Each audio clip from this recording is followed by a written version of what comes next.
Welcome to today's session of Viewer Levels. We have 2 submissions already in the queue from Yeetus and Floovy Boy. We're going to get through them quickly in order. Yeetus says pick any level, and I suppose since it's December and only so many shopping days until Christmas, we will do this Mario Kart Tour. Of course, Christmas Bonanza Belleville, or perhaps Belleville. Fan-made Mario Kart Tour track by me. Let's have some holiday cheer.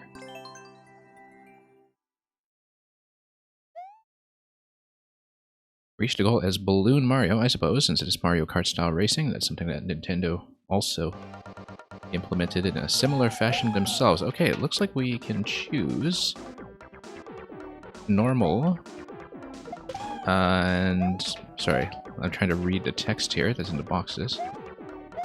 N R T. This is how Escape Room Brain is taking over. R and T. Let's just see everything. I can't actually read what that says. I assumed that it was something like the cups or the CC or something. Difficulty select, perhaps, but I could not actually tell. Anyway, let's check our P-Balloon piloting skills. Yeah, if it's a short level, we'll do all of them. I have no problem with doing that. To give us a proper look. Let's not get whacked by bones.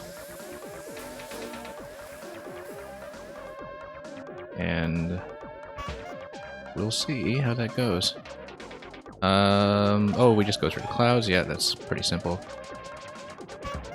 Now, I don't play Mario Kart Tour, so I don't know the original track. I do know that there is the new Merry Mountain track that's coming to Mario Kart 8 later this week, so that'll be something to look forward to.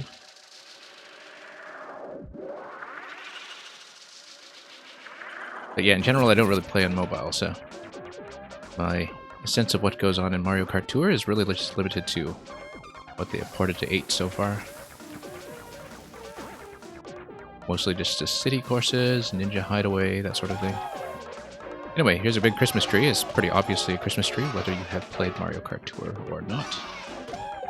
Let's collect everything on the tree. We're missing one. And, oh, here we go. Just gotta pluck all the ornaments. And here we go.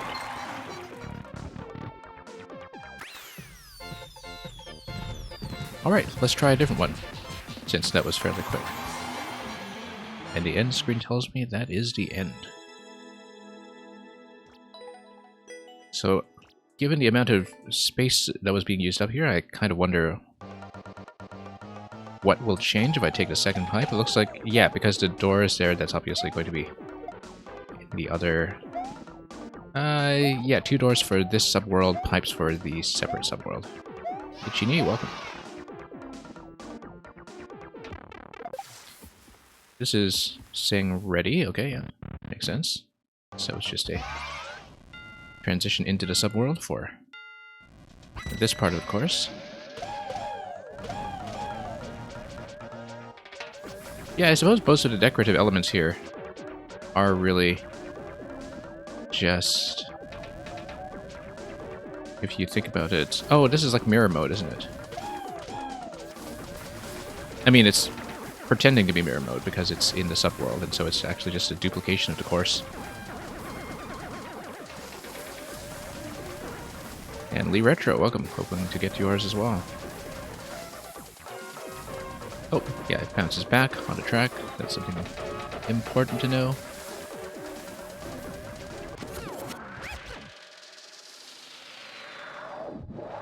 I was in the middle of saying something when I was suddenly commenting about how this looked like a mirror mode. I don't remember what it was. But I had some thought, and it'll come back to me, I'm sure. It's not coming back to me. Anyway. So yeah, this is essentially like a mirror mode if you look at it. It's got some changes, of course, to make it possible to navigate back and forth since the gating of the cloud segment that we had seen previously was a little bit different. I suppose in Mario Kart Tour as well. I mean, I don't know Mario Kart Tour, but I do know the way the city tracks are implemented in Mario Kart 8, they always have these variants to take you backwards for a stretch or point you in a totally different direction. My understanding from the Mario Kart 8 DLC so far is that that's very much the Mario Kart Tour style, just to wrap you around a course from a couple of different perspectives. So we might still be in easy mode here, but we'll see how we can proceed.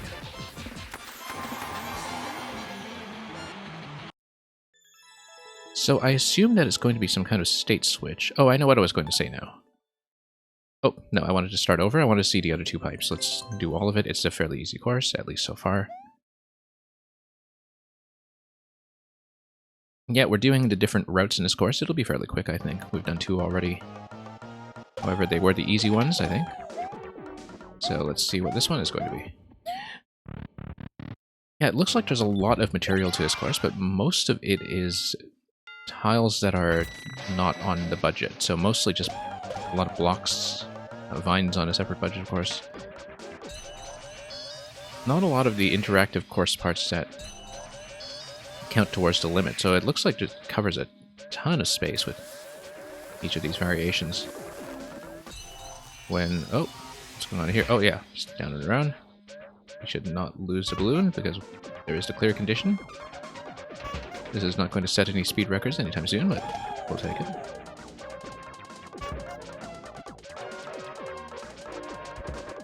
And yeah, so you basically have each section controlled by the on-off state switch when it comes to difficulty. So you can see this is very similar to the bumper obstacles that we had earlier, except now much, much deadlier. So you basically have the overlapping paths here in both this and the reversed subworld, with 2 separate entrances to each of those that control the state switch to give you slightly altered paths. And look at that, we failed the condition. And I don't think there's a way to get back, so I think we just need to restart it. So we can consider the first 2 rooms to be a sort of warm-up, and then we'll take this again. Yeah, as you can see, the lower door with the P-Balloon at its own bomb control, that's where we came in originally. Also, we're able to get a star because that'll allow me to proceed through this a little quicker. If we really want to, it's not going to protect me from too many hazards, given that we didn't make it very far, but now we just need to be careful about rounding the corners and not getting hit by everything. And yeah, we'll make a reasonable number of attempts at clearing the harder rooms, since that seems to be where the meat and potatoes of this course are located.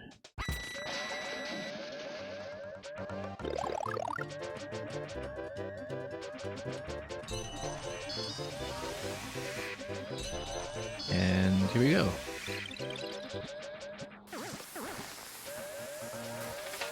Yeah, we've had noticeably shorter queues in the last few weeks, presumably because all the people making levels are off playing Pokemon or something silly like that. But it does mean that I can spend a little bit more time per level when it comes to doing things like alternate routes and such, until of course I spend too much time and wind up way behind schedule for the later entries. But everybody here so far today, I think, will probably get a, decent look at their creation. And we'll just try not to run into too many obstacles along the way after having lost possession of the star. So, let's try it again.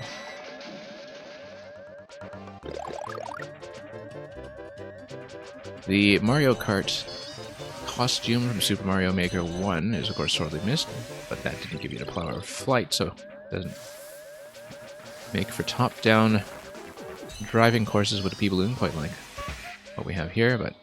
oh, no. Let's be careful around turning the corners. But yeah, I remember that being something that people just figured out right away about Mario Maker 1, that you just plug in the Mario Kart amiibo costume, you plug in the music, and you just make a tribute level right there, where you just hop around in a side-scrolling setting like it's City Connection. Play very much like City Connection, in fact. Where you're just platforming with a car.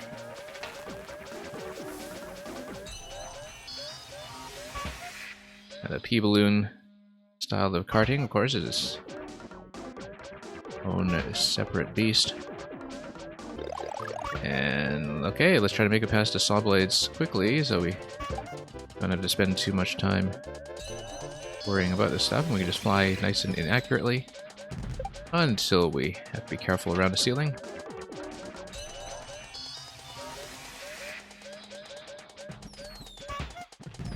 Okay, let's be careful here. If we want to get bumped backwards, that's okay, as long as we don't run into too much trouble when we are fired at on the opposite side. That was what took me by surprise last time, was that we had the same blaster fire at me yet again. Okay, this is not going to be too bad a boost test, I think. I think it's on a blue pipe. And Boa Live, welcome. Looking forward to your submission of your maker ID by the looks of it. And we'll hopefully get to you before too long.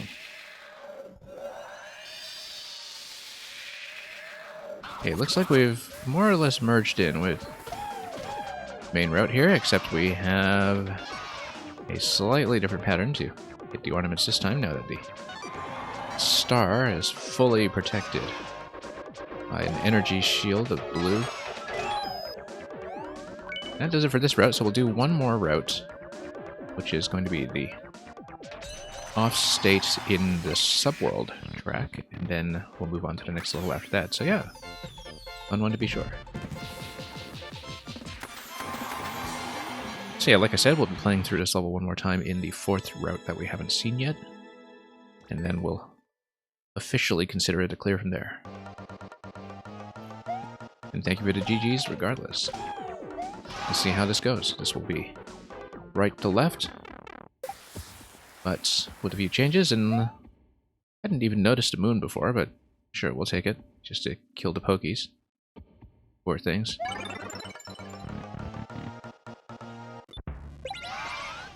Alright. How bad could it be? Okay. Burner timings. Because putting the fire right next to the Christmas tree is such a clever thing to do. Don't try this at home, kids.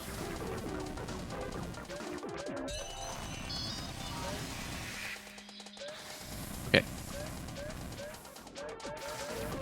It's actually fairly relaxed so far as you're cautious. I mean, as a Mario Kart tribute level though, I think the intention is to go for speed if you can. We're not going to rely on that, we just need to not get crushed even after picking up the star, because getting crushed by the Muncher is still going to be a risk. And yeah, definitely want to cut through the thwomps and the snowballs, and not deal with any of that. Let's not deal with the chomp either, let's follow it in. And let's let it swing overhead. So we're doing this a slow way. Not exactly 150cc here, but we'll do whatever works.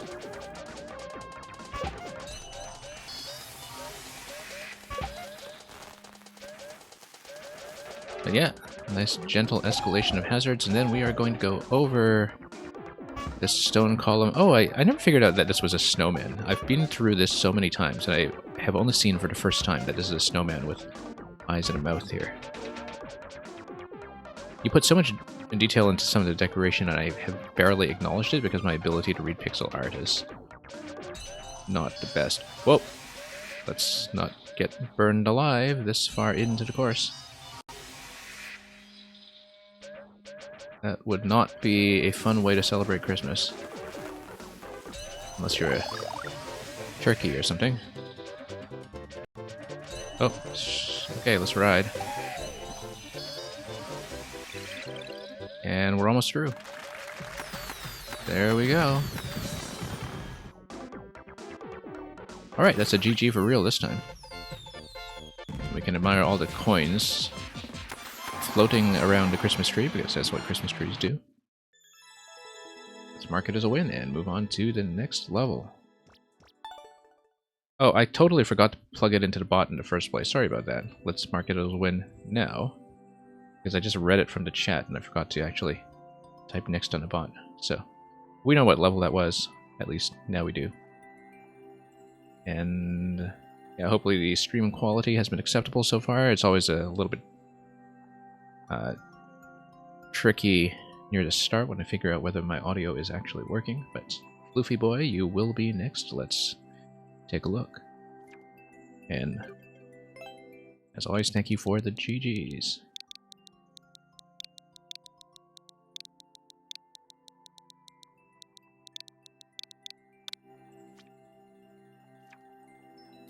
Every moment is a fresh start, and it's a puzzle. Excellent.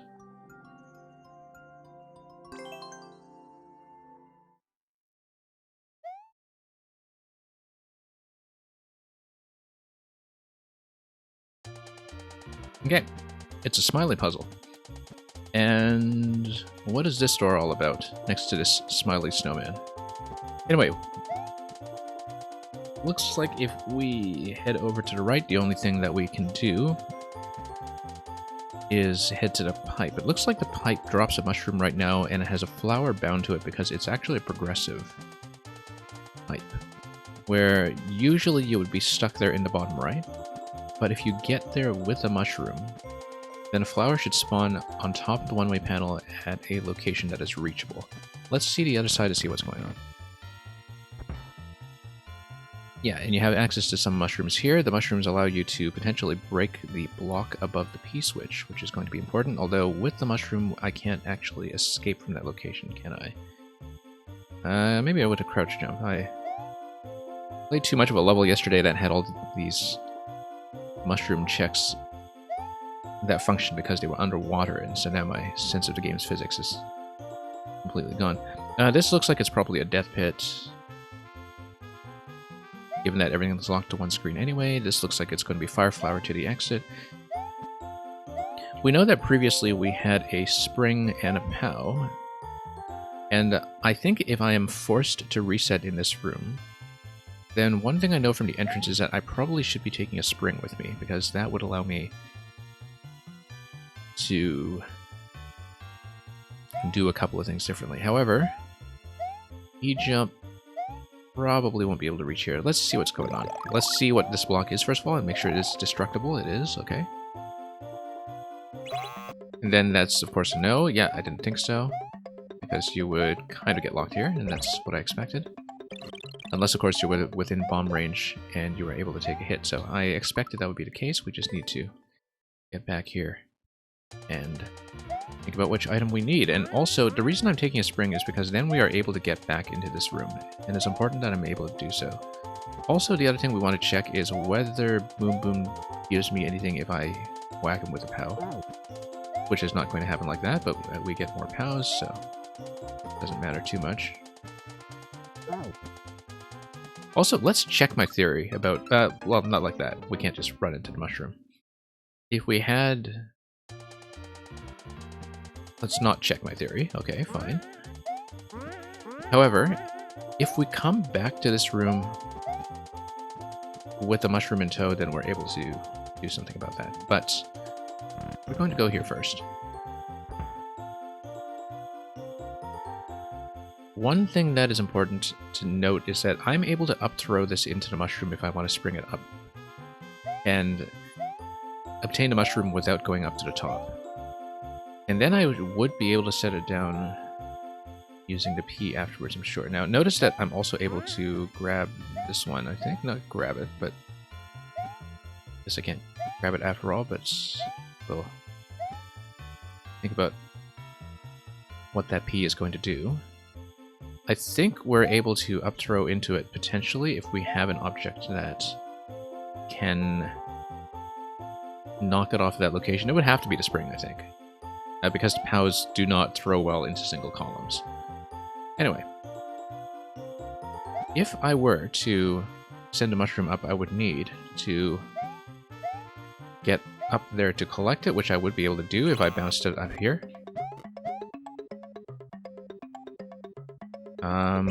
But we would have a bit of a problem. Anyway, it does toggle the on-off switch though, and I kind of wonder what happens if we do that. So let's take this, let's go back to the other room.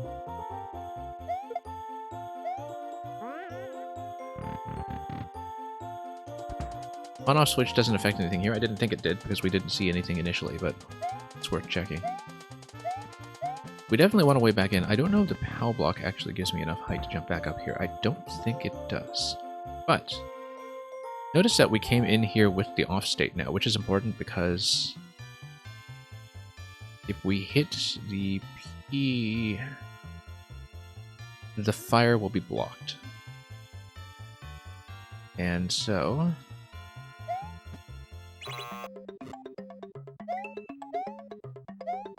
however, get here.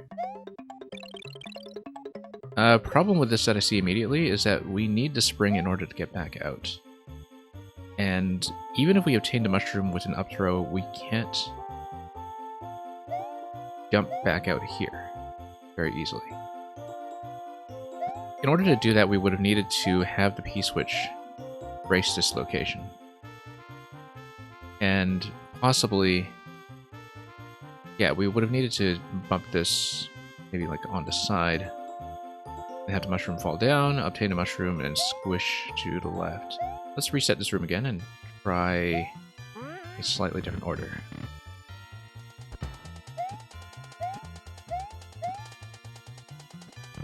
And we still haven't figured out what to do with the POW yet, but that will come, I'm sure.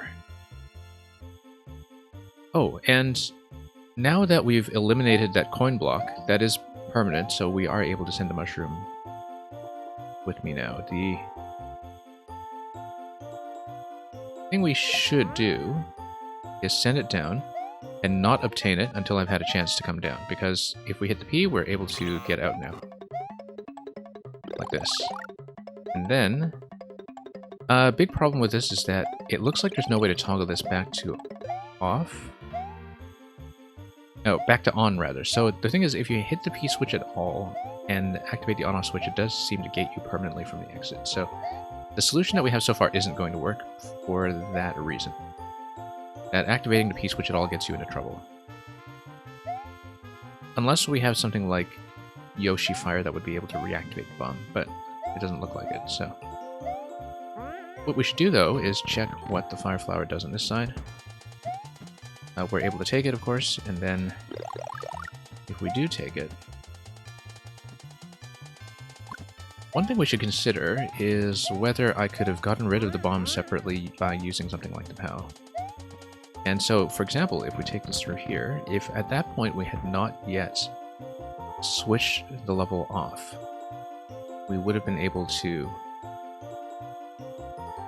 do something interesting here. So, the main step that I need to reconsider is I need to be able to obtain the mushroom without activating the P-switch. If I activate the P-switch, then the bomb toggles the on-off and gates me off. As you can see here, if the bomb had not done that, I would have access to the coin that is in the bottom right, and then after that, the thing I would have to do is take damage somehow. Because a P-switch would be able to stop the conveyor belt, but the thing is, if I am small, that allows me through. If I am big, Oh, actually, the activation of the P-switch in that location would be able to squeeze me under the ceiling. And it would freeze the conveyor belt. So if I am ducking in that location and I activate a P-switch there, so if I take the P-switch in the top left over to that corner, then I'd be able to do something with it. So what we should do is, over here, notice that maybe I'm able to place this in such a fashion that I'm within grab range such that I can jump and then grab it from the left. And then use that to obtain the P. We obviously kind of blew that already, so let's just start over and reconsider. J-Rob Blue, did I say hello already? Hello. I completely missed that. Yeah, so the idea is that if you take the top left P-switch and you come in here with it, even if you are tall and you have the Fire Flower, you can kind of maybe duck jump onto the P-switch. And then you would trap yourself under the ceiling here. The conveyor belt would be frozen, and then as the fire flower, you would be able to nudge yourself across over to the door. So that's the thing that we're going for, is the P-switch here does not look obtainable. P-switch on the top left is what we ultimately want to take over to this location. J. Rabu, thank you for submitting trading shells. Looking forward to that.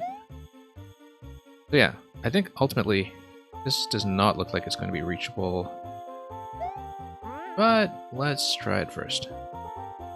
Yeah, oh, it's reachable. And then that does not work, okay. We never did use the POW, and one thing I'm considering is how the POW would potentially be able to kill the bomb on the left.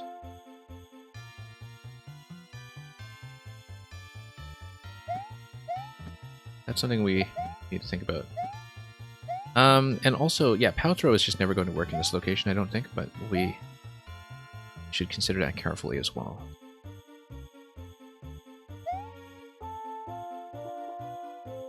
So yeah, if we come up here, and if I up throw here, am I able to hit this without hitting the P-switch? Yes, I am. But then I'm stuck because I can't actually obtain this spring again without hitting the P-switch on my way back down. So that doesn't actually help, because we run into trouble. In theory, if you manage to kill the bomb with the POW, how would you come back up after? Well, that's exactly it, right? That's... For the first series of interactions, it must be the spring that comes in. Which means I haven't established what the POW is actually for yet. Possibly as some kind of blocking piece. We know that we can maybe do something with Boom Boom here.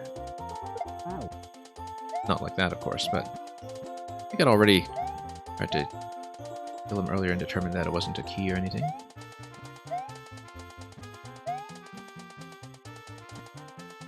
Let's try to catch him. Totally missed. I don't think it is anything, but we'll try to catch him out just to see what happens. Yeah, so applause, and that's worthwhile in its own way, but not what we're going for. J. Rabu, it is a re-upload. Royru played it last night and discovered 3 soft blocks. And yeah, I guess Royru would check for that. So, happy to look at it myself. We'll see what happens. So we need to not activate a P-switch. One way we could avoid activating a P-switch perhaps is if we...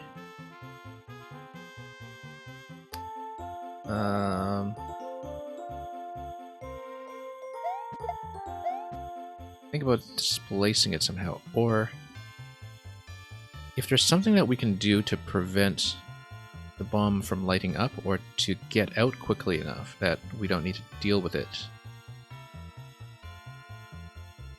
Or if we...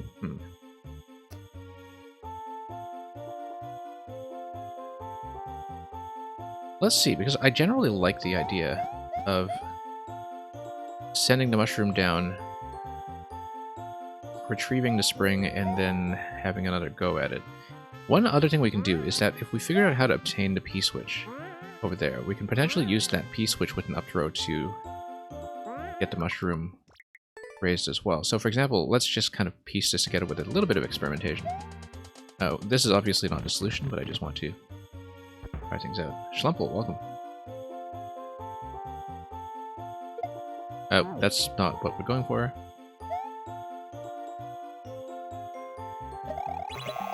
Yeah, so we pretty much never want to obtain that.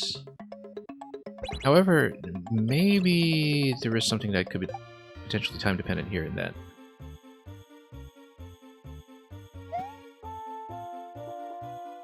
The activation of the on-off switch takes long enough that maybe I'm able to get out quickly. But no, I feel like that's probably strictly prevented. So let's try this again. Yeah, currently, I think I actually need to send myself up to that P-switch, and then I'd be able to grab it in person if I just get bounced up to that column.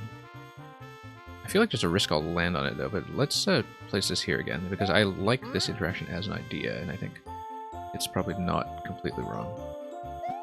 Too close. Or rather, too far. Now it's close enough.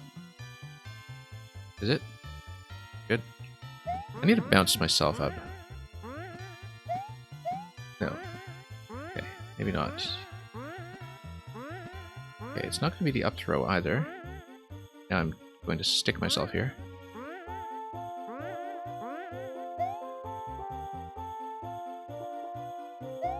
So we know the mushroom can break this. We also know that one way we can get rid of the block without coming up here is to use a P activation along with a POW. But a P activation plus POW doesn't help me get back out of this room. That's still going to be a concern. Let's think about it. Yeah, we know this is going to be a progressive fire flower. We just don't know how to use it yet. Or anything other than the final exit. Leads me to wonder, is there anything I can do from this position? And what is the active P-switch preventing? In terms of the P-switch under my feet at this moment, the P-block rather. I suppose it just ensures that you don't exit the room with the P-switch active, which also means you can't re-enter the room with the P-switch active.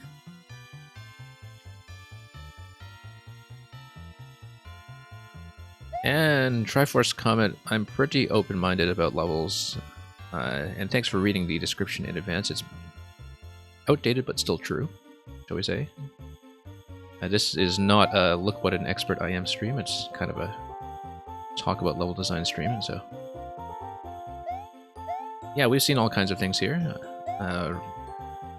Started with a P-balloon racer today, and now we have a puzzle,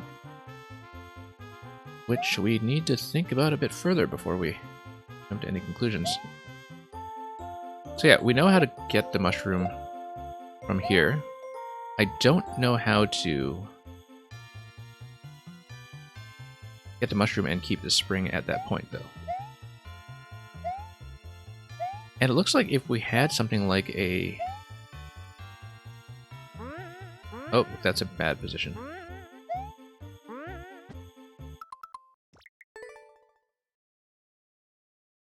You love level design, you want to become a coder with an emphasis on game design since it's your passion. Yeah, traditional levels are perfectly welcome here.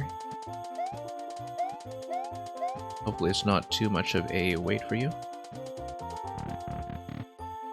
Because sometimes I do take time, especially when we have puzzles like this one, that you try to figure them out properly. I wonder what else the P-switch does that we can take advantage of it. I mean, it seems like activating the P-switch at all is something that's strongly discouraged until you get to the point of landing here. This P-switch is kind of a non-starter, but I wonder if we can do something like create a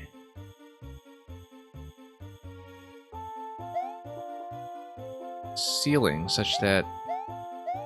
So let me show you what I mean. That we actually just need to place the spring right here. And do a bit of a throw, and we can reobtain it. Not quite. So we don't want to be trapped here. But notice that you don't actually need to up-throw the spring completely. It might be able to get the spring in a position that allows you to grab the mushroom and then re-grab it. That's the best approach that I've been able to come up with so far. There is going to be an element here that might be slightly timing dependent. Yeah, you took a break from Maker 2 and you came back. Yeah, everybody needs a little time off from time to time. I think that's pretty normal from what I've seen from streaming Mario Maker 2 all this time, is that people do take vacations and come back in and out, and from my perspective, the supply of good makers is pretty steady, so it works for me. Yeah, I want to kind of toss this up to the mushroom and bounce it without trapping myself here. And I think it can be done.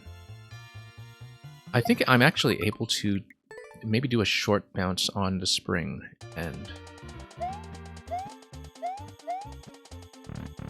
capture the mushroom as well without actually... If I'm small, this might be a problem, but...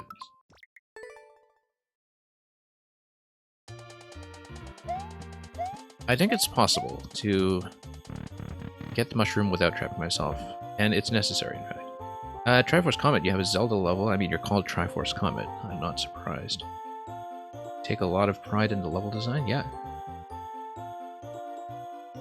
Yeah, I do a lot of alpha and beta testing on this stream as well, so don't worry if you send me something that's incomplete or in development that you need tested or debugged. It's fairly normal here that some people will come back with playtests, sometimes even week after week.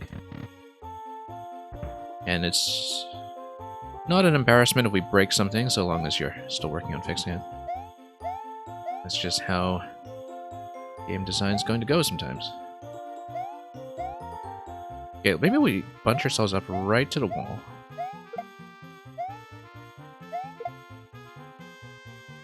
Not quite, but this is still reachable for me to reobtain it. There we go. That's what we want. That's exactly what we want.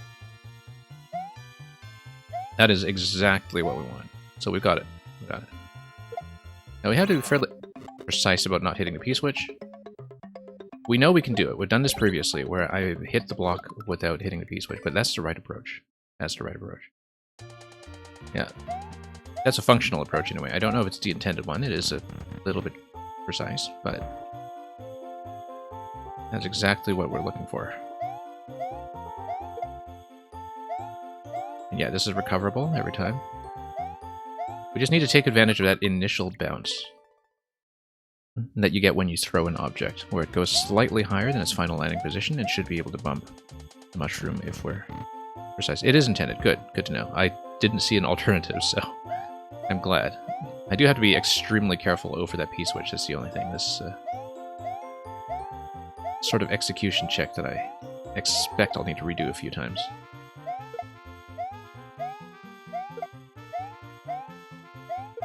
Nope. Too high. Yeah. It is clever, but it does require movements that I can't duplicate very consistently, which is partly my problem, but we do need to be careful with that. Who knows? Syphus is so good at finding cheese. Yeah, you never know. I don't think I saw Syphus' name on a record for this one, though, so that seems unusual for a puzzle. Floofy Boy, I don't know if you're one of the people submitting to the contest, which is something with a deadline tomorrow, I think. Too late to start if you haven't. But I am going to be one of the puzzle judges for Alternate Dimension. Like I said, deadline is tomorrow. I don't remember exactly which hour. Made a level, but you weren't happy with it. Yeah. And that's alright. If you don't have something ready for the contest, it might be salvaged for a more polished puzzle later on. That's always fine. Yeah. And a Triforce Comet, there's so few tools that cheese is less likely.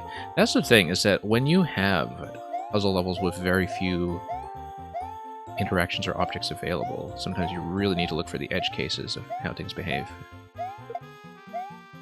Seems to be a trick with a lot of this lower budget one-screen format.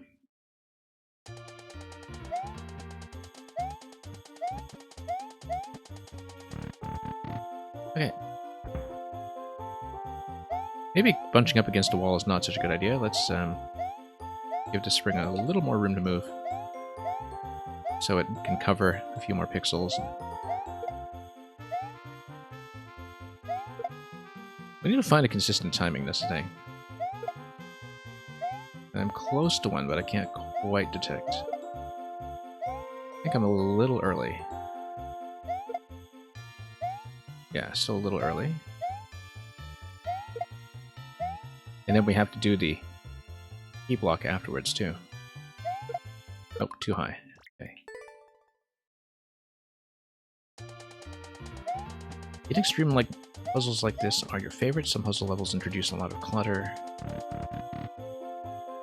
Yeah, I was actually catching up yesterday on a puzzle contest from a couple of months ago that was specifically low budget, and that there was a hard cap on a number of interactive objects you could have. And those I actually find harder than the ones that have a bit of clutter because there are a few options to explore at any given time. Come on, let's do this. Maybe I need to rethink how I'm doing this. I feel like this is the movement that I should be doing, just a little jump in kicking the mushroom upwards with the initial throw, but as you can see, executing it is not my forte. And then we have to be very careful around the P-switch afterwards too. I feel like this completely solves it except for obtaining the P-switch up top in the top left. That I don't know how to do yet. That's still a part of the puzzle I haven't figured out. Oh, come on.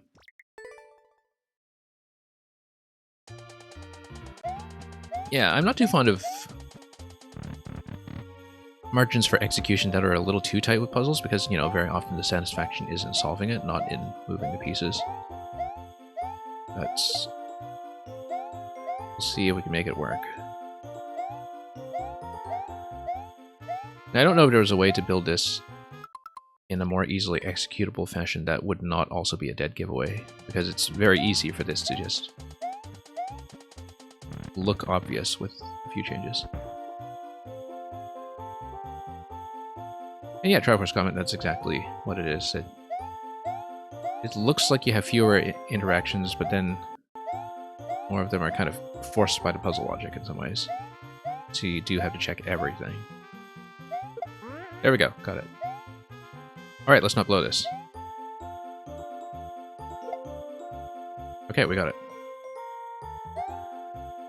Then we get back out, we come back in, get the flower, and then we worry about what to do with the P-switch on the left.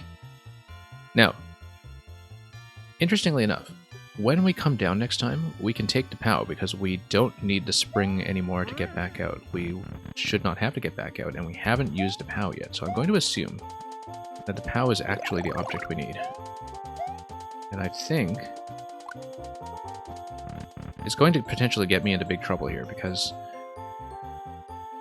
maybe it allows me to do something with the P-switch on the left, but I feel like an up throw with the POW is still going to be bad because one column up throws with a POW pretty much break all the time. Like if you do this, yeah, it pretty much breaks immediately on the wall. So I'm not totally confident about this. I feel like I should take this in first to explore possibilities and to also take out that ice block ahead of time. Because maybe we take out the ice block and then we come back to do something else. And moreover, you would need to squeeze in there to get the ice block. And to do that, I think I would actually... yeah, come back out. So the thing I'm going for is I want to squat on a P-switch here, freeze the conveyor, and then walk across. Unless there is a way I can take damage, and I don't see a way I can actually take damage in this level, so... we need to think about how to obtain the P-switch on the left using a POW. It might be using the same kind of interaction that we see here. Only I need to figure out why would a POW work here and the P-switch not. Maybe if I stand a POW here, so I can stand on one block when I'm tall, then I overlap the P-switch while I'm standing underneath it, and maybe that performs a grab. I'm not exactly sure if it will, but... and that would be distinct from what you're allowed to do using the spring. I totally trapped myself. I need to redo the whole thing. We trapped ourselves again.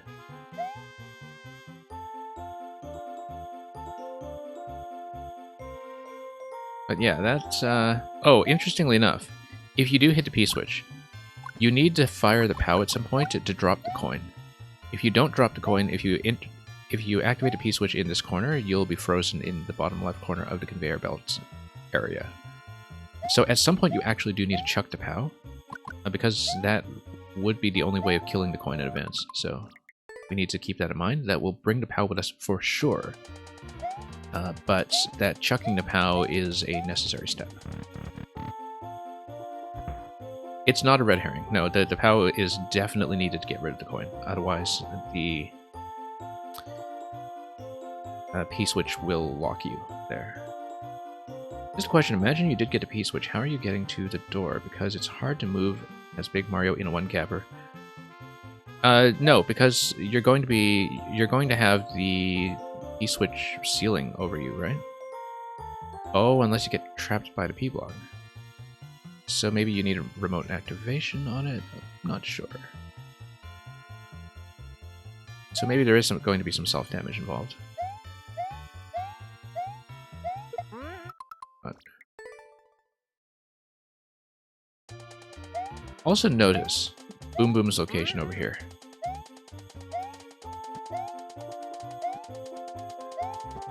I'm thinking about whether there's anything that can be done with Boom Boom. I don't think so. I think he's trapped. Because I'm thinking about how, with things like Bowser Jr.'s pattern, he can jump between rows, but we're not doing anything like that here.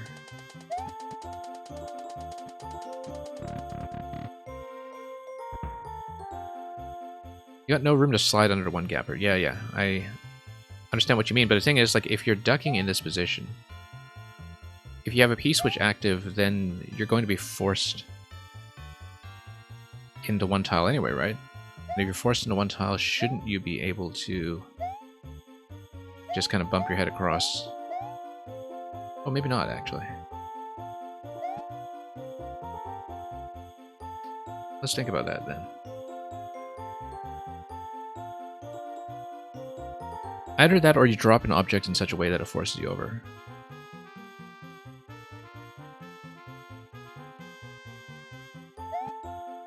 But I think getting rid of this thing with the POW is a necessity. Either that or we need to look for sources of self-damage, and I just don't see it right now. And because you can't really get within a 2-tile range of the bomb, for instance.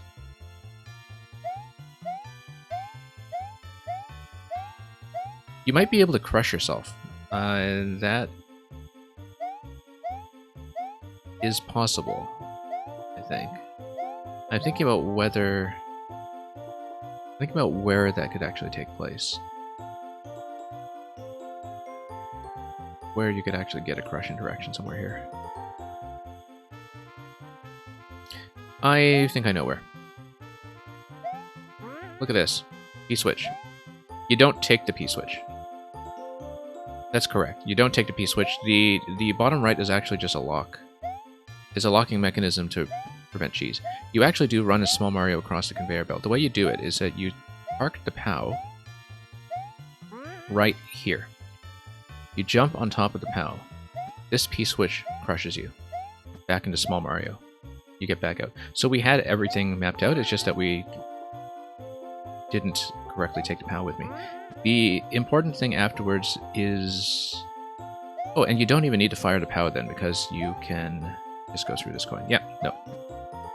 Genie, this has a similar vibe to your Floral Fungi puzzle.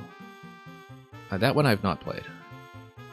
I think we've solved it. We use POW and P in this corner here as a crushing mechanism. That's what it is. So now we just need to do this little precision check. Actually, we've got 120 seconds. Let's just start it over.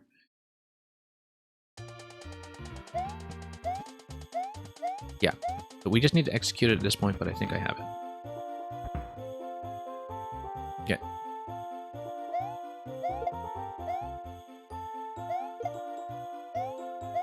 Okay, let's not jump too high.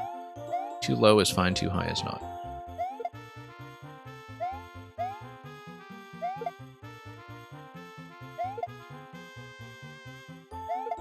Got it. Yeah, we want it to be bumped up in the position. but the timing isn't quite right.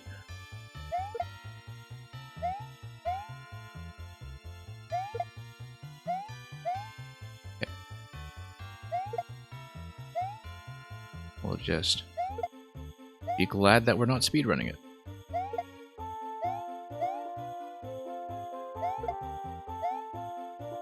Okay. Nope, too high.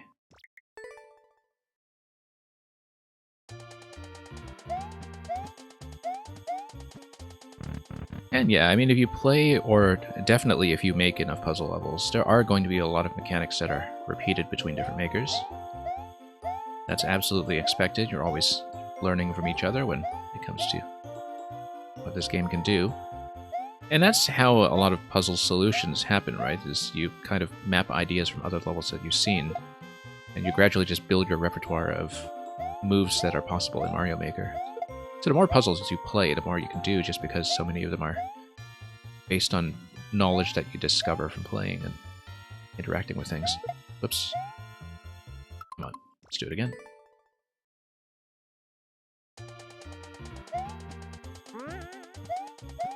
That's how troll creators work too, yeah. Especially when they do a lot of mutual playtesting to break each other's work. Nope. I wish there were a slightly easier way to do this, but I think we do have to roll with it, as is. Be clear, Itchy's puzzle is very different, yeah, understandable. Even if mechanics are shared, context matters quite a bit.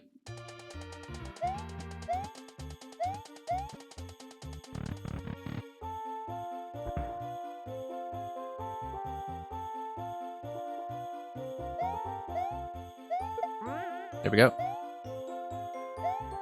Okay, let's be really careful here not to step on a P-switch. We'll just kind of inch over one tap at a time until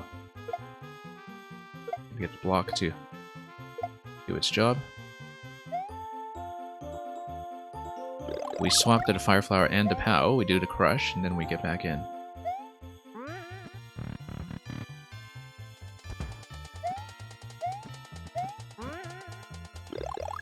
Okay, that's good. Now let's not drop the POW in the pit, that's really important.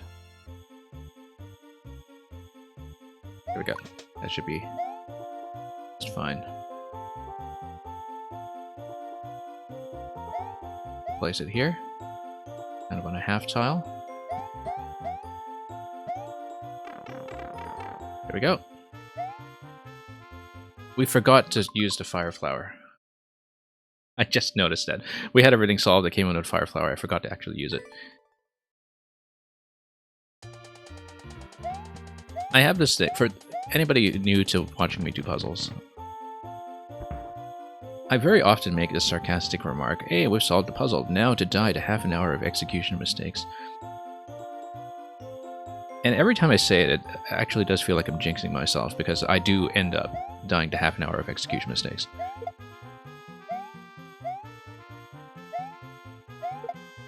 Even in a puzzle that is relatively simple. Because you're just kind of impatient to skip to the step that you want to do, right? Or at least I am, when we've uncovered a new step. So I have this problem of thinking ahead a little too aggressively. And yeah, Triforce Comet, that's exactly what happens around here. Come on. Let's not jump too high here. Yeah, but at this point we understand the solution, we just needed one step. No, because I was thinking the whole time, okay, I've got the POW block, but we don't need to fire the POW block anymore because we don't need to drop the coin. Oh, look, the coin is still encased in ice. That was very much the thought process there. I didn't even bother to look at the coin until I thought about the POW. But great solution and a clever premise, but the problem is you're bad. Yeah, exactly. I mean, the way I see it, if I put in the mental effort to solve the puzzle, I want to hit the flag and get the clear to prove it. But especially because sometimes, you know, you could be wrong about solving it. You could run into some kind of weird complication at the last moment that you just didn't think about, and it's important to prove everything up to that point. see that you actually did get it, because in a surprising number of scenarios, you might think you solved it, and you could very well be quite wrong.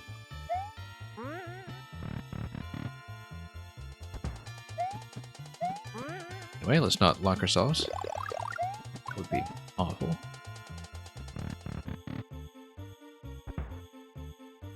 Okay, let's not accidentally detonate the POW either. How did I get in here last time? There we go. Okay, let's not dunk the POW into the pit. Very important that I don't. Seems like it's still a little bit far. There we go. Perfect. Then, stand over here. Pop this here.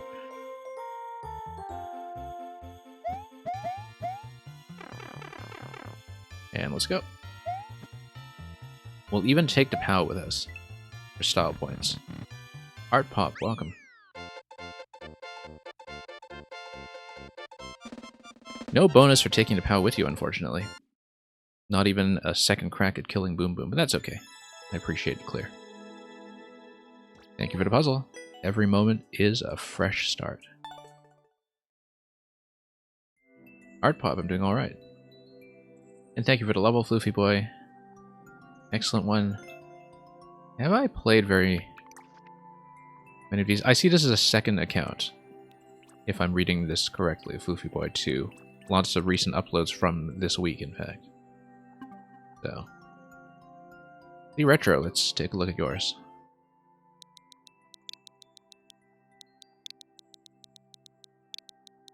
Floofy Boy 2. Electric Floofaloo.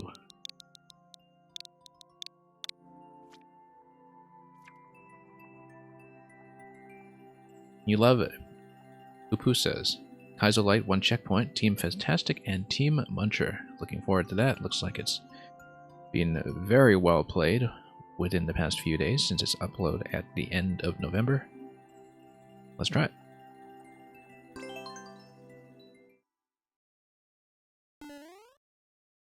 And yeah, Triforce Comment, always happy to see viewers playing along with the other levels on the list. Let's actually pay attention here to the pattern. I think we can go right away and kick the shell, though. Land on a shell, and then miss the block completely. Hitting the block the first time will spit something to the right, which will be our next landing point after we restore position on that Goomba.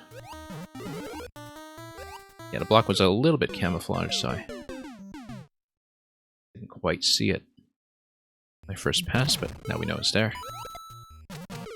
And then we'll just control our jumps a little bit. You do need to pull back on a few of these jumps to get the most accurate landings. Okay. And yeah, have to remember that, of course, with the Buzzies, you have to use them as platforms, not rely on the bounce. A very satisfying Goomba pattern, though. We do want to maintain momentum when we land on a Buzzy and pull all the way forward to hit the next landing point.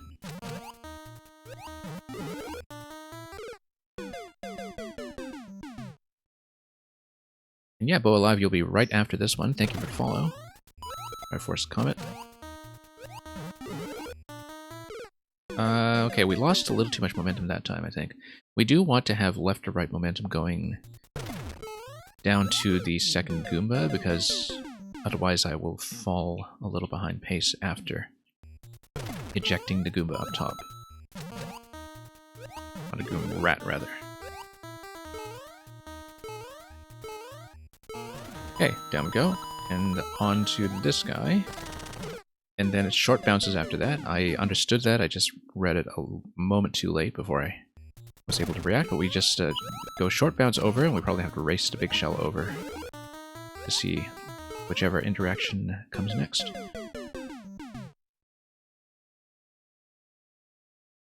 And yeah, Triforce Comment, you're totally welcome to go AFK for a bit, as long as you're here when your level gets called. One of the reasons I don't do any kind of random selection in my queue is because if you are far back, I do want you to feel comfortable ducking out a bit if you Absolutely must.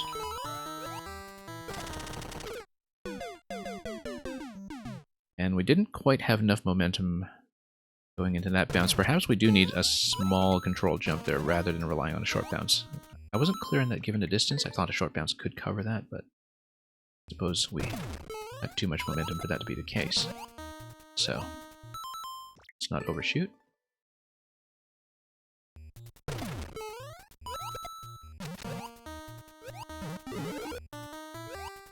Yeah, always satisfying to loop down to the Goomba that way.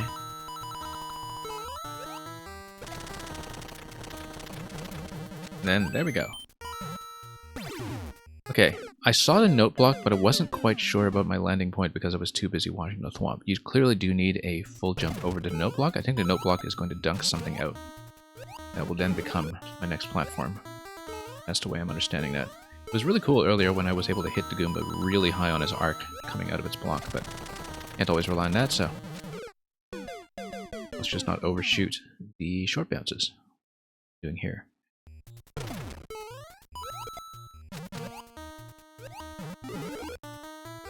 Yeah.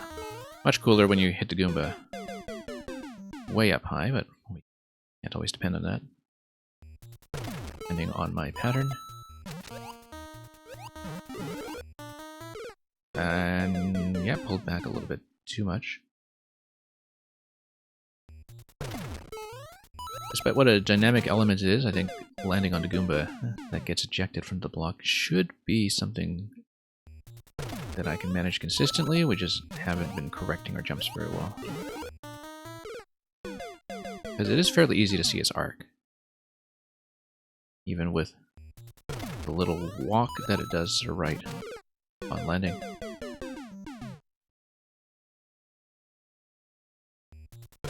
But yeah, pretty manageable so far. I'm making a lot of mistakes along the way, of course, but that's Mario Maker for you.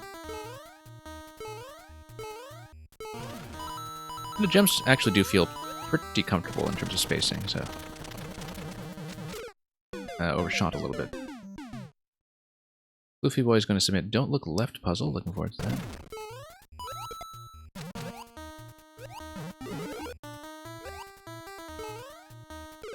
Whoops, not quite.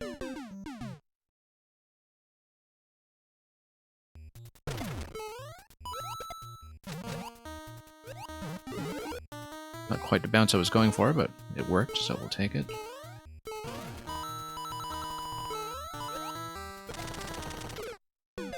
Yeah, I think I must have hugged the wall a little too much there, too.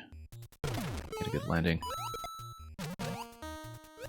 Or maybe I didn't hold right aggressively enough. Let's go back and correct that.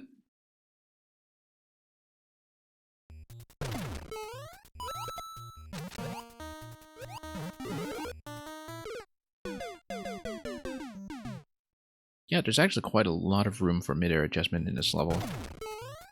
It feels very flexible, and I think it is. It's a lot of control to the landings. It does mean sometimes I misread a few elements that are scrolling in, like the buzzies. Okay, note block gives me dry bones, and we almost hit the spikes up top because the camera scrolled up pretty quickly there. I didn't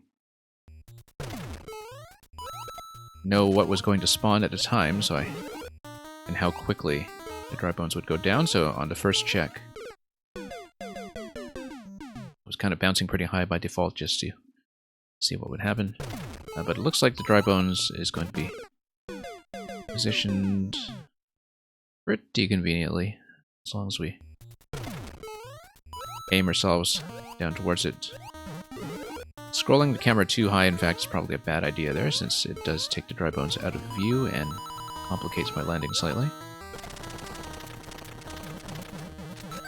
So we'll go back over here, just do kind of a medium bounce without hitting a spike.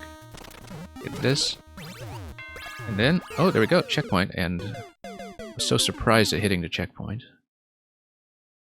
Notice that the checkpoint looks like it's inside this gaping mouth with these two eyes and this statue that's looking over to the right in the desert. We totally missed our train, by the way, with the bonsai. We do need to go right away from checkpoint, and I don't know how consistent the timing is between coming here in the initial scroll position to number 4, I see. Oh, you need to bounce on 4 of them, timing-wise. I understand that. Yeah, I guess the on-off switch control is partly there to make the bonsai behave consistently, whether you're starting from CP1 or from the start. So yeah, 4th bounce takes you over. We need to do that. We can get enough of a rhythm off the dry bones that if we take longer than 4, I don't think we're absolutely dead, but it is designed for 4, and we should expect that.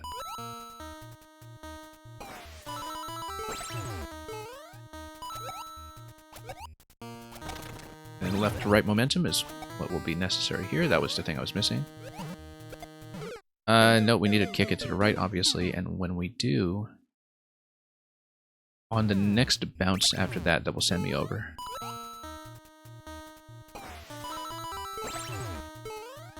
Don't want to overthink it, you just need to kick the shell to the right and be done with it. And the bounce will be a pretty clean one that gets me over to Boom Boom on the right. I wasn't quite sure about my ceiling there yet because I hadn't scrolled high enough in the camera to see it, but now we see it. It's pretty much what you would expect. So let's try it again.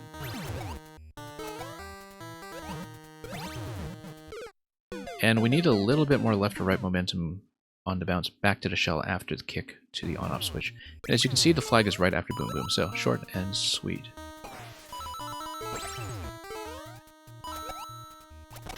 Yeah, a lot of variety to these obstacles. It's a very dynamic feeling level for sure. We've kicked it the wrong way, but that's because I overshot to the right when I was landing back on it.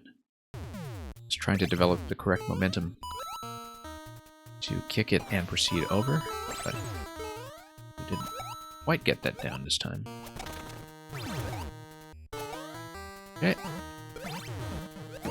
And then 3 1-ups for Endless, and we are out of here. Netcat forgot to run to bot. Let's see if we can do that. Actually, don't know if Fanlight should be there, but anyway. Thank you for the level, Lee Retro. That was a lot of fun.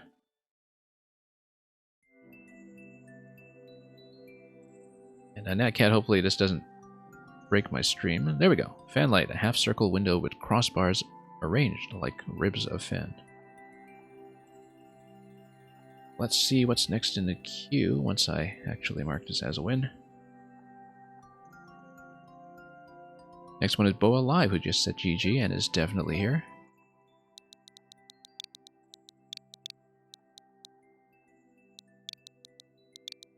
Yeah, some really interesting interactions in that one, Lee Retro.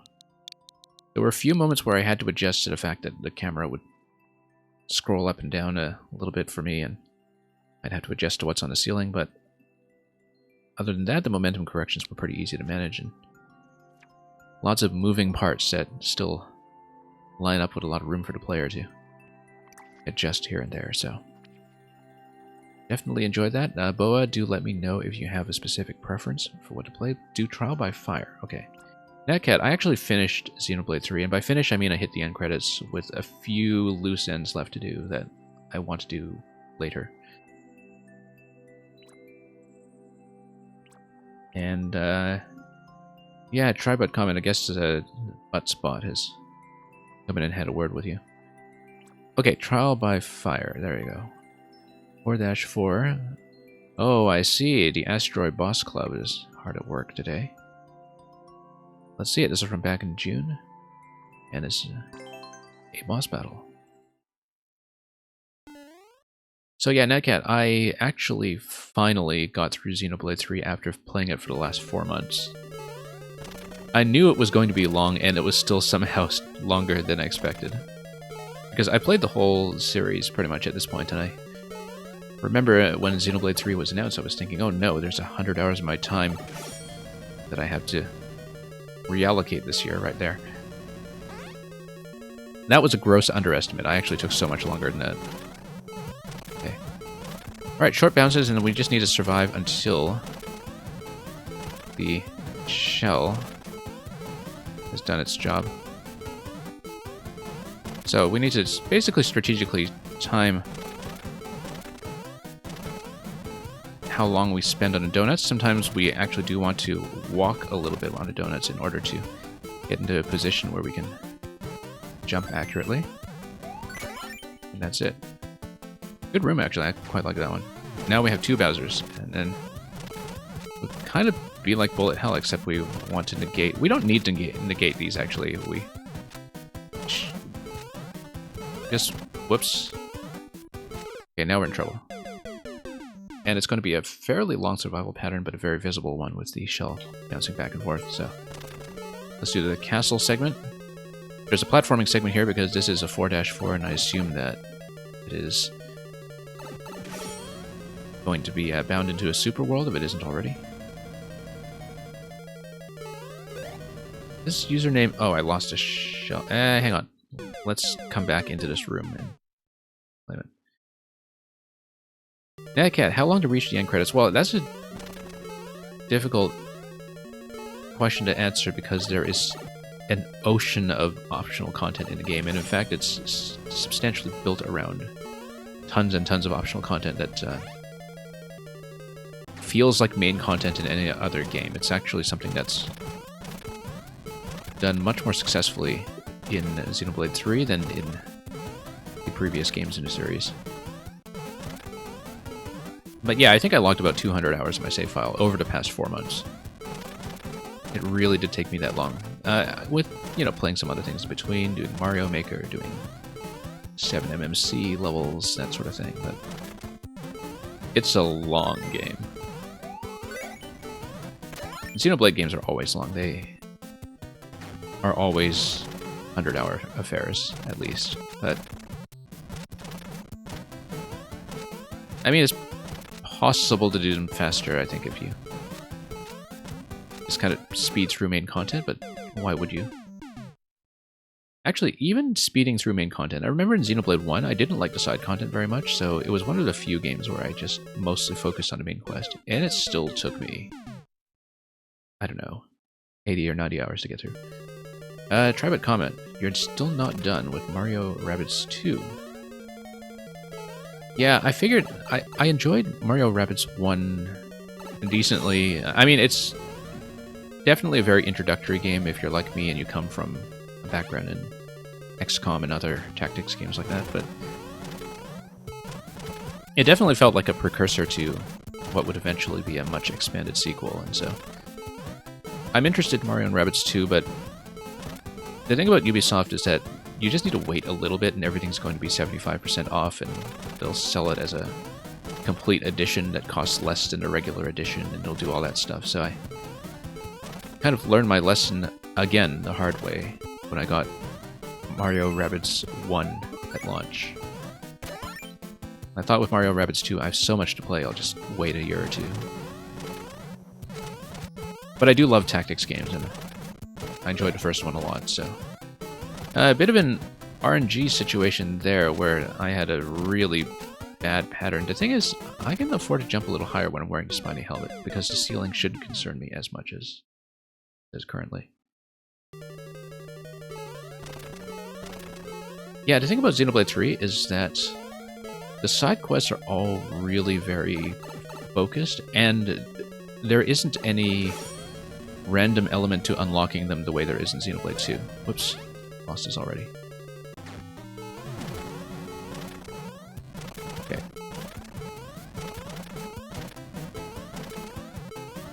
We're at a pretty serious disadvantage here, having lost a Shelmet and not done the smart thing and gone back through the pipe to pick one up, but it's okay. Second room is the one that concerns me a lot more.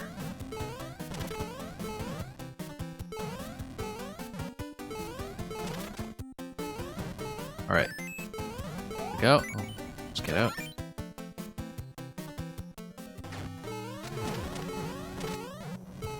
And yeah, Netcat, Xenoblade 1 gets off to a somewhat slow start. There are some things that are phenomenal about it, and some things that are improved on much later, let's say. But yeah, Xenoblade 3 really understands how to do side content. It takes a lot more from ideas in Xenoblade X, in fact, onto Wii U than I expected.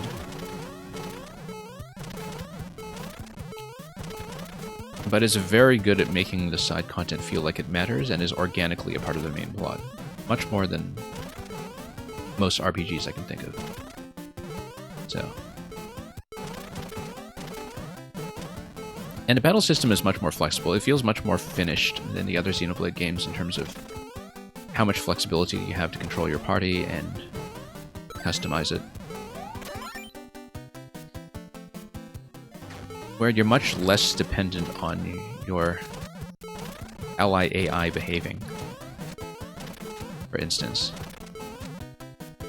You have a lot more control as the player. So, very fond of the game for sure. But it is a pretty exhausting experience. And I'm glad to get back to focusing on other things. Whatever those things may be. Whoa, no. Hey, barely made it. Right before that last bolt was going to hit me in the face. Alright. Let's keep going. It is a survival gauntlet. I kind of knew that from the Asteroid record, in fact. 122, yeah. Okay, we're in trouble. So, no expectation of a checkpoint here, but... We were pretty close to surviving that, though. Look, it was just one more hit until the Goomba. And so that room, in terms of length, is not that bad.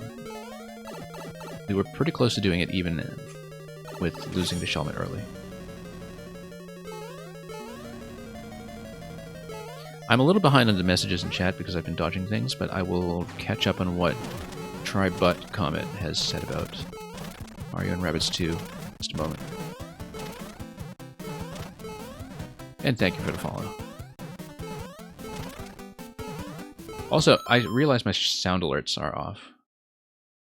I forgot to switch my sound output over, but when you followed me, you should have heard a sploosh. And Triforce Comment, I know you would pick up on that because it is the sploosh from the Battleship game in Wind Waker. I think my sound alerts should be working now, but let me know if we have sound issues. I think we should be okay, though.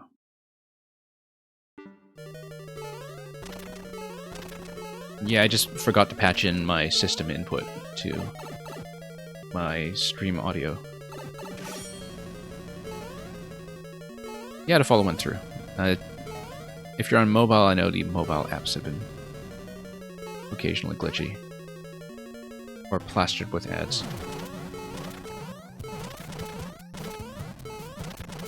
Heard of 100% Runner's Nightmare? Really? I never thought it was that. Oh, I guess if you're playing for speed and you have to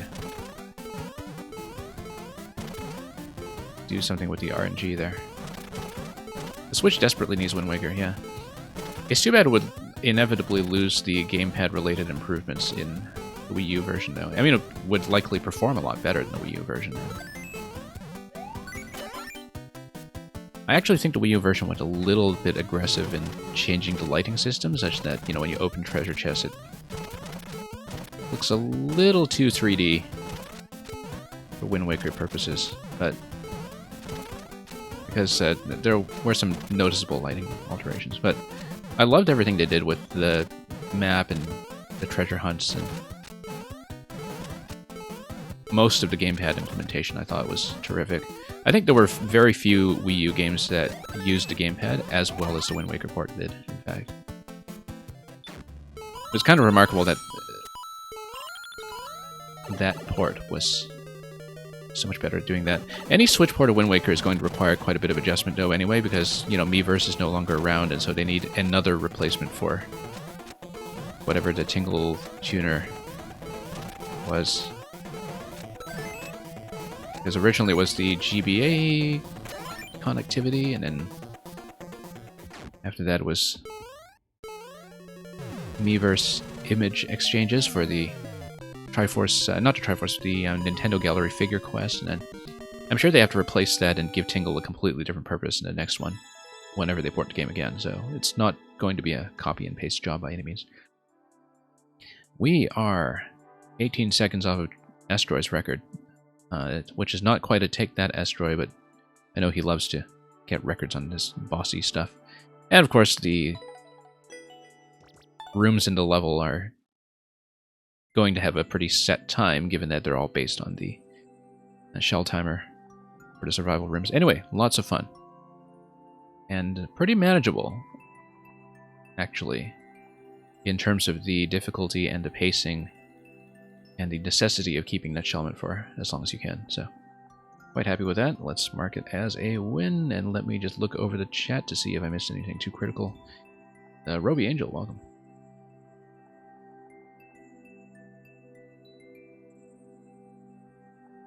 And, well, Tribut comment, Miiverse no longer being around doesn't bother Splatoon.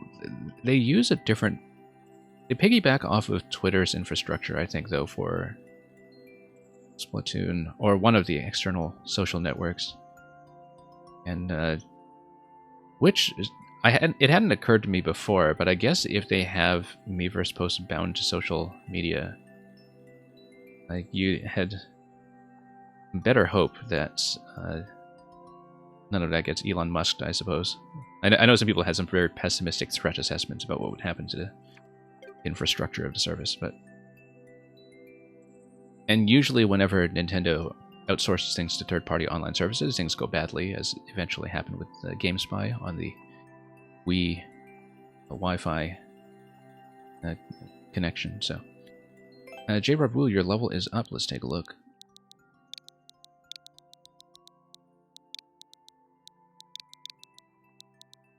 Yeah, let me scroll up to some of the other messages first, because I know I missed a few things.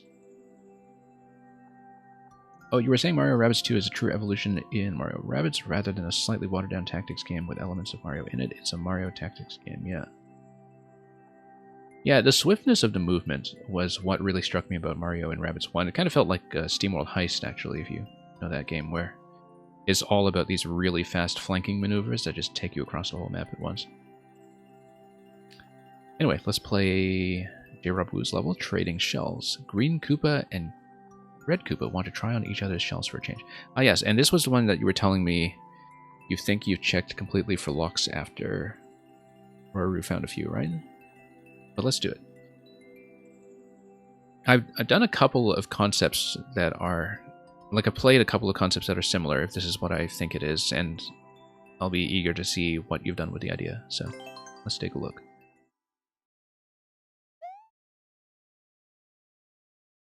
Yeah, the thing is, Tribut or Triforce comment, if you enjoyed Mario plus Rabbids, there are a lot of games I could recommend. And many of them are on Switch. In fact, there's one that...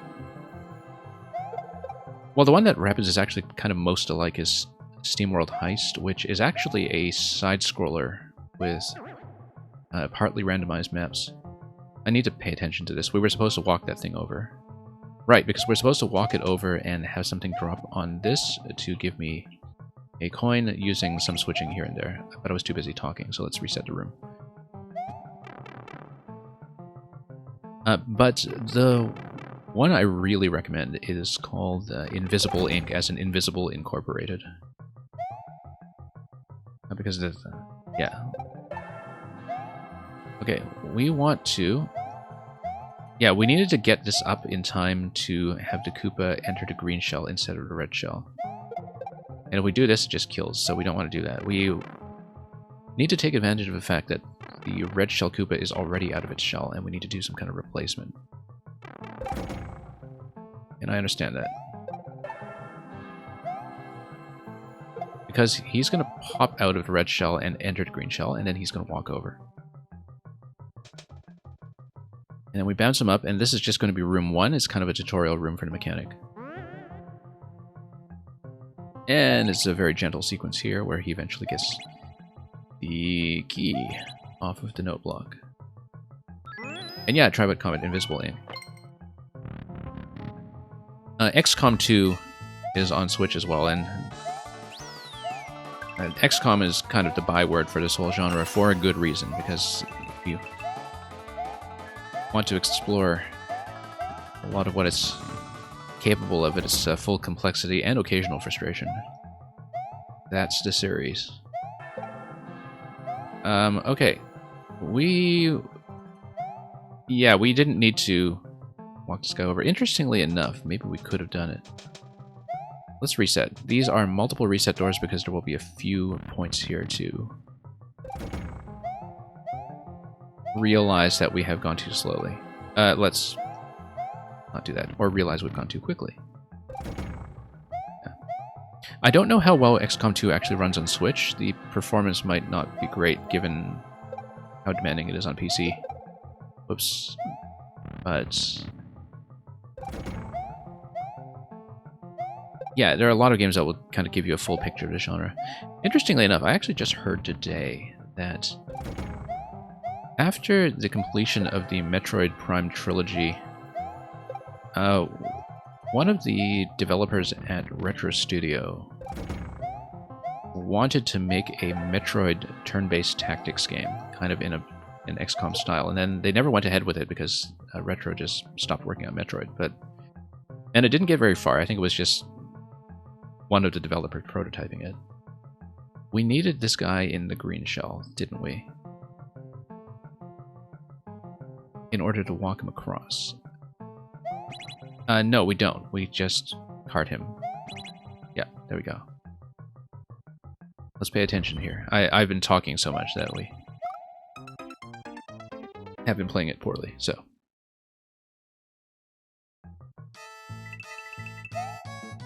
Okay.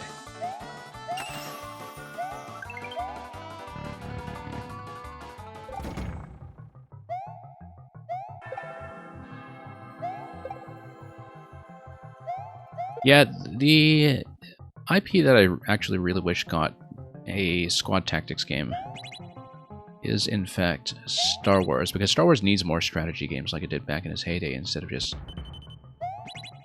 action games all the time. And I remember, so the game that just released from the XCOM team at Firaxis is the Marvel game, Midnight Suns.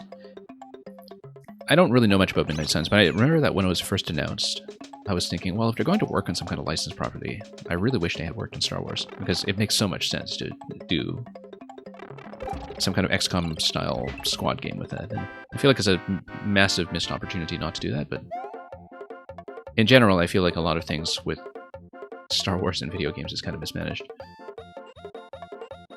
Anyway, let's squash this guy, and we'll squash this one and send him across. And we'll just climb. And that'll be curtains for the Koopas.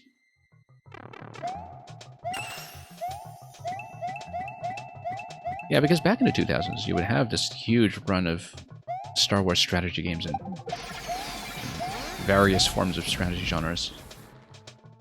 It'd be all over the place. And, you know, they wouldn't really be the best or most representative examples of the genres or anything, but I kind of appreciate them more now that they're gone, in terms of having a run of Star Wars strategy titles having existed once, which just isn't the case anymore. Anyway, I really enjoyed that, J-Rob Wu. I don't think I broke anything, but I wasn't kind of consciously looking for breaks. I was trying to focus on a course while talking about completely different video games. But yeah, this is a nice kind of introductory difficulty level for exploring this concept for people who haven't seen it before and kind of guiding them to that central interaction of having the shell switching going on. We've seen this kind of concept before in many different configurations, but this is a very effective one for easing people into it, I think. So, thank you for that, J-Rob Wu. Enjoyed that a lot.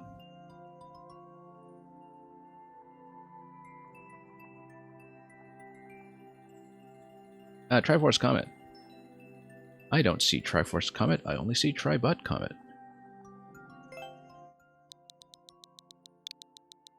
I guess that's a skip.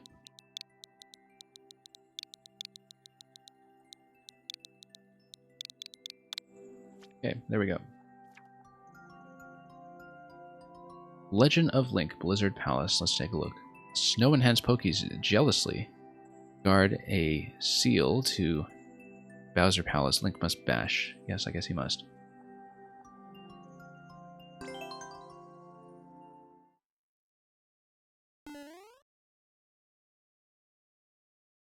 This one's a Zelda level that attempts to feel like Link to the Past style level design, focusing on how you get from point A to point B as opposed to a puzzle box. Okay. Yeah. We've actually played a lot of Zelda Dungeons on a stream before. Every now and then I like to do a Zelda Dungeon special, where we just play Zelda Dungeons the whole stream, so... Definitely no stranger to larger scale adventures that just happen to have a few puzzle interactions in between. And we've seen some pretty spectacular ones when it comes to adopting various themes or concepts from mainline Zelda games. Look at this on-off switch here. I feel like with sufficient bomb timing, we can actually blow up the on-off switch from this side.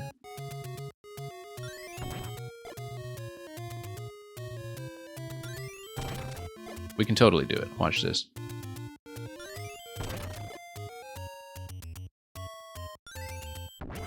Maybe a little later than that.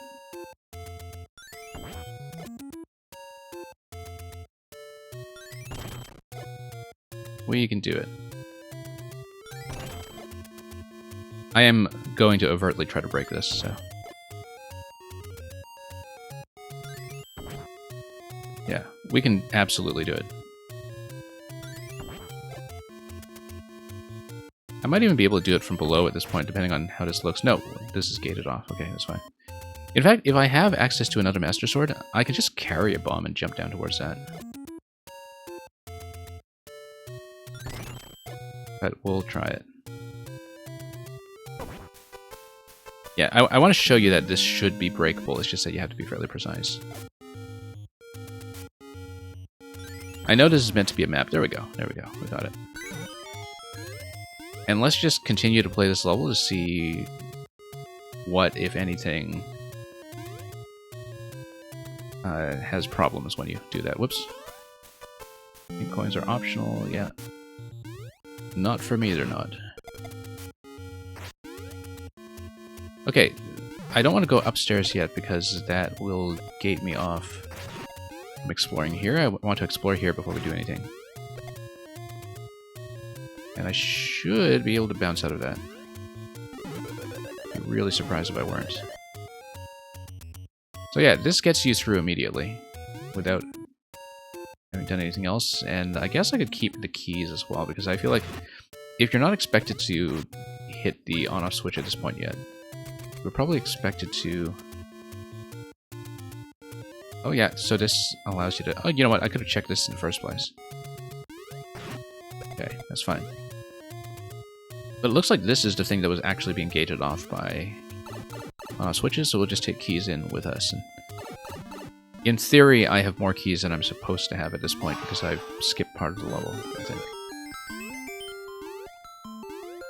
You've done that on-off after being inquired, it's going to get fixed. Yeah, yeah. It's a pretty big break, and somewhat obvious to people who keep their eyes peeled for that sort of thing. This is just a fairy fountain, as I can tell. The blooper is going to take the place of a fairy, and that makes complete sense to me. So that doesn't actually progress me any further, but that's okay. That just means that accessing this area is not really a problem. It's honestly much better looking than a lot of the actual Zelda fairies, especially the ones in the 3D games. Which, you know, are, I think, somewhat hideous by design, but...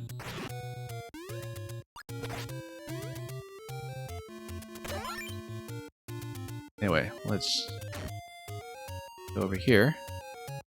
You can absolutely hit the pound to unstack some of the munchers. Why would we do that? And I see that this is meant to be a map in some fashion. then, yeah, I guess we do have to hit all 3 POWs. If we hit all 3 POWs, the Munchers unstack, and then I guess that's supposed to give you keys, perhaps? If you hit the big Muncher after hitting the 3rd POW, then perhaps it gives you a key. Don't think the camera scroll is going to break anything here, but, you know, we can always check. Yeah, you kind of have to watch the off-screen timing here as well. No, it's an on-off switch mechanism, and that gets me through. Oh, that's interesting. Oh. We broke this, didn't we? I broke the level. Because you're supposed to do this interaction, get the on-off toggle from off to on, and then come back here. Right? I think I actually did just break this, because you're supposed to stand here after you leave. So, because I toggled the on-off switch in advance, this room was something I was supposed to skip. Camera scroll used to snap this level in half, yeah. That's what it does. I think I am locked, though, right? I don't see a way to unlock myself. Yes, okay. Yeah, and that's how I play on my stream. It's very much an occasionally accidental playtesting stream, I would say. I break stuff. I don't always intend to do so, but... Right, because at that point, I'm not expected to have a key yet, am I? No, I had 2 keys. I'm expected to have 1 key, not 2. Perhaps. I'm going to try to do the break again just to see. I mean, obviously you're going to fix it. Right, because we have 1 key. I'm going to try to do this again just to try something.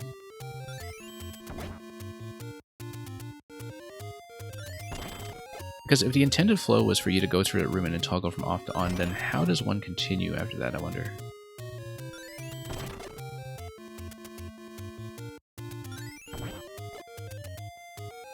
We'll get it.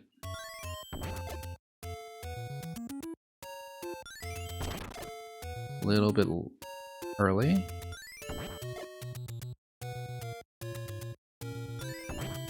A little bit late. I can always adjust my position a little bit.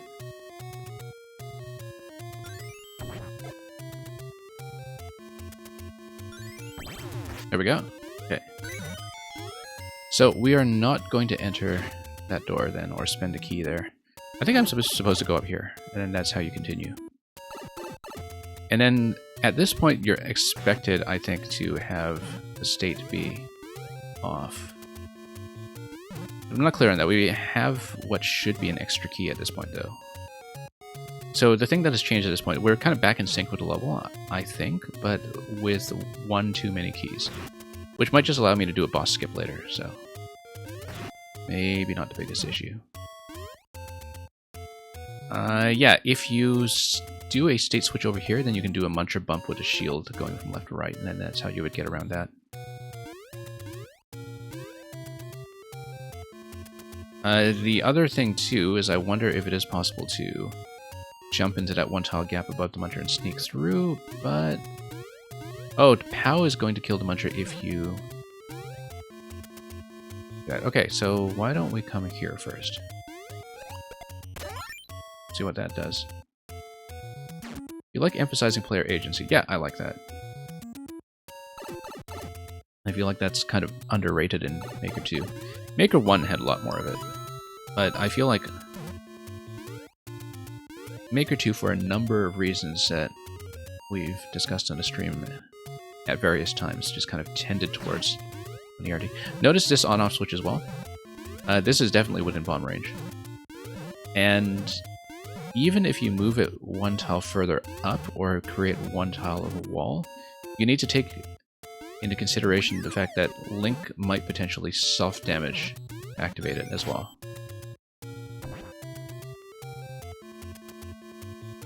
And yeah, here though, well, I mean, there's no difference between doing that and tossing a bomb over here to toggle the on-off switch as you please, so I guess there's no problem, because the idea is that in this room you have free access to toggling the switch anyway. And then the idea would be that you would toss this thing over, jump over, go. And then you would exit like this. One other thing you should be aware of is that there is... I mean, this is very difficult to prevent in any level that involves on-off switching. But there is a way to toggle an on-off switch at the same time that you're entering a pipe or door and have it fail to activate, I think. Like, there's a very small edge case that I've seen some levels actually take advantage of before, which, again, it's very hard to catch. I wouldn't expect you to catch it, and it's absolutely forgivable if you don't deal with it. Now, we're supposed to hit the POW, obviously, but we're gonna grab a sword and then bump the muncher the old-fashioned way because I can. Whoops.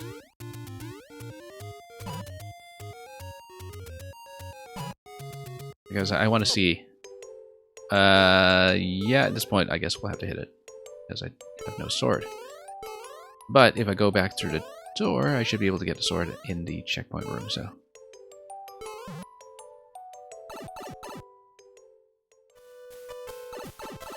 There is, however, a soft lock that needs to be patched. Yeah, I'll try not to deliberately step into it if I see it. Even if I do want to demonstrate it.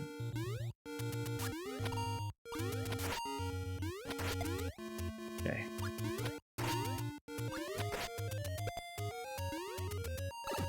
Let's go. It's fine to me. Then... Whoops. This is very slippery. It is in the night winter theme. And never a winter nights theme.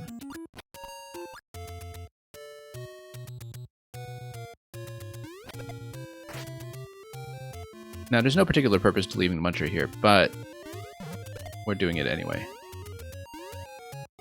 Just to see. Hopefully that doesn't actually lock me at any point. Okay, so we'll get a spike as well.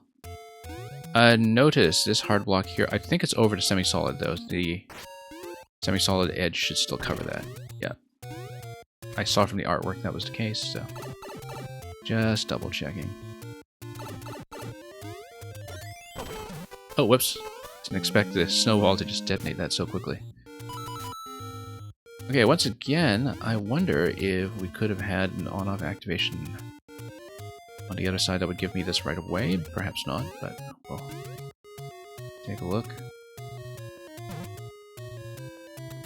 And again, I'm still sitting on an extra key here, aren't I? So,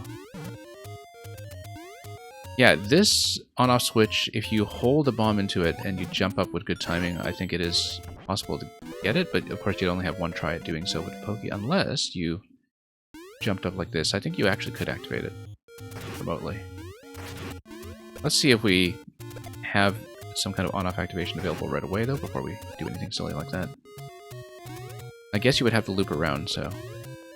It is possible, it's just that I would lose the Master Sword in doing so. Let's try it. There we go. Boss room without the Master Sword. Ah, yes, and if we had the pink coins at this point, we'd have the additional key. And we're going to die anyway, so now we'll see the level as intended from checkpoint. Yeah, so here's the thing, is that especially if you're sending Link dungeons to people, that kind of bomb overlap where you self-damage and hold it into an on-off activation is a puzzle solution I've seen in other Zelda dungeon levels in the past. So people who are pretty familiar with this genre of level will try stuff like that. And I can think of at least one specific Link level that uses that interaction very heavily. So yeah, I don't need a Master Sword, but good to know. And I think that at that point I was probably expected to collect some pink coins anyway.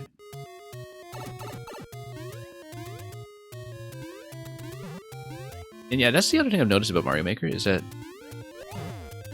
in Mario Maker, players are much more eager to do self-damage than they are in a normal video game because they don't trust other makers. That's really the simplest way to put it. If you don't trust other makers to not require that, you're going to try it, and so you have the situation where people try to do self-damage all the time because they don't know that it's unintended, and they've seen enough levels where it is intended that they don't know the difference. So yeah, basically any kind of accessible location like that needs a little bit of extra protection. We do have a coin under the muncher as well. I think we need to do this little POW minigame for it. I like that, actually, that you scroll into the minigame to do this. And then, moreover, that's stepping in here and hearing the bonus music makes you watch for the minigame and take notice of it. I actually quite like that as an idea. And then we grab the bonus key off this guy, which actually gives you a boss skip, I think, if you... Oh no, we hadn't actually plugged in the key yet in this run, had we? Also notice... bomb over here. It just forces you to cycle back. That's not too bad. Unless... bomb over here. And what if you kill this guy with a bomb? Then you don't get snowballs and you don't get a way up, right? This guy's totally killable, by the way. I bet he's killable. Maybe not. Okay. It's not quite within range. Okay, never mind. But then, now I need a Master Sword. Do I get a Master Sword? Yes, I do. Alright. I feel like with adequate timing, he actually is killable. Like, we were a little off-center, but within a 2-tile range, I think... I would check that carefully. I think it's probably possible, it's just that you'd have to be dead-on accurate. Bonus room music was such a big help in saving people from themselves, yeah. Absolutely. So yeah, if I had seen that key in my first run, even though I was fairly low on time, I actually could have used my extra key here. Failing that though, we're going to instead try to shield into the Podoboo and miss completely. And we will have to do this instead. Yeah, because I was hoping to just shield into the fire and then... I kind of like that you don't have a power-up required for this fight. It just adds a bit of extra risk like as a normal power-up.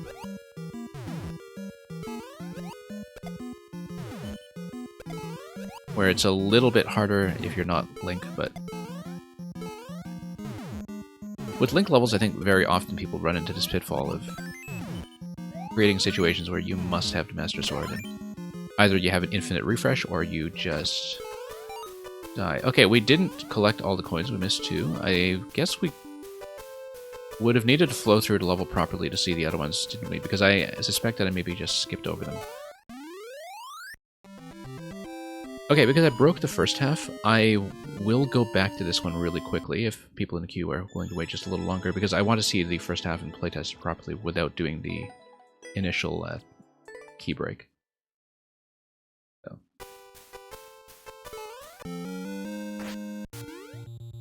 You tested as Snow Spike, and how sad it would be that he's still killable. Yeah, I'm not totally sure, but when you see a 2-tile range like that, people are going to try it, so...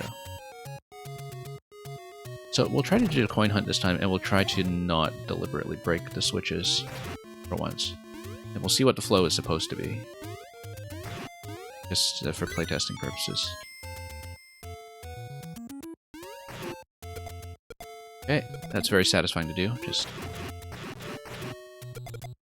Yeah, so we know what this middle room is. That's where we broke the level earlier when we had the munchers. And... yeah, this stuff doesn't take you anywhere yet, but it will eventually.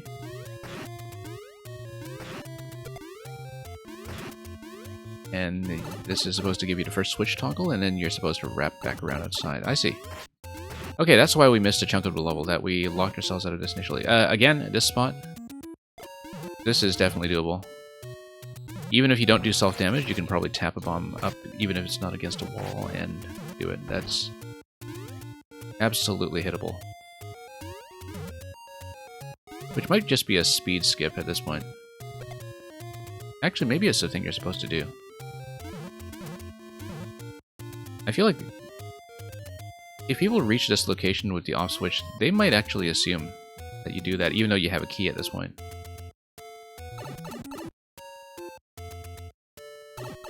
I have a key at this point, so the idea is to go through the key door in the center. I'm trying to force myself to do the intended order because we've done so much breakage already. But yeah, it's a fairly gentle level in terms of difficulty, so I don't mind taking a little extra time to show it off properly and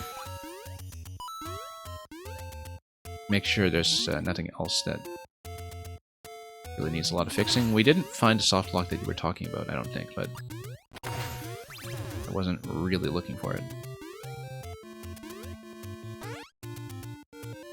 The map was tacked on. Yeah, the thing is, I understand that, you know, people like to do the map thing because it feels like a Zelda dungeon. I've seen very few levels that actually use the map effectively as a clue. There are some good ones. I played a really good one. If you know the 7MMC levels, there was a really good one by 3Good5U, which was a Zelda dungeon tower. And, oh, I feel like we wanted to do a fine climb. And it was a really good example of a map that actually mattered to the level. And I remembered that quite precisely. Oh yeah, we just skipped this coin last time, I think.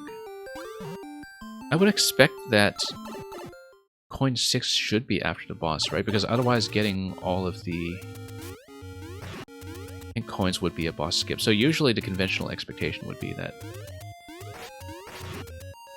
if you have a boss with a key, but you also have collectible pink coins with a key, that the final coin is going to be placed after the boss room. I don't know for sure if that's the case here, because we didn't see a coin in the ending room. But if the coin is in the ending room, then we were only short one, and I think that was the only one unaccounted for.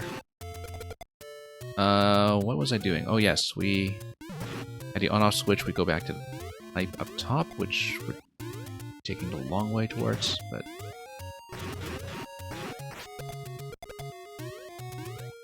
yeah.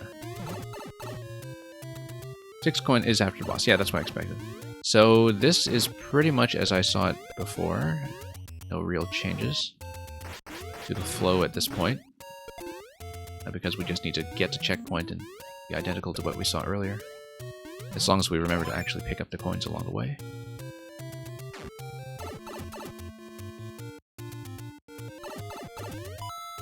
Which may or may not be the case.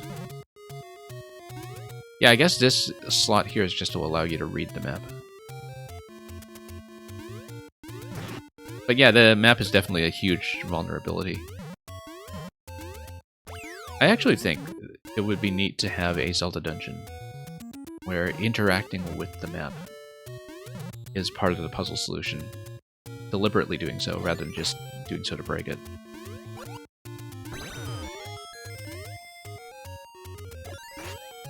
I actually feel like I've had that idea in mind for some time, I just haven't built it myself. But now that I look at it, that's one way to do it, is to have these kinds of interactions that are within the space that would make the level alterable from manipulating the map screen.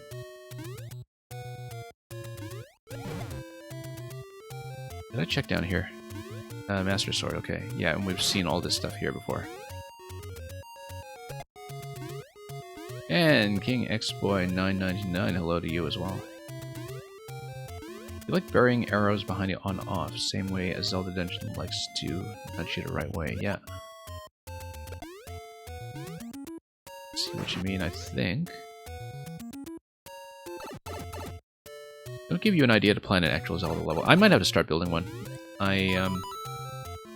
I have not published a Link level yet. I've been playing around with a couple of concepts in the editor for a long time without actually building anything with them.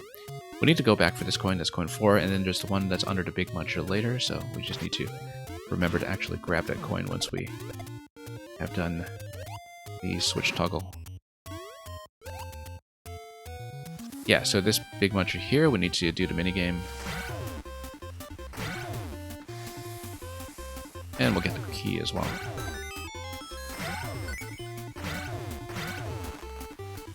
But yeah, the music placement works wonders here for sure. There we go. Okay, so we're going to grab what is now coin 5 from here. And then we will exit.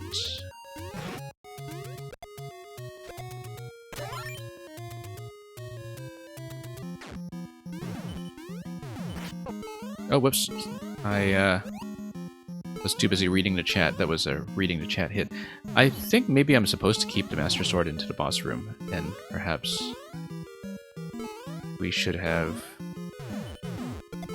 Well, if that's the case, I'm going to maybe take a death, but let's hit the snowballs first and pass this room and pass judgment after that.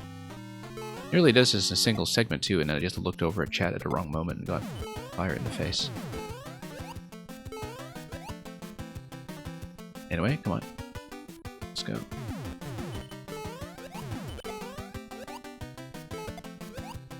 Let's not get a snowball in the face when we are on the wrong side of the fire.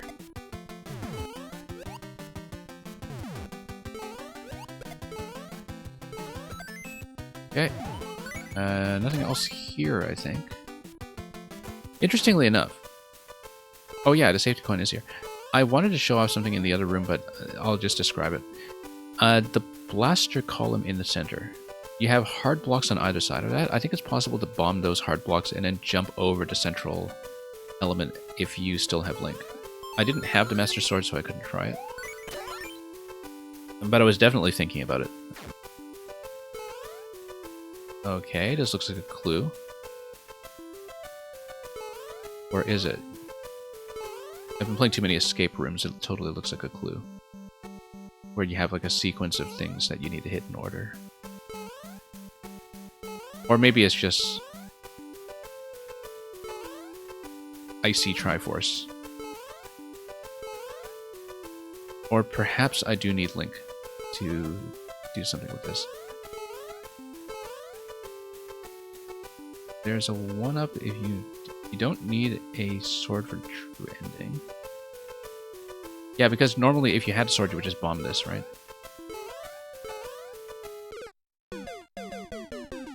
Oh, whoops, I totally didn't even watch the clock there. That's okay, that means we can go back there.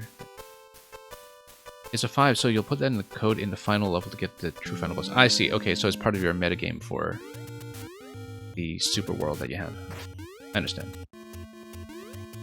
Took me a moment to understand your comment there, but... Yeah, in that case, we've basically seen the level, so in the interest of time, we'll probably exit, because we have seen... you know what? No, let's go back to the final boss. Let's show off the thing I wanted to talk to you about.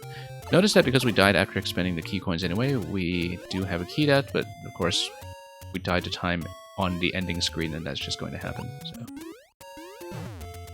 That is just the result that you get when you do that to yourself. So never mind the coins, I do want to just show you what I was talking about in the boss room, and then we'll probably exit from there. Which means I can totally just do this the speedy way. If I have a sword, then that's just the only sword. So let's do this the slow way instead.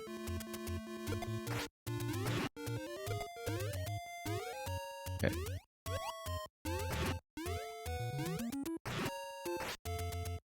Then, yeah, we'll just grab the key. Leave this as off, and then go back to the boss room, and then I'll try to show you the interaction that I was talking about, and then we'll exit the level from there, so... Thank you to the patience of those who are waiting in queue behind this level. Yeah, because whenever you see blasters like this, you can totally do something like that. Which means, by the way, that you can pick up extra keys. Let's see. No. Hang on. Now I can't pick up extra keys, but... Yeah, that's kind of interesting, that if you're able to do this, you should be able to jump over there as Link and use bombs to grab the 2 keys that are just there for display purposes to the right of the Pokey. If they are just there for display purposes. But anyway, that's the thing that came to mind, is that it is definitely possible to do it, I think. Getting back out of there alive might be a bit tricky, because you would be stuck on the right side of the bumper, but the thing is, whenever you have the homing bullet bills on screen, you can pretty much jump anywhere. It's just that you need them in position to get out, right? So you're not actually trapped on the right side if you have a safe spot to stand, which then allows you to jump on a bullet bill to get back to the left and back to the key door. But you could basically skip over and grab 2 completely superfluous keys that way. Which would then, in this room, allow you to just exit out the key door. Although maybe, you'll kill the Pokey and do it the fast way. Because if you're going to the right side anyway, you might as well kill the Pokey. But then you would have a way to get into the bonus door at the end as well. So yeah, so I think we saw everything we needed. There we go. The extra keys was meant to be a secret way to beat the boss.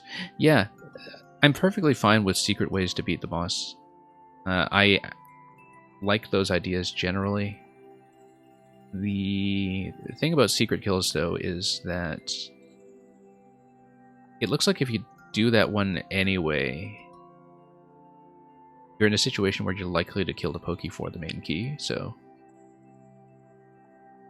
the alternate keys actually just feel like extraneous bonus keys. But I can kind of see what you were going for. Anyway, I hope that was a useful playtest.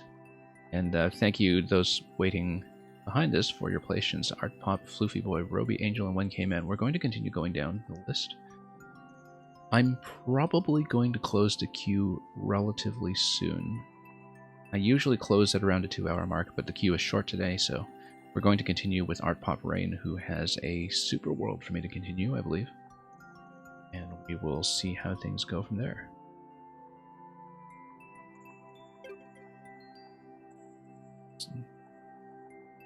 Yeah, Triforce comment, hope that was useful. Art Pop, if you would like to check in, we will plug you in.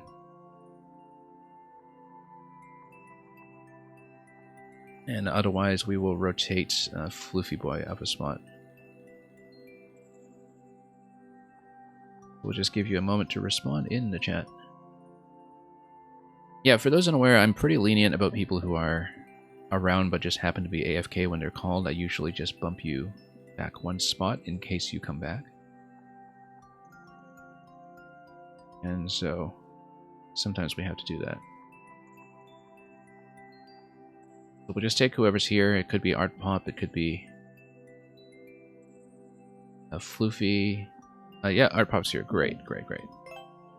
I also don't know sometimes if people are just stuck behind advertising, because Twitch has been so aggressive about pushing ads on people lately.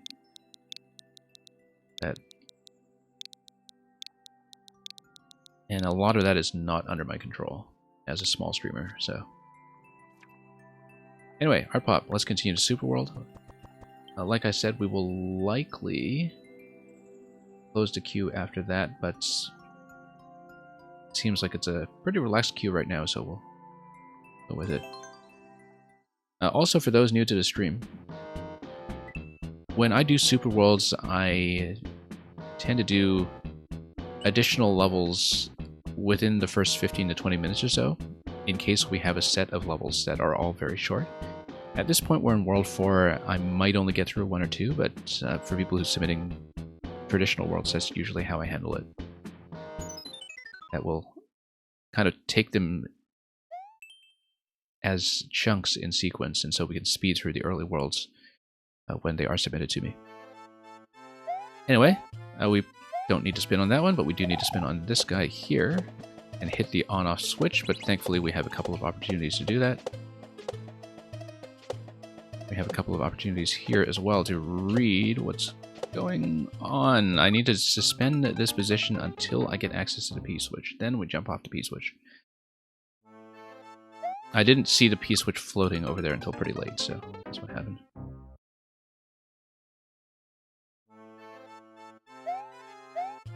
Okay. Then first cycle on this one will be fine, and on this one too. We do need to... Oh, I see. You want me to hit that block. Because then we hit the on-off switch, and then we P-jump over to the next obstacle. So I'm supposed to take that quickly, but we are supposed to hit that block and land on it. Once I get back over there without slipping. And Art Pop, you were lagging behind a bit. Yeah, I'm glad we managed to get you in. And that you noticed that. Hopefully my stream is performing adequately for everyone else here. Yeah, I want to wrap around that block, and I want to quickly get over to the P for the P-jump. See how that goes. Whoops.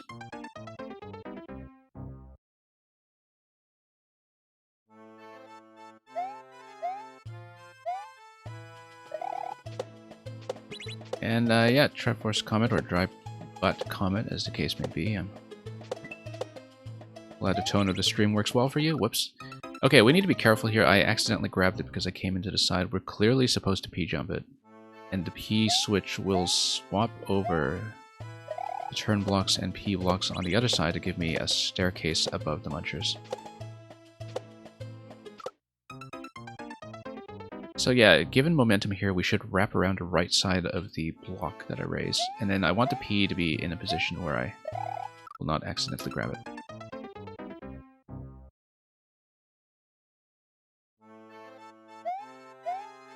Okay, there we go. And that could be tightened up a bit on my end, I think.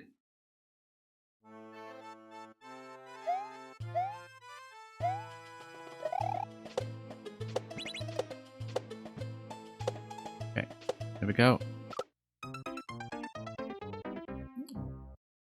Which finally handed you controls to ads. Did it really? Why is that not a universal feature? I'm not sure which controls you mean, because they build in so many ad-related features. Often faster than I can keep up with them. And usually it just winds up being a way to push more ads without me realizing it until my viewers tell me that things have gotten worse.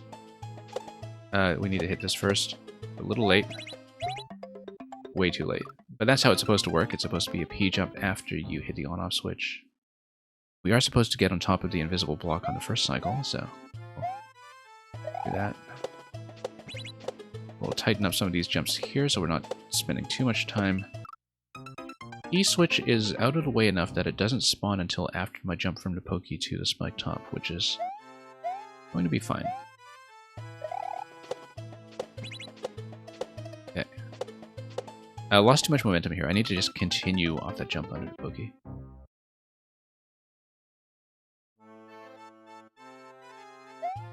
Why would I ever P-jump it? Because the P is my only platform over, right? Sounds far too practical. I don't think P stands for practical. Unless it's a practical joke. Which, in many troll levels, it actually is.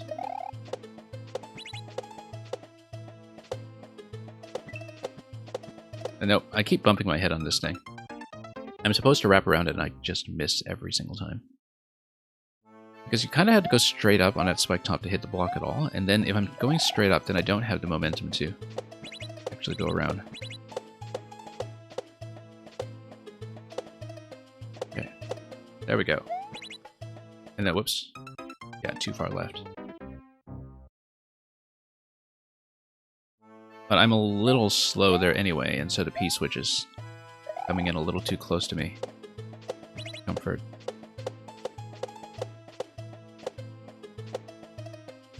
Nope. Yeah, way too late. And that's not really salvageable. You do need to hit the P-switch quickly. Mario has blunt force trauma from banking a metal box so many times. Yeah, I mean... comes with a job description, right? Why did you even become a plumber if you didn't think you could handle the rigor of the work? Whoops.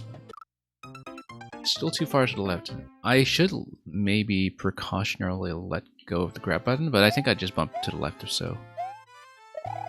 It's a problem that I have sometimes with things like landing on dry bone shells, that we do the accidental pickup all the time. Here, though, I think I'm just out of position. I should be able to land comfortably on top of the P-switch if I'm just a little speedier about getting on top of this block accurately, which... that was almost salvageable, but again, missing the invisible block at first was causing problems.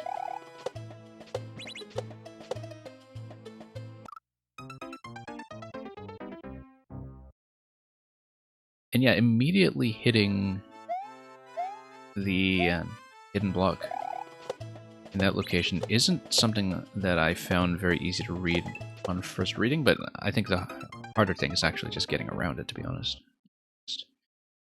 Doing enough of a momentum control when you... enough of a correction when you fall back to the spike top that you can go around.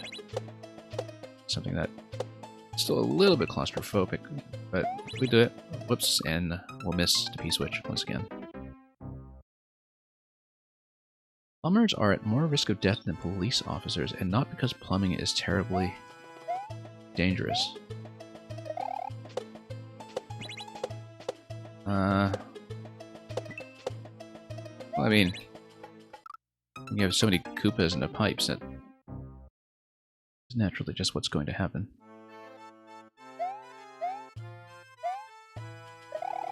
Okay, let's pop this thing.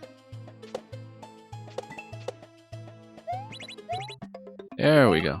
I actually did let go of the grab button that time just to be absolutely sure. So even if I were a little bit off center, I could still hit it. But we just had a better jump that time in general, so I don't know if that actually made much of a difference.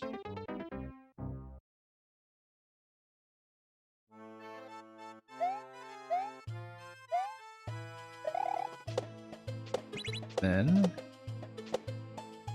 Oops, no. I didn't think I was going to hit the spike top, so I overcorrected that. Wrapping around one block, you say, can be difficult when you're trying to read ahead and slow down. Maybe so.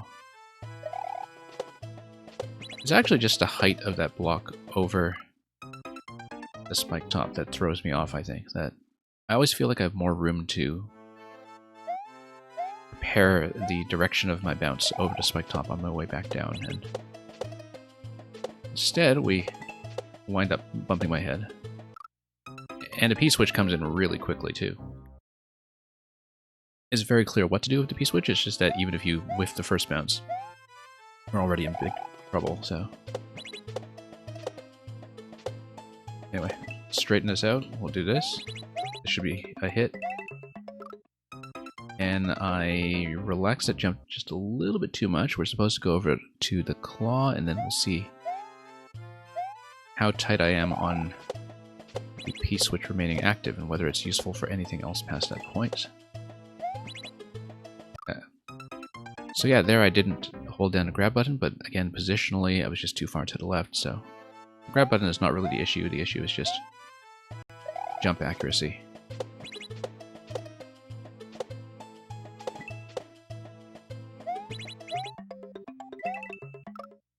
And yeah, I think psychologically the ceiling there is kind of making me pull back a bit on the jump when we can do a full jump just fine.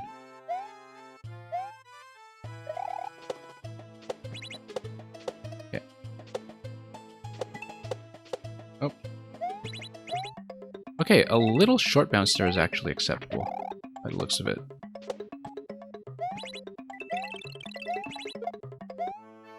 A little too slow there at the end as we reach checkpoint. I hesitated a bit on the throw, that's why. I could definitely have made it. I just took a moment too long to read where the throw was going to go, and we probably should have just played that by instinct.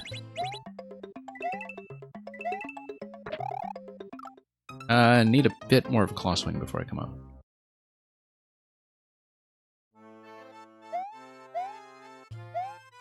Yeah.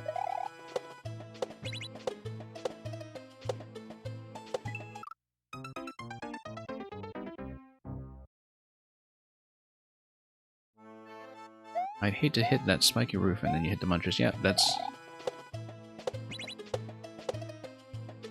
pretty much what happens. I mean, after playing enough levels that have this kind of thing, yeah, we don't really have enough room for an additional claw swing. I needed to get into a claw from an angle that will swing me all the way over, I think. Right now, my entry angle towards that claw is not very good. Because I don't have enough time to do an extra swing, because the P-switch is on a tight timer. Or at least, not super tight, but of course I missed the P-switch timing last time, and so I would imagine that I really don't have time to spare when it comes to swinging on the claw.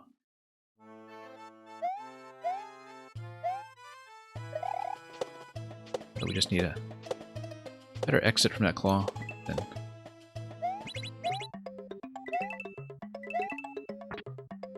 no, I guess not.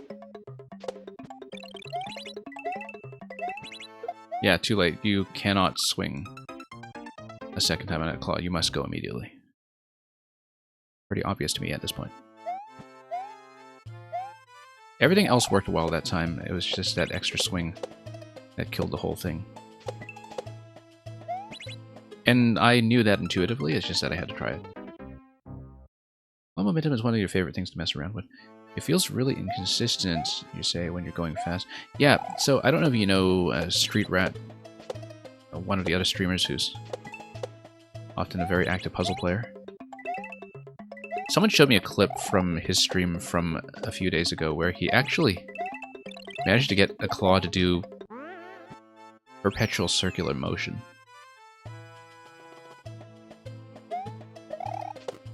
And that's obviously not what to do. We're supposed to bounce into the bomb a second time and suspend it in that position until it detonates to get over to the platform. Okay. Yeah, the one-way panel will protect me from the muncher as long as I don't go over top of it. We just need to hug the one-way panel there and bounce the bomb until we have an opportunity to land on the platform. The on-off switch is then going to toggle before I get to the next falling platform. Here we go. That's not what to do. I'm supposed to go under before the munchers get dunked back down, I think. Okay. Yeah. Nope, I'm supposed to grab that and throw it over. You get onto skulls, I spin on a pokey, I get back onto the skull, and then the spring will give me some kind of interesting position after that, so...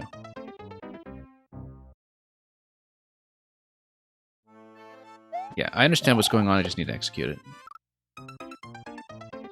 It took me a moment to notice that the platform in the track was actually going to lift the munchers rather than just cut through them because I wasn't really thinking about it.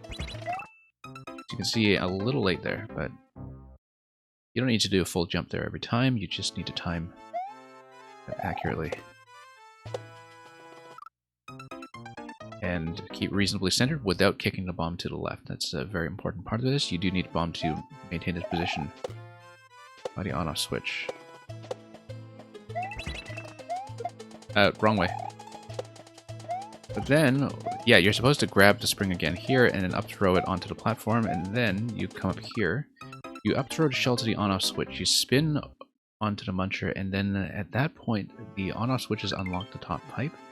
But the spring is going to be sitting on top of the munchers, and that is what gets you safely up to the pipe. Okay, I understand. There we go. That was nearly a disaster, but... Okay, just missed a spin jump. We're eating through lives a lot faster than I expected. We started with a bank of like 70 or something? I don't know. Or did I just misread my coin count? Let's see.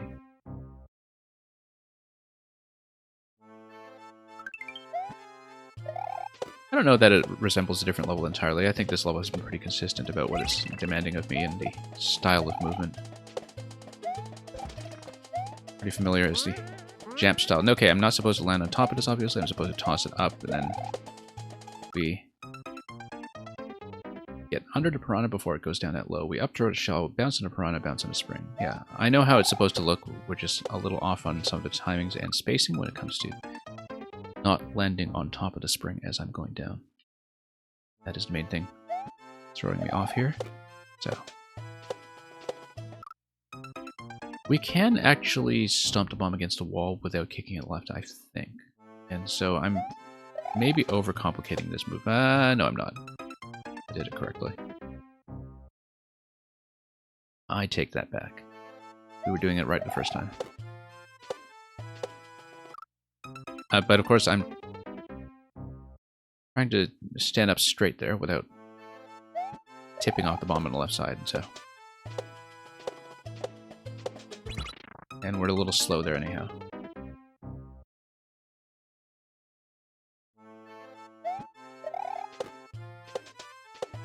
Yeah, I don't quite consider this Kaizo, but I know people have a different range of definitions for the term in terms of the amount of technique that is required.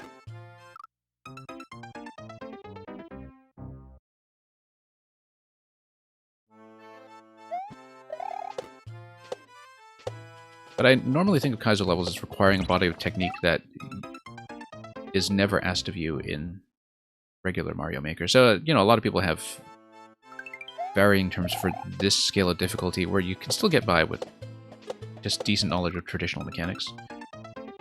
Some people will call it Kaizo Light. You see these very commonly referred to as jump levels, because you need to jump well, but you don't need to do really complicated shell throws or anything. Don't lose my lives. Yeah, I know, because I'm going to be ejected past checkpoint. Good point, Art. Not because I would have to redo this.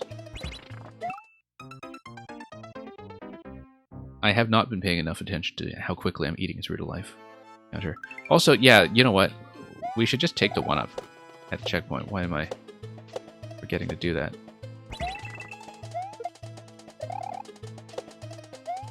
Using 1-ups, imagine that. A little too late on jumping once I picked up the shell. Everything there was accurate until I was late jumping after picking up the shell. I just hesitated a bit. I also completely forgot to pick up the mushroom, and that made me hesitate, which made things worse.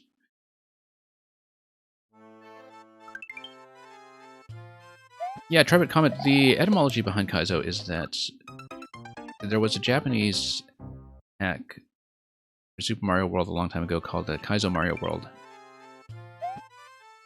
That became the basis of a whole bunch of different things. Not only the Kaizo style in terms of the level of difficulty for some of the item handling techniques, but also for things like hidden blocks that now people call Kaizo blocks when they troll you.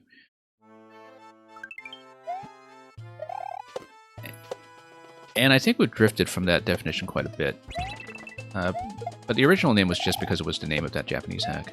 And everything that was derived from that, even though the modern Kaizo community actually substantially took off after Mario Maker 1. ROM hacks have been around all this time, of course.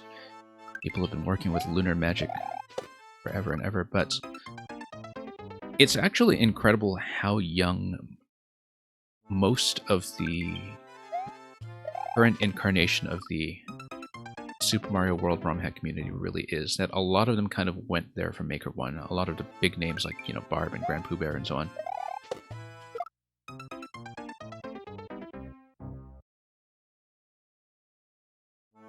Kaizo Mario World is not a hack you enjoy playing. Yeah, I haven't actually played myself. I just kind of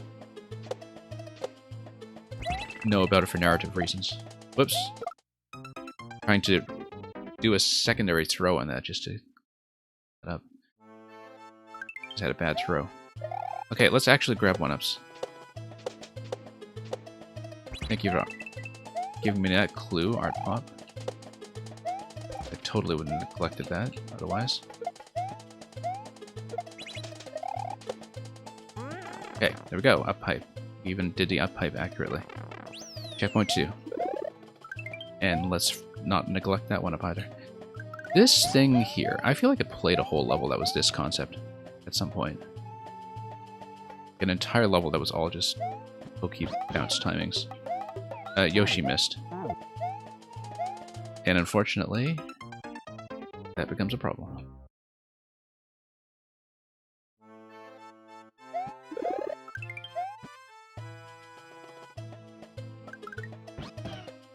Okay. No, I'm supposed to grab that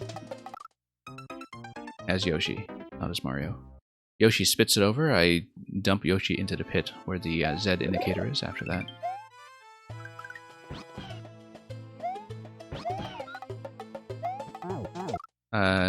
Nope, bump my head. That's not too good.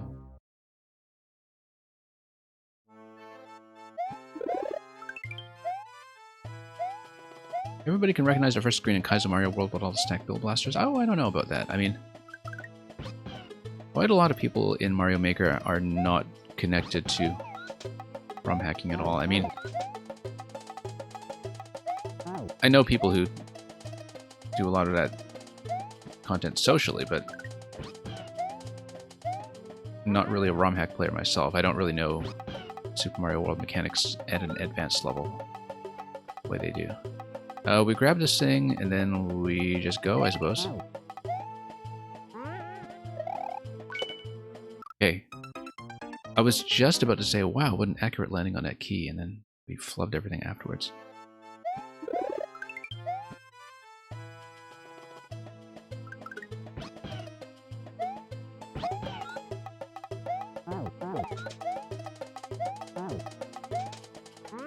Yeah, I quite like this interaction here in terms of how you handle the spring and then have a moment to kind of rest before you continue.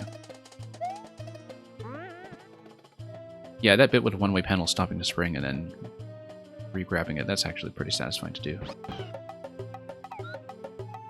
I suppose it doesn't matter which one you take, you can only take one. Although maybe you can repair one platform. Oh, I don't know. Parachutes will do their thing. And here you are. That is a clear.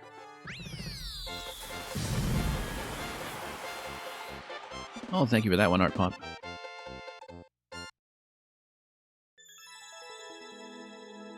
And Art Pop, I will exit the Super World for now, but we just have the castle. I don't know how long you can stay, Art Pop. You're welcome to resubmit this, and I am about to close the queue, though. So if you resubmit this, that would be our closer for today.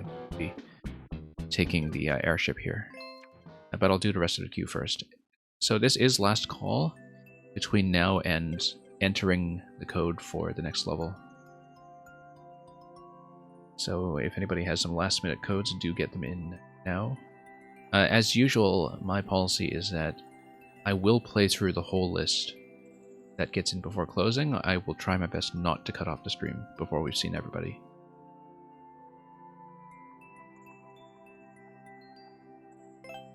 So we'll punch in Floofy Boy's code, and then we will close at that point.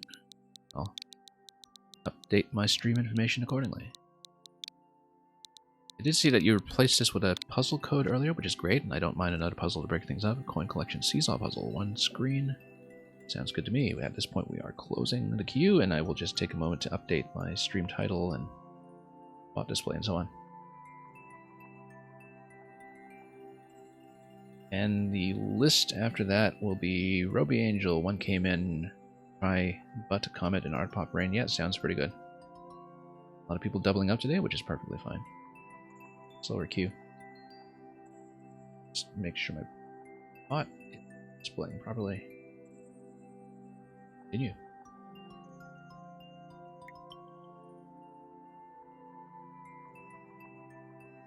You'd say you have 20 minutes, you won't make it to your level possibly. Yeah, that's okay. You've seen one today, you'll hopefully be back for more. Oh yeah, that reminds me.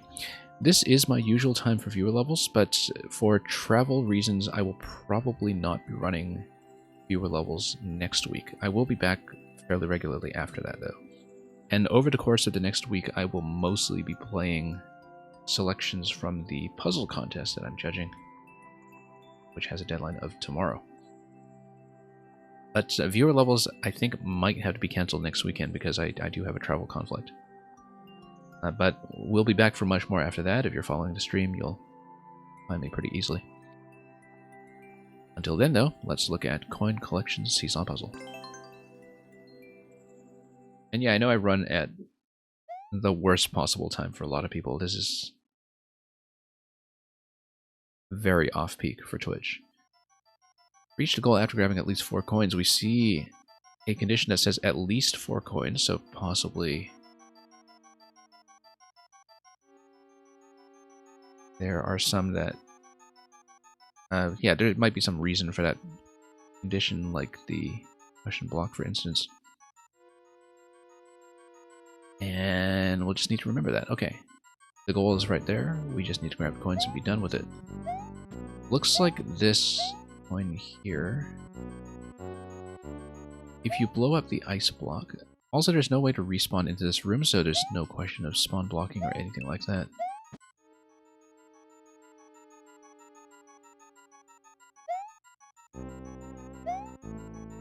Let's think about how we would actually be able to obtain them.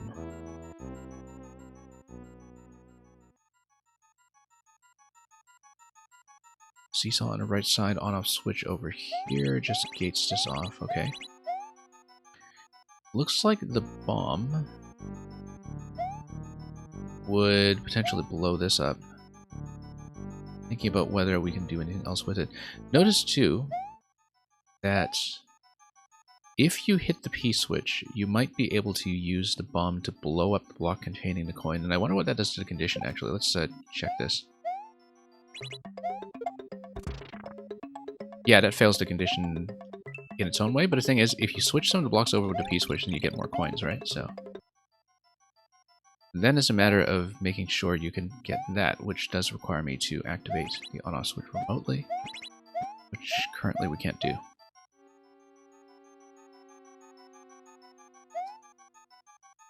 So we should think about it like that, that the activation of the P-switch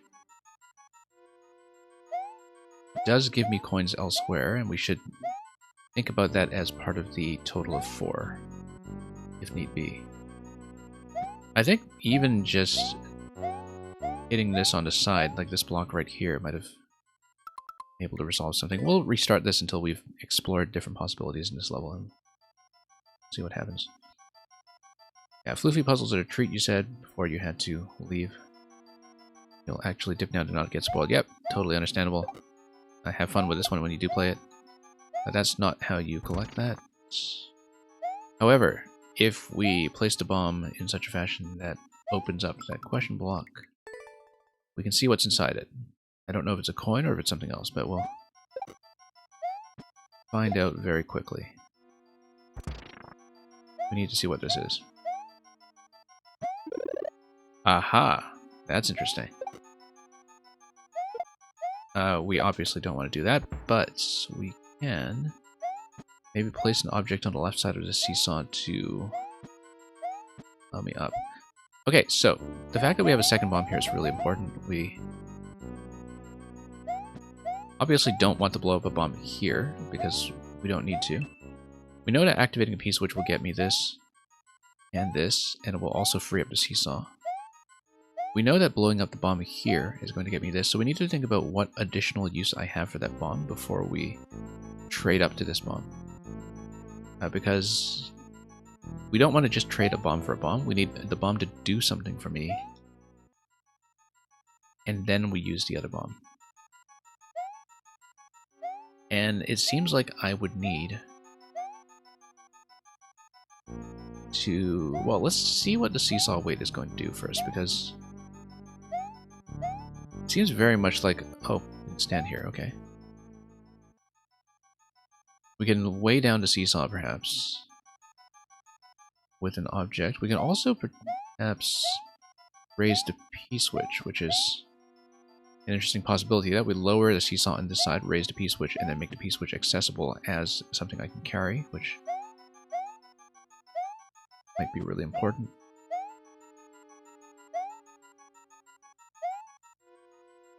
Notice that one thing you could potentially do with the P-switch is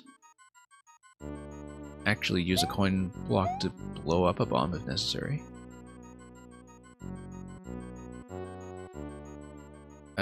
But the nice thing about a P-switch is that you're able to do things like weigh down seesaws with them, potentially. How did I get up there to begin with? Don't remember. Probably stepped on something. Let's see. But yeah, if you have this over here, you might be able to weigh things down. If you're holding the P, for instance, you can definitely weigh things down. Get that.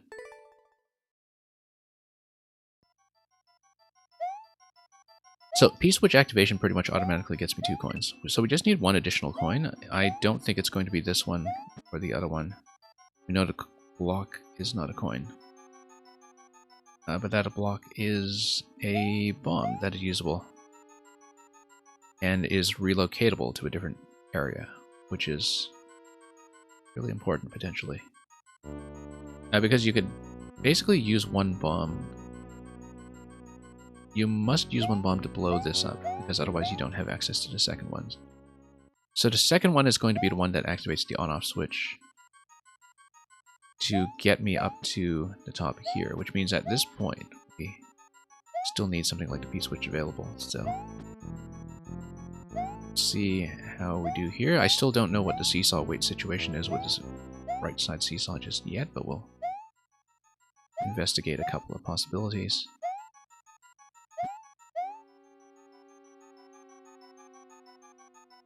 For example, this is just going to be a bit of a test run here.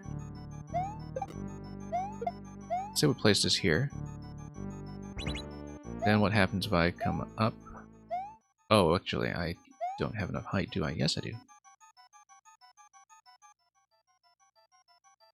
Okay, so I actually need to raise this on the left side, not lower it on this side, because it doesn't get me far enough.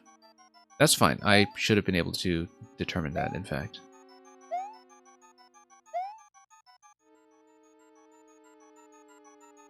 In fact, I think what's going to happen is that I want to drop a P over here. And what we do is we use the first bomb in this position, place it here, we spin on it, get up to this block. After the spin, then the bomb is going to destroy this block here and give me access to the second bomb for the on-off switch. But the way we get up here and pick up the P-switch for the seesaw is by doing a bomb kick right under the gate. Then after that, we use the P-switch to grab this. And then we lower the P-switch using this. Then we hit the P-switch, we grab this coin, and then we grab this coin, and then we're done. That looks like the solution. Let's see if that's it. So I need the P-switch available first, because we don't want that to be out of position.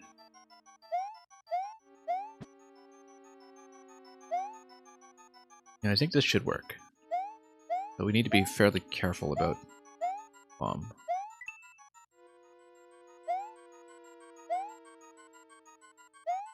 So yeah, some of these coins are placed here just to give you the at least 4 coins condition, something that is available. And we'll place the P-switch over here first. Grab it from the other side. It's necessary. Do this. Get up here. Blow that up. Lower the P-switch in this position and pin it down. And then we need this bomb to do the on-off switch for me.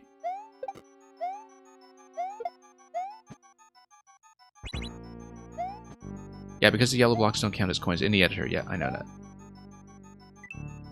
That's why you have to set the number 4, even though at least is a condition that is still... this is a bit of a weird position to be in. I should have let the P down a little bit lower. I don't think I can grab it at this point, can I? Okay, we almost had it. We just messed up on the P-switch placement.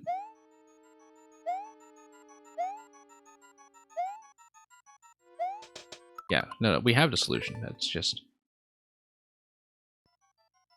I think that solution is supposed to work. I just needed to place the P a little bit better, and that should not be a big adjustment. I just needed to drop it better. I think we did have it mapped out properly. Okay. So P-switch over here.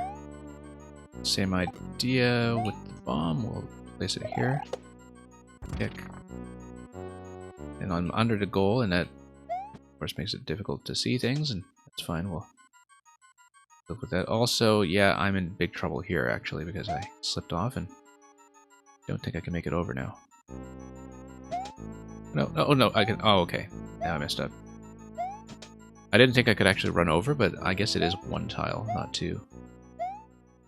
The goal is throwing me off because I was mentally perceiving this as a two-tile gap, even though it's clearly one tile because of the semi-solid overlap.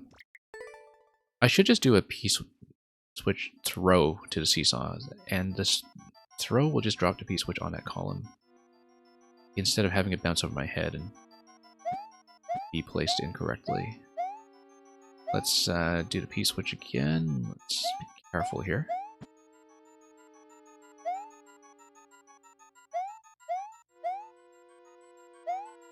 Let's grab a coin before we forget.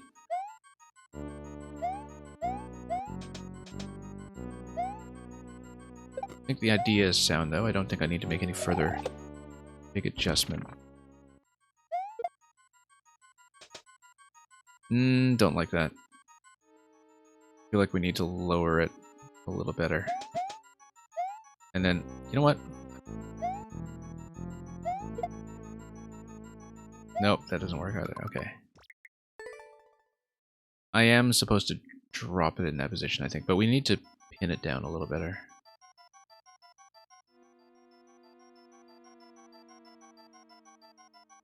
Because right now the P-switch is not really behaving the way I'd like.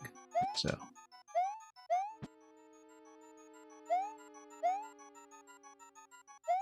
I believe the solution is still correct, but the positioning of the P-switch is something I'll need to do with a manual drop myself, and one that I manage a bit more carefully.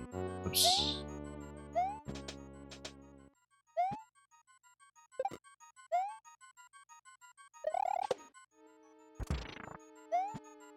Okay, so let's go down. No. Slipped right off.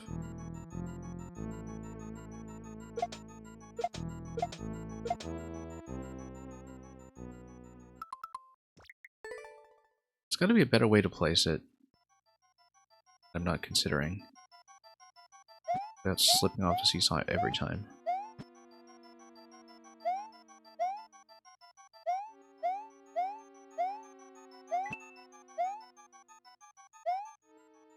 Then...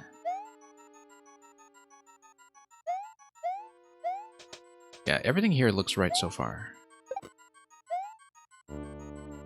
But perhaps there's something to this method that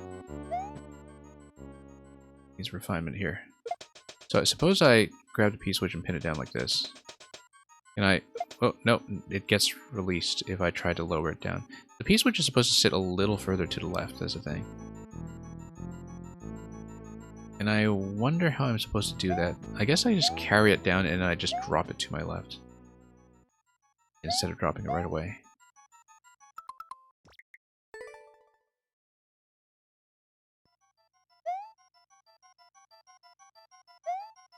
Unless there's some puzzle interaction I'm missing. We'll have to see that. For ourselves.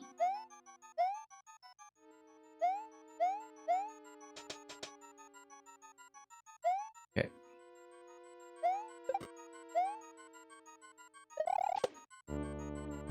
So the idea should be that I do this. I tuck myself here. Oh, now I'm under a one-way panel, and that's bad news. Because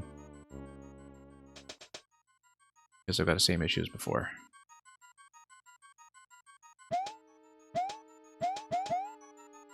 Nope. Okay, let's run across, but not too far.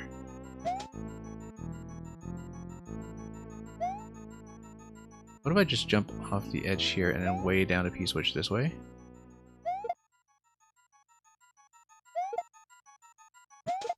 Nope. One-way panel. Yeah, no, that's a problem.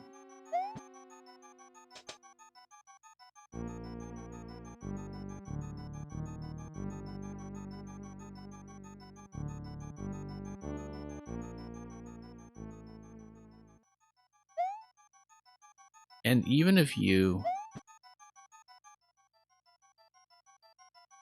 You know, maybe I'm able to reach the P-switch if I don't have the block in the way and if I collect it earlier.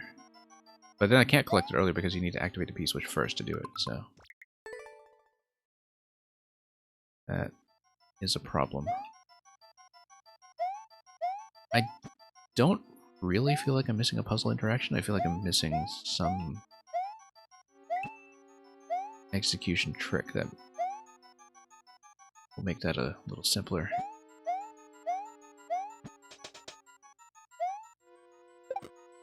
But it's always hard to get a read on these things. Oh. Big miss.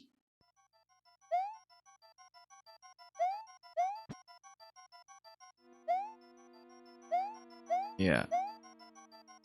It looks correct, it's just... The placement is pretty finicky because of that one-way panel.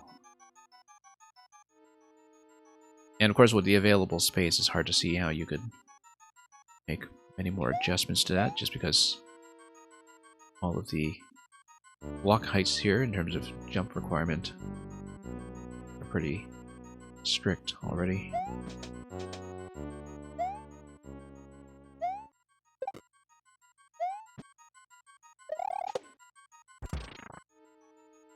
Okay, so what if I come down here?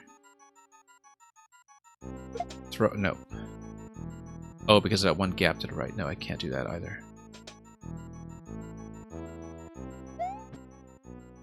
I think maybe it's okay if the P is sitting slightly out, that the block hit is still supposed to make contact with it, but I'm not totally sure. One thing we can do is, after I spawn the bomb for the on-off interaction... No. After you spawn the bomb, that's when you can go up here. So you can't actually go up and grab the coin and get the P-switch back down until this bomb has already been used. So I think I just need to do it again and hope the seesaw position is adequate for me to re-grab the P-switch, and I just won't know until I see it.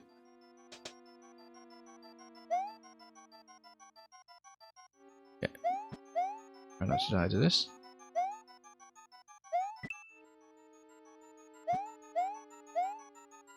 Okay, down here.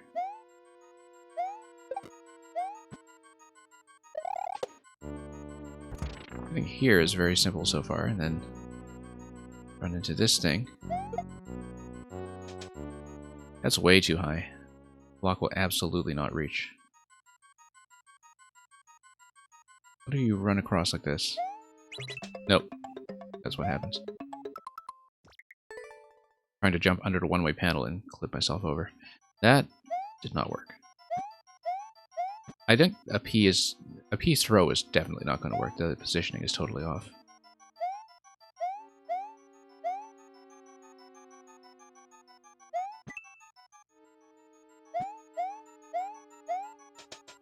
Okay.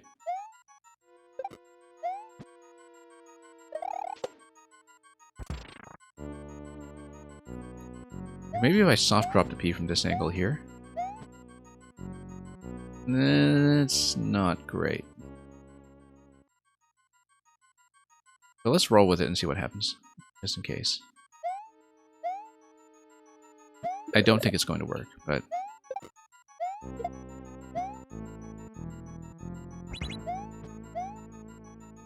we'll do it. Oh, you know what? I can just jump on the seesaw and spit the P back out. Why don't I just do that? Why don't we do things the easy way? A question we ask ourselves a lot. I didn't even get that far to try it, that's the thing. It would have been nice to actually attempt that properly. Okay, on a bit of a timer here.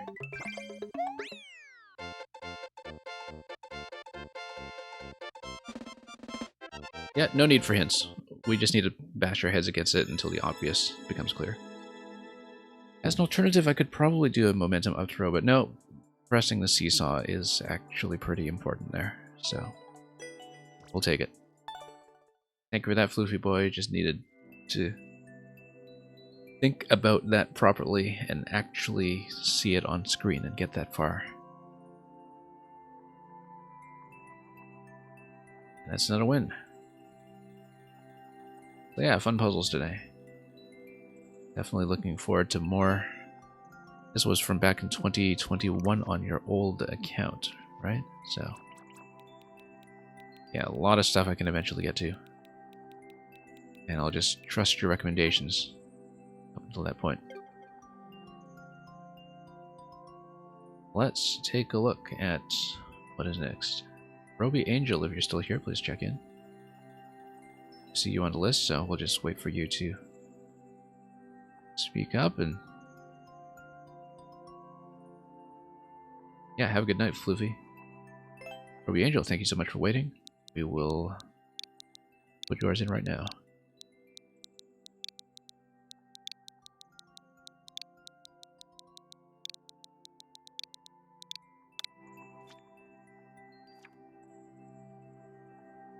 Yeah, I think after this is just 1K-Man and Art Pop because I believe Tribut Comet tried to leave and then typed remove instead of leave because remove is obviously the opposite of add. But the kind of conventional semantics of the Warp World commands make no sense. So, we'll do Roby's level, and looks like that'll be that, 1K-Man, Art Pop, and then we can spend some time on Art Pop Super World perhaps, if that's going to be last, depending on how long I can stay. Like the ice levels for veteran players, defeat all enemies. Good luck.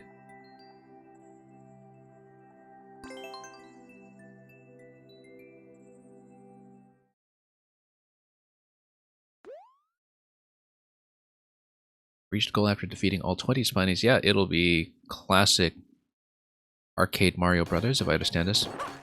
And just built in 3D World, using the Spinies as the sidestepping crabs. Originally just known as the Sidesteppers.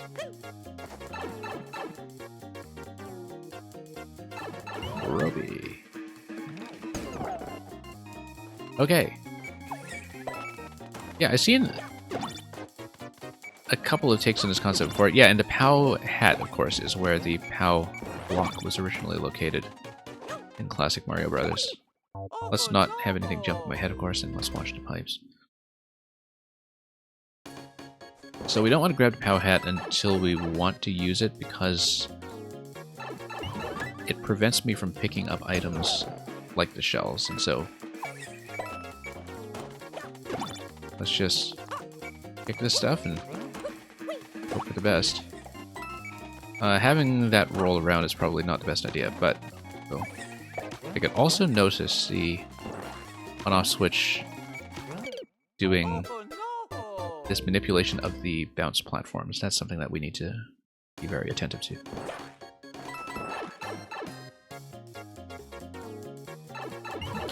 Now the thing is, even if I don't use the POW block because it's... well, even if I do use it, rather, I would be able to kick a shell here and there, but the problem is that we wouldn't be able to disable the shells with the on-off switches to begin with. The on-off switch is kind of standing in for how you could originally just hit the entire platform from underneath in Arcade Mario Brothers. Also, one thing we should consider is ground pounding, if we can. Or just doing 2 shells at a time and smacking them into each other, which also seems a reasonably classic interaction. Oh, didn't account for the bounce. Didn't think about how that was going to bounce up to me. Yeah, I like this layout, and the use of the layer pipes to emulate some of the original concepts is actually pretty clever. Okay. Then that's going to sail around dangerously. That's also going to be very dangerous. Nope. Let's let things walk. Standing above a gray platform is okay. Standing above a red platform, bad idea. Interestingly enough, nothing's coming my way over here, so we might as well just go for the POW as soon as I can.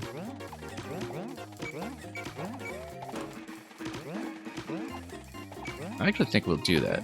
Let's just let everything spawn. Marking the ice, though. No, whoa, I was not expecting that.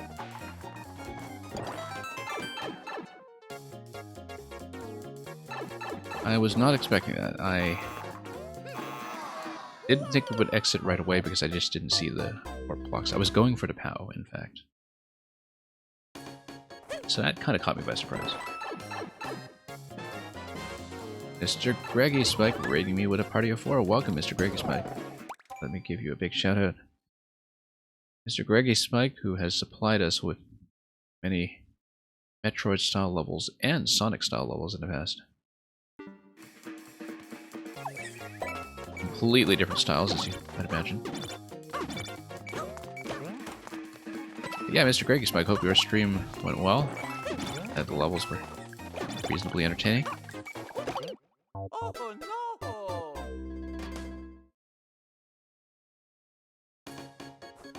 And welcome, Olmec.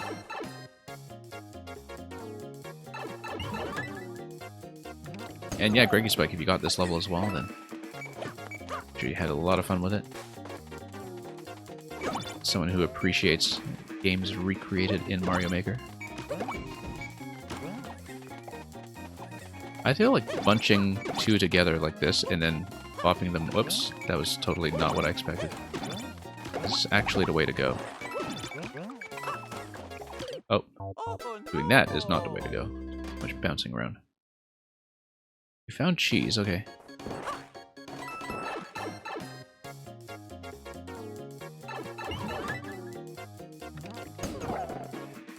We'll see. There are definitely some locations that you can stand on that would operate as safe spots. If you're patient enough to do it. I always forget to correct for the ice and, for that matter, correcting for the bounce platforms. Mushroom platforms, I should say.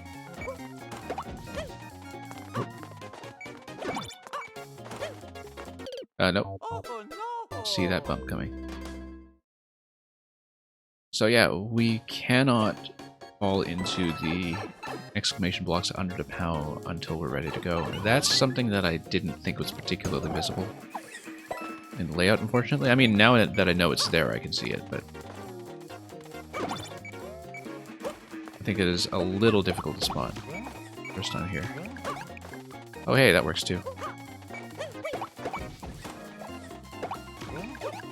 Hey, that works wonderfully, in fact. Let's just do this. Until it stops working.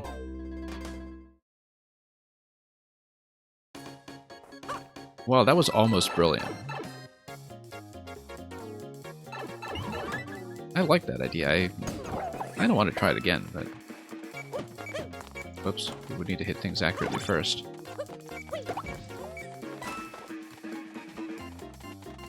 And that just sails off. Okay, yeah, because it falls into the middle.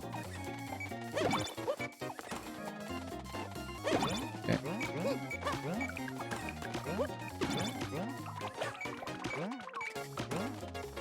Alright, let's do this. Nope.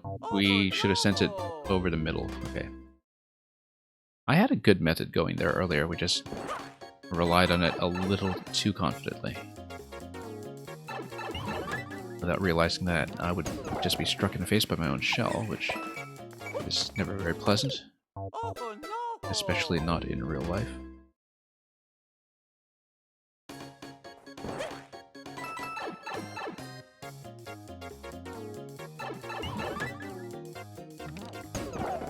Okay, let's try it again.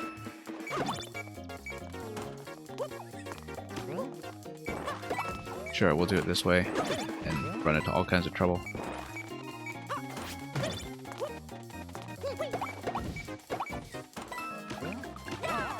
Okay. That works, almost. Bad idea. Yeah, maybe let's not be too campy unless I know I'm actually going to be safe. A lot of different approaches to this. Extremely flexible level. Much like the original arcade game, of course, which is why the original arcade Mario Bros. Was so good at the particular thing it did. Whoops. You actually put a comment on a teleport box if you turn on the comments. Okay, I didn't know that. Because I play enough levels that occasionally turn out to be really popular that yeah. I will typically play with comments off to avoid clutter, especially because I'm trying to avoid things like puzzle hints, right?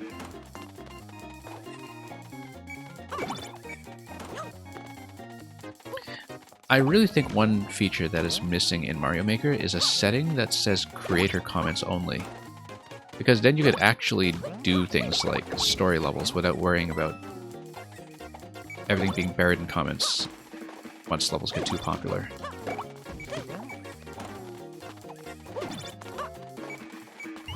Oh, whoops, no. I didn't mean to do that. I was trying to grab the POW, and I missed.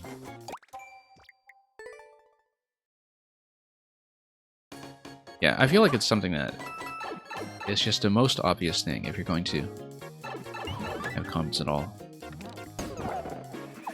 Just have a creator-only setting from the player's side, not from the creator's side.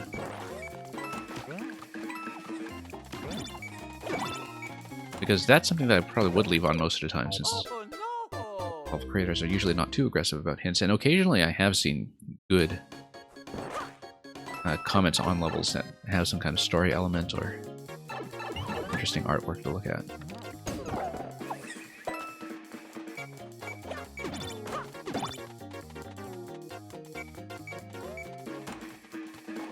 Yeah, I love how the spiny behavior, of course, is one of the great constants of how Mario works. Oh, no.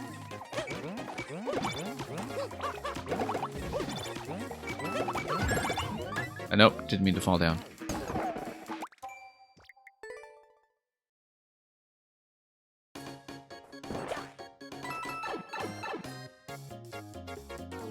Yeah, the warp block placement I think is a little bit awkward. Especially because you're not allowed to replay the game. But I guess replaying the game would be a problem because of the way the clear condition is retained between attempts. And there's no elegant way to reset it to 0.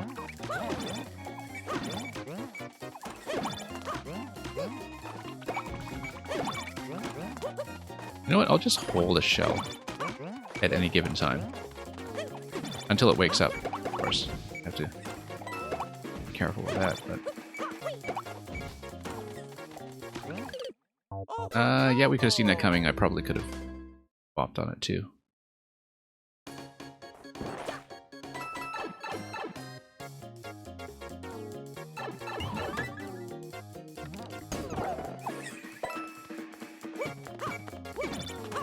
Okay, here we go.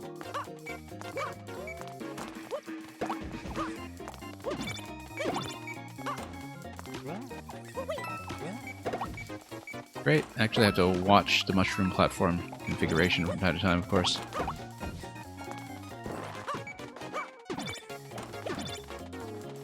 I guess the gap in the middle is also your way of making sure you can dispense with the enemies when they have done their business around here, but... Nope. I wanted to do an adjustment jump, and of course the ice just threw me off completely. Hello, Ryan. Welcome. Hope you've been doing well. Yeah, this is a fun one. I tried a couple of different approaches so far. Thought I found a nice, safe, campy approach, and it turned out to be wrong, of course. Whoops. So it's been tons of self-inflicted damage.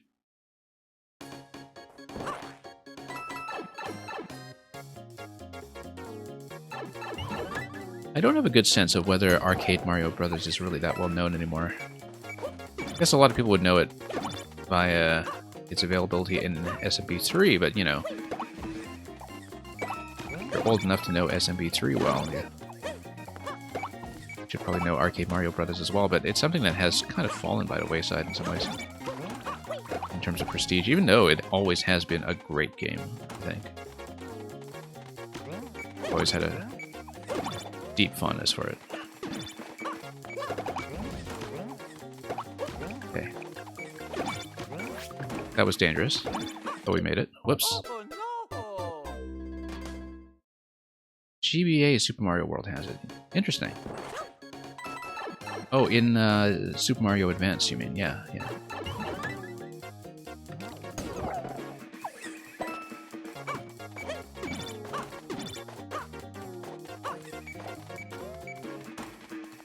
I actually feel like Nintendo tributes to arcade Mario Brothers are not common enough. That's even true of Donkey Kong, actually, like the original arcade Donkey Kong.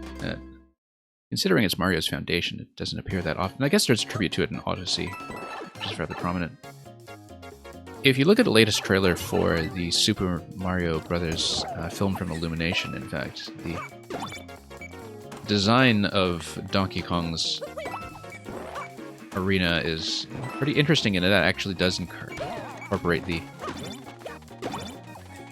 original Donkey Kong arcade design elements, like the red girders and so on. And the ladders hanging off of that. Which was kind of neat, because, you know, it did make me think about how we've actually seen very little of those arcade Donkey Kong elements in the Country series, visually speaking. And I can think of a couple of different tributes to arcade Donkey Kong that happen on the Mario side, including in Captain Toad, in fact. There is a Captain Toad Donkey Kong level late game, which makes a great deal of sense in some ways, because Captain Toad's limited ability to jump. I mean, he can't jump, but basically, you know, you're engaging with the stage in a much more Donkey Kong style, even though Mario could originally jump, and that was what being Jumpman was all about.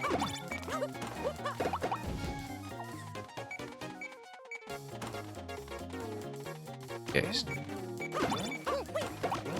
Not exactly speedrunning this anytime soon. Oh, whoops. I thought I could jump over that. We just hit our head on the block instead. Yeah, Yoshi's Island GBA as well. I have to remind myself that before the Wii U eShop goes down in March of next year, I actually do need to pick up Super Mario Advance 4, which is SMB3, but SMB3 with the GBA exclusive e-reader levels all baked in, because there's actually no other official way to pick up the e-reader levels. Yeah, Mr. Greggy Spec, Mario vs. Donkey Kong is great. I feel like the first game in that was fantastic, and that the other games since have been trying to do kind of their own version of Lemmings with all the little mini Mario bots and all that you have to lead around. I never got into those games as much, but the original Mario vs. Donkey Kong concept is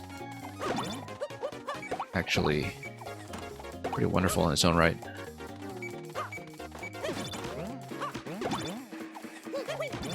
I understand it's actually closest to Donkey Kong 94 on the original Game Boy,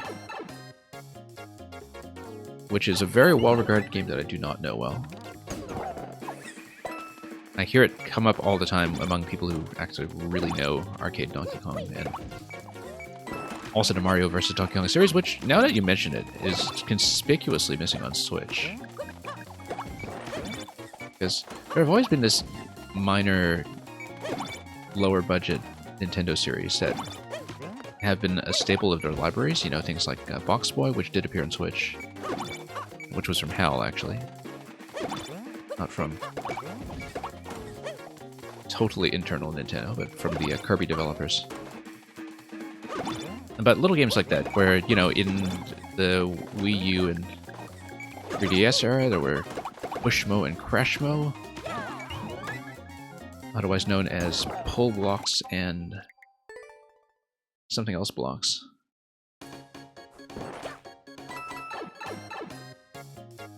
But these little one-off first-party puzzle games here and there, like Mario vs. Donkey Kong, that don't seem to be around so much. But I know that the Mario vs. Donkey Kong games were largely done by one of Nintendo's satellite studios that It is a series that may just have been the victim of internal reorganization in the Switch era, from what I understand. NST, exactly. Yeah, Mail 64. That's what I'm thinking of. I don't know what happened to them after all the studio reorganization that was done. What is now? ED.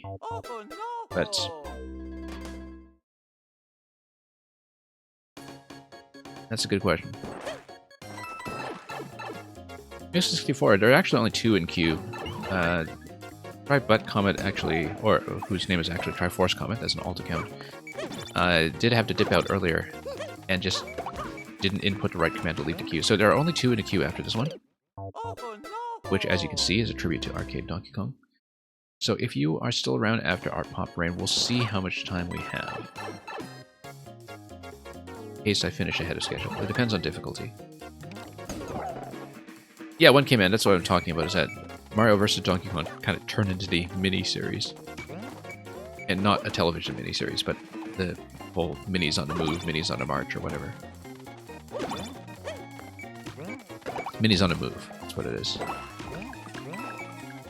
Which is kind of a fun concept, but it does feel like the concept of the first Mario vs. Donkey Kong is ripe for a comeback. That kind of whole ladder climbing puzzle platforming style in general that I also associate with stuff like Lode Runner has been a little bit underserved in recent memory. And yeah, I like Lemmings as well. I mean, I don't mind the minis games in their own right so much. It's more that it feels like the Mario vs. Donkey Kong design has a lot of untapped potential to it that has not been explored, I think, and that I can see why people feel like a sequel to that is conspicuously missing. Gotta be careful around the ice. I've been slipping on the ice so much in this level. Oh, that works, I guess.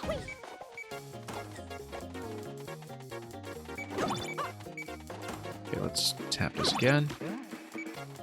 Tap this again. Let's kill everything. Okay, that works. 14. Could be worse. And we'll kick some of this stuff again. I should just go for the POW at this point. Except, oh. That's the problem with putting the POW directly over the exit. I think that's part of the issue here, is that, like, if you had enough room for an extra row where you had donut blocks over the exit and the exit were actually visible, and then I could actually take it by choice, that would have been great. But I understand that part of the design here was meant to have some kind of area for the shells to be dispensed so they would actually go off screen, right? So you need some kind of escape for them. But I think putting the exit directly under the POW blocks makes... The POW box, rather, makes the POW box feel like a total trap, because I was at 18 out of 20, and I completely fluffed that for wrong reasons. Yeah, wasn't Tipping Stars the one that had a dual release between 3DS and Wii U, which also had like a maker mode to it that you could share between the two? I seem to remember that. Although I don't think I actually played it.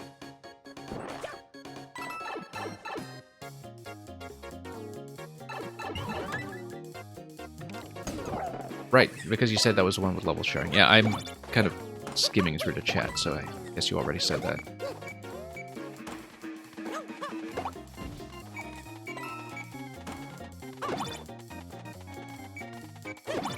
Yeah, I totally understand what you're doing here with the central area in terms of having a way to get rid of the shells if they are coming in from the correct direction and not bouncing back up. I just think it's a really easy trap for the player to fall into, so I'm not too fond of it. But that's my only real gripe here, is that I feel like falling into the center by accident has kind of precluded me from making any kind of run to the POW block at all, so... I guess you need to start from the bouncy side if you want to take the padlock. Oh, that was a close call. We made it, though.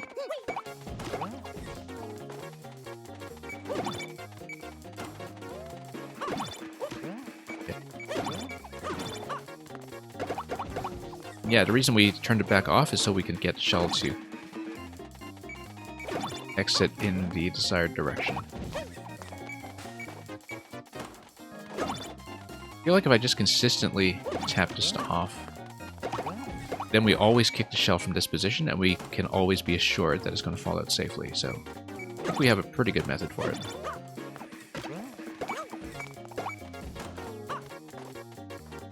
And we just need to wait now for things to cycle around. Yeah, this guy's going to bump, and then we just go bump. Interestingly enough, because of clear condition, nothing else is going to spawn. Oh, also because there's a spawning limit on the pipes anyway. Yeah. We had that. We just needed to kill those two. We were at 18 out of the 20. I just needed to get that kill. But we basically have a camp spot that works now, which is nice. We've just camped this all day. And the cycle will work pretty well for it. Whoops, no. Jumping in the wrong location. Okay, let me catch up on the chat a little bit. You are saying, yeah, Mario DK is like the only Lemmings in forever.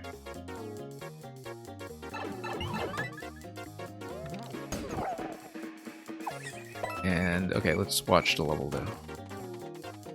You'd think the last Mario DK was the Amiibo one. I vaguely recall that as well, because I think I tried out my Amiibo on it. I think there was a limited demo of a few levels or something, right? I don't quite recall. Some of that stuff is surprisingly hazy to me, given that the Wii U was not that long ago. I say this just as the Wii U marked its 10th anniversary, of course. But some of those later projects on the Wii U are not that old.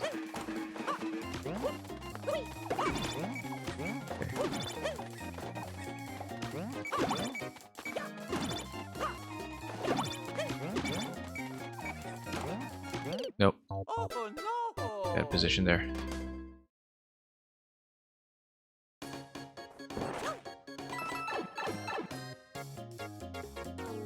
Right, that's right, because it was meant to be the Amiibo bonus on the Wii U, where...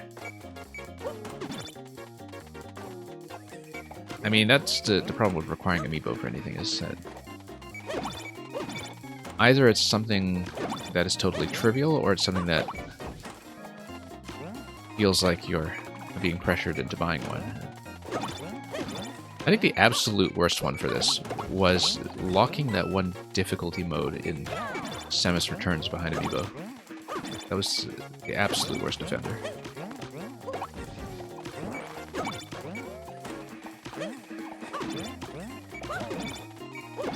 In other respects, I think the Amiibo concept actually worked pretty well, because, you know, the idea is that you actually have toys that gain value over time incrementally, even if you're just tapping them for bonus coins or energy packs or whatever collectible. Or something cosmetic. I think it's best when it's something cosmetic. Which is how I think the Amiibo support in Bayonetta 2 worked. I mean, you could just sort of unlock all the Nintendo costumes separately anyway, but... can't quite recall. Because I like the idea of having Nintendo collectibles, especially for the lesser-known series that got a big boost from Smash.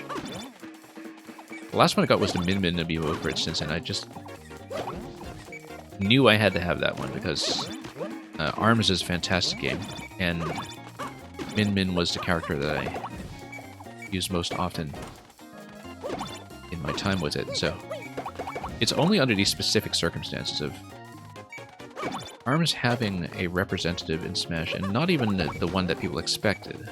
Not even Springman or Ribbon Girl. That is the kind of circumstance that allows you to actually have lesser-known Nintendo characters on your shelf in a way that, you know, just kind of gives you a nice little bonus with time, even if it's not associated with the same game, and it has become less and less associated over time, to be honest. The Wolf amiibo is linked with... Oh, okay, Wolf as in Midna, not Wolf from Star Fox. That's right. I'd forgotten about that, actually.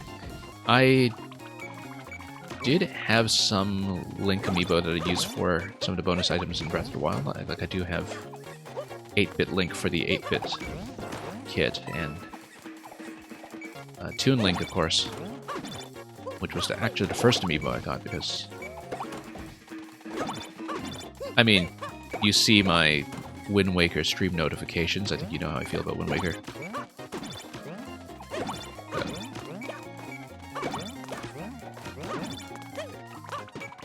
This is a problem. I just kept missing the vertical column I was going for. Okay.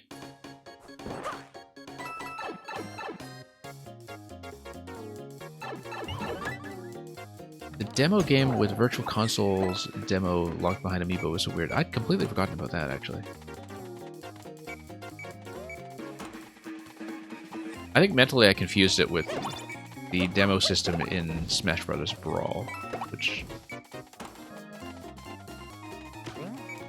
kind of interesting in its own way. I'm really astonished, by the way, that NES Remix is not on the Switch, because I feel like that's the kind of thing that could motivate a lot of people to try out more of the classic library in Nintendo Switch Online. Because I'm not kidding when I say, you know, playing through stuff like NES Remix actually did make me say at a time, wow, I really should try out some of this stuff in Clu Clu Land. And, you know, up to that point, who has even thought about Clu Clu Land in 30 years? But NES Remix, I thought, was actually terrific for that. That, you know, you could learn new tricks in games that you just hadn't thought about or had any reason to try out again for the longest time. And just kind of get an itch to play Wrecking Crew, for instance, that you wouldn't have had otherwise. And to not have NES Remix on the same system as Nintendo Switch Online and the library therein seems like a real missed opportunity, especially because NES Remix actually did end up having quite a lot of Miiverse integration in terms of leaderboard sharing and such, that I think could use an overhaul with the leaderboard systems that now exist post Miiverse, when things are just kind of based on your friends list. But they actually really kind of refined a lot of contextual Miiverse commenting by the time they got the NES Remix 2. In terms of, you know, comments being tagged with the specific levels that you achieved them in, and so on. You wish there was a Super NES Remix? Yeah, absolutely. Absolutely. You love how someone beat Ocarina of Time in the Brawl demo in the allotted time. Yeah, using one of the well-known glitch skips that take you right to the end, I suppose. That's probably how a lot of us heard about those skips for the first time, given that speedrunning, of course, was much harder to catch on video back then. When Brawl was active. Oh, no!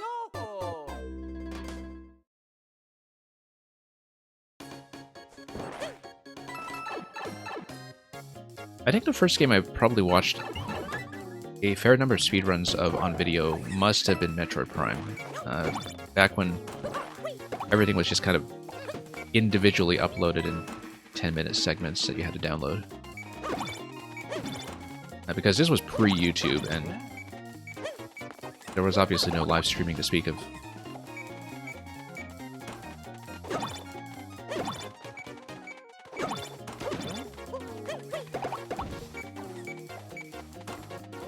And yeah, there we go.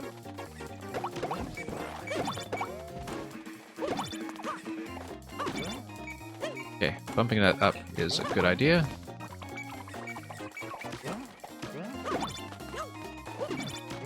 Yeah, it's very easy to just be off by one tile here, and everything becomes a disaster. because of the way I'm just standing on the edge of this cloud.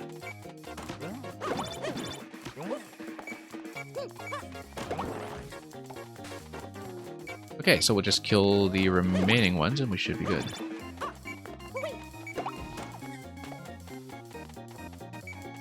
And yeah, it's just this last guy. Let's not take a dive into the pit. These last two, rather.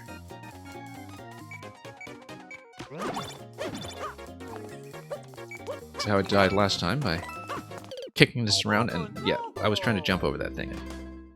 Look at that, 19 out of 20. I just needed to stop that shell, and that was literally all I needed to do. Mail64, I also finished Xenoblade 3 this week. I did not have all of the Ascension quests. I was missing 2 Ascension quests at the end. I know where they are now. I just didn't know at the time, and I was eager to finish. And I have not done the post-game material, although I know what it is, because I did check my file to see what was going on. But I did reach the end credits after 4 months of playing. And it is my favorite, I think. Maybe that's an initial reaction that I'll come to reevaluate, but I've always had a lot of reservations about the Xenoblade series in that they always seem like extremely flawed games that were outweighed by just how high the highs tend to be. That when they are good at things, they are very, very good at things, but you kind of have to excuse a lot of weird decisions and sloppiness to get there. Xenoblade 3, I just thought was just a wonderfully tidy game in some ways. In spite of the fact that there is more of everything, you would think that everything would be incredibly bloated, but it's actually remarkably good at doing what it does. Okay, next thing we're going to do here is we're going to turn a shell around, and then we're probably going to ground pound it, I think. No, let's not die to this. Hang on. That was close. No, this is going to be a problem. Let's let it walk. Oh, and it dies. Okay, great. Finally, we got it. Electro Dude, welcome. Electro Dude, we were just talking about Xenoblade because Mail64 also just finished it. Yeah, I'm waiting to do the DLC content until I know whether there will be a physical release. That's the reason I'm holding off on some of the content in the game, including some of the content that's already available to me. GG? Question mark? And I agree with providing the level down mechanic before the end, because I felt like the one thing I really missed out on was Xenoblade is that I did so much side content and I was so overleveled that I never actually got to learn any of the story bosses tactically. In terms of actually interacting with their mechanics. Early on I did. I think the early console fights, I really did have to learn them in and out because I was also playing on hard. And I had to master the mechanics, but later on, I could just tank everything and blow through it. Roby, excellent level. I do think, once again, the placement of the exit blocks is a little questionable with or without the comment. But as a classic arcade Mario Brothers concept, that was a ton of fun. Very flexible. Lots of different approaches you could try. Lots of different ways you could die to standing off the wrong half of a block. So, enjoyed that very much. Thank you for sending it.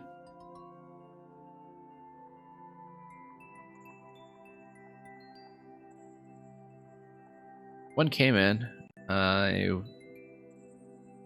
We'll scroll up to the chat. You said you used to main Toon Link, then they changed one small thing about his forward smash and you stopped playing him. Luckily, you were a young Link main in Melee. Was this a recent change? Because I've been playing Toon Link quite a bit. I mean, I haven't really touched Smash Ultimate in the past 2 years, I think. No, the last time I touched Smash Ultimate was when Pyra and Mithra were released, and I haven't really played it since. But I'm pretty sure Toon Link was my most played character as well, and I know that his forward... Oh no, I'm not thinking about his forward smash, I'm thinking about the forward air, which... Yeah, I mean, not that I ever knew Smash very well, but... Oh, is it the thing with the multiple hits? With Toon Link doing the multi-hit combo. Anyway, you can fill me in on that at some point. In Smash Ultimate, they changed Toon Link's forward smash to one hit instead of two hits. Yeah, no, I thought that's the thing you were talking about. That instead of doing the two-hit combo, it does a single slap. I don't play Smash serious enough for that to have pushed me back to Young Link or something. Anyway, another generic Super Mario World level redux. Cape Feather included a snapped level. Wait, where is it? Let's take a look.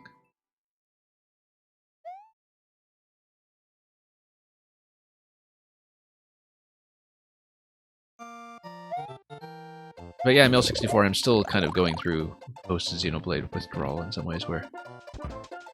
In some sense, I was really ready for it to be over, in spite of having tons of fun with it.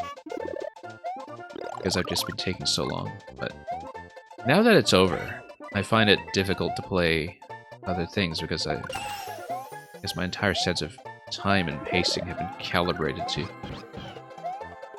Xenoblade's speed after so long. Whoops.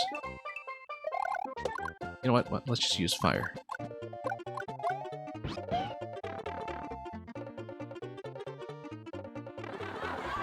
Oh, there we go. Fish. Looking for green pipe then. Be one of these two, but we'll see. Maybe not.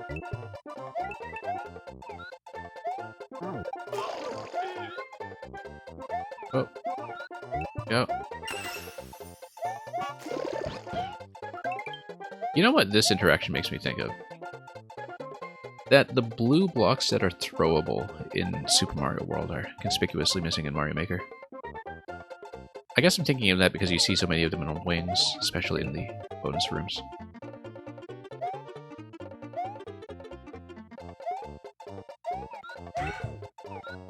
As with the heavy stone, it would create so many puzzle possibilities as well.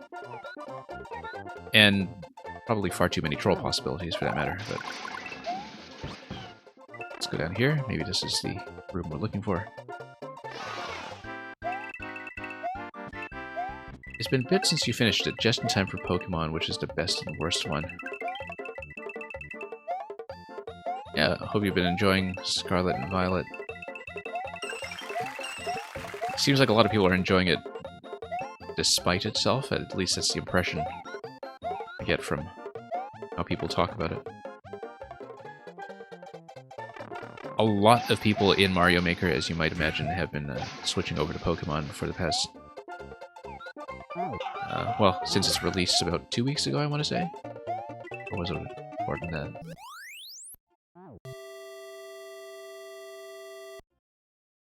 But yeah, so I see a lot of people that I follow as Mario Maker streamers, for instance, taking a Pokemon break.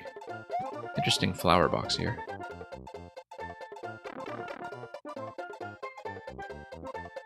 It's glorious in how you can play co-op. I didn't know that, actually. But I don't follow Pokemon, and I know nothing about the mechanics in Scarlet and Violet that have people all excited. I like that this is an optionally obtainable checkpoint. I feel like in a traditional setting, that's something that could occur more often to keep things interesting as a reward for power-up progression. The Mario Maker format, which kind of sorely lacks incentives for optional power-up progression. Oh, P-switch, interesting. What are we looking for? Feather. Okay. I guess feather would allow you to fly up and grab another feather, but maybe that P-switch is from...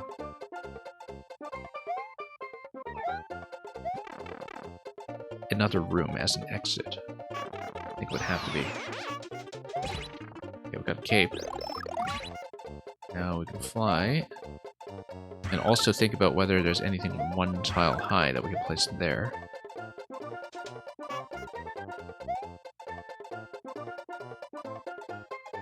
Oh, we're back to the start. Right, because I noticed the hard blocks at the beginning, too. But we're looking for some kind of P-switch to the exit, then. Yeah, I noticed the heart blocks at the beginning and was thinking about that as a scroll break. I just didn't expect to loop back to it at that point necessarily.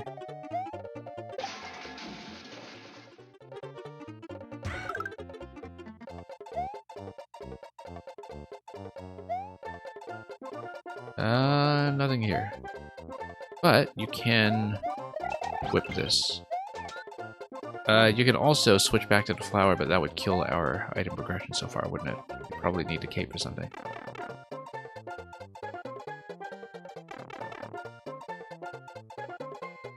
And this checkpoint cycles you back to Fire Flower.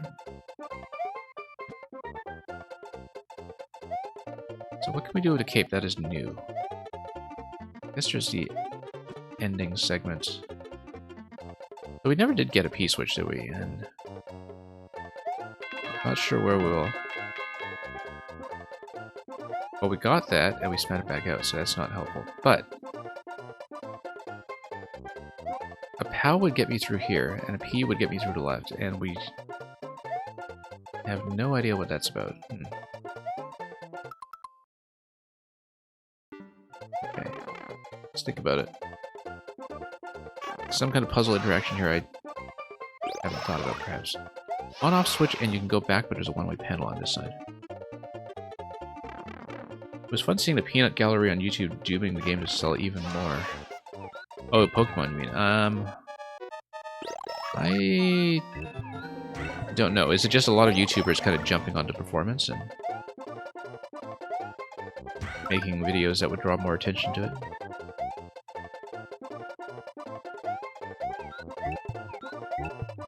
Let's think about this. Something puzzly here that we haven't done yet. Involving either a P-switch or a way to get through the Munchers. How would we get through the Munchers other than with a POW? I'm not sure. With a ground slam with a cape. Yep, that's what it is. That's the solution. You use the conveyor belt to fly, and then you do a ground pound to kill the Munchers. Let's lose Yoshi then. Yeah, that's what it is. That's absolutely what it is.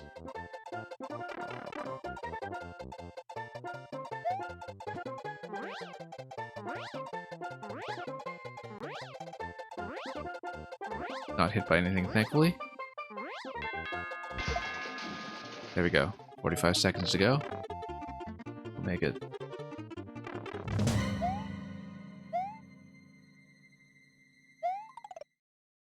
Let's try it again.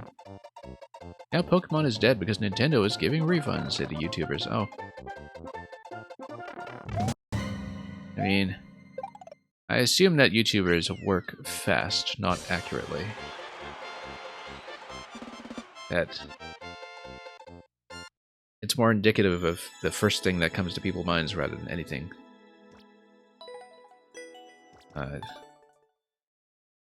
that has had some further thought and reflection put into it. But anyway, thank you for that. One came in.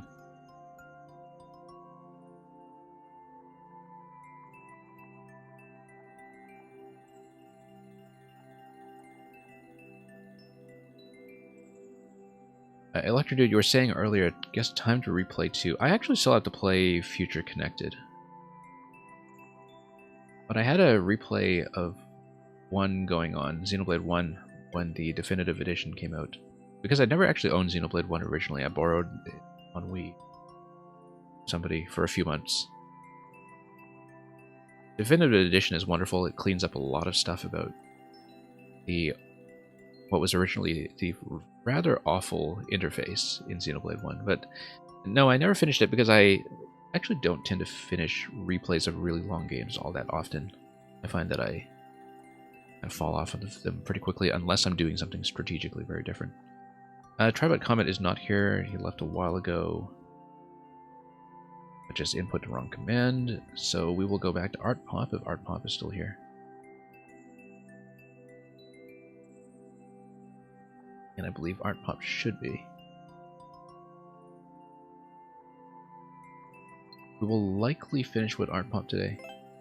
We have the castle, or airship rather, in Super World to get to, but we'll see how that goes, and we'll determine from there whether we want to open for 1 or 2 latecomers, or if we will just finish.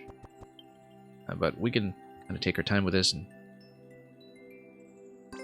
see how we do. 6 worlds in this. We are almost through World 4, I believe.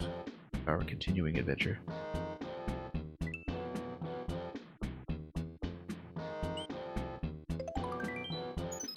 $16 lives in a bank, so let's be careful. Let's actually get 1-ups at checkpoints if we can remember.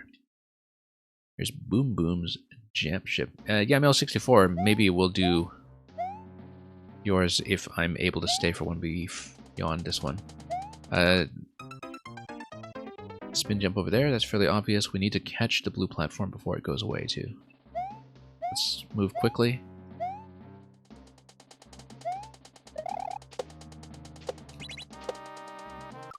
And we need to do 2 hits on the off switch. That's what the 2B blocks say, and also that's fairly obvious because of the spring that needs to come down on the right.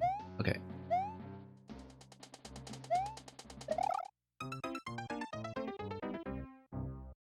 If you remember correctly, World 5, I can do the puzzle right away if I wanted. Yeah, I might do that. But we'll see how we're doing for time after this level, and Mel64, if you're able to stay, then we'll definitely keep in mind that you have something to show me.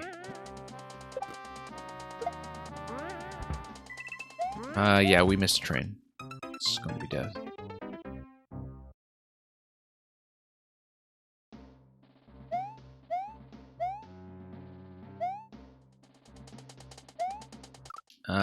Yeah, let's not slow down. We do have to move at a fairly efficient clip for everything to work in this level, so...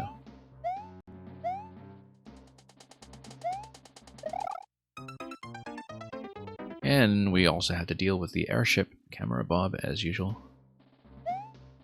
Which is not going to be too much of an issue, as long as you don't get seasickness from an airship.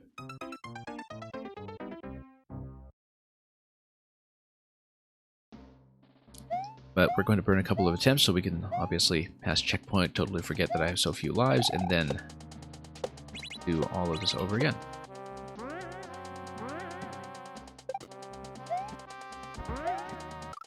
Where do I want the bomb? The bomb is going to be an up throw that's going to hit something up to the spring. Took me a moment to see that.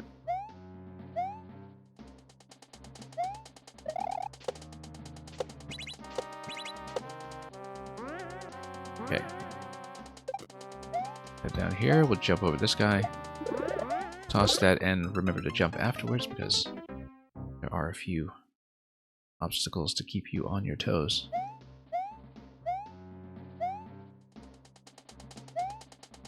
Nope. And jump.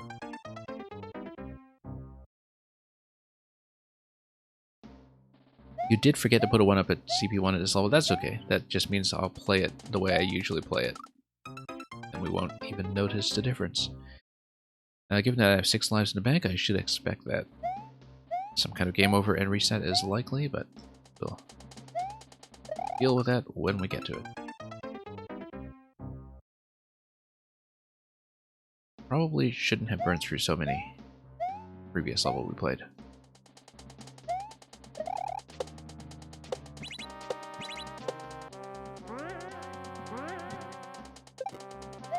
Okay, jump over this.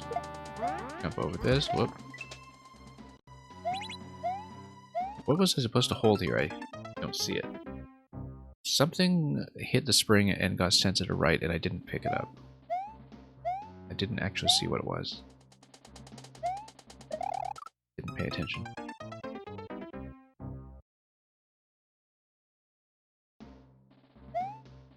Two lives is blinking at me in case I failed to notice that kind of thing. I missed a bomb throw. Yeah, that's what it is.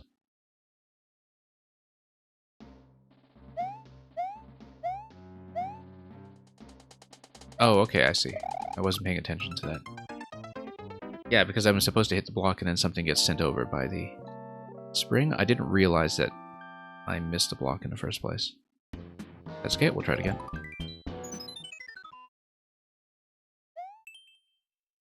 Boom Boom's Jump Ship.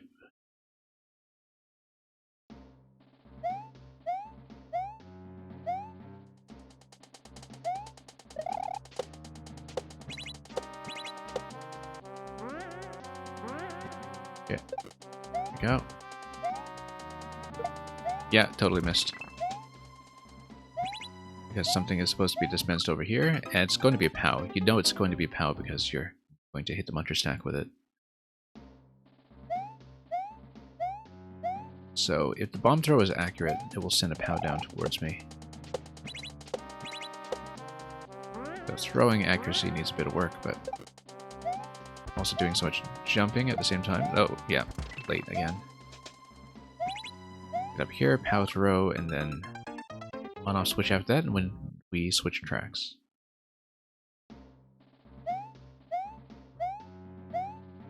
Synchronization is going to be pretty consistent here.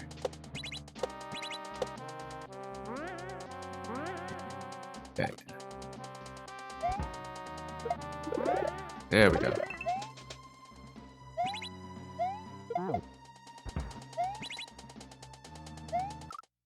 No, I don't know why I thought I could go back up. I just didn't look at the blades. Or the intended path, which is to the on-off switch down below.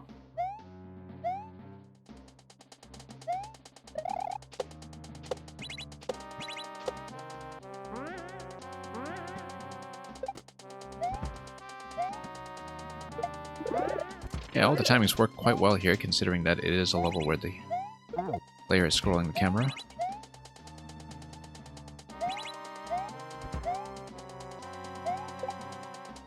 Okay.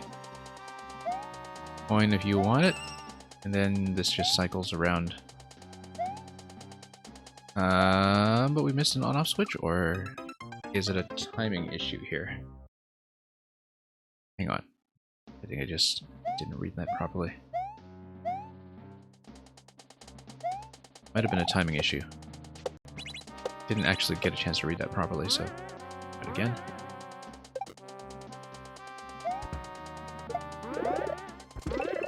Okay, go.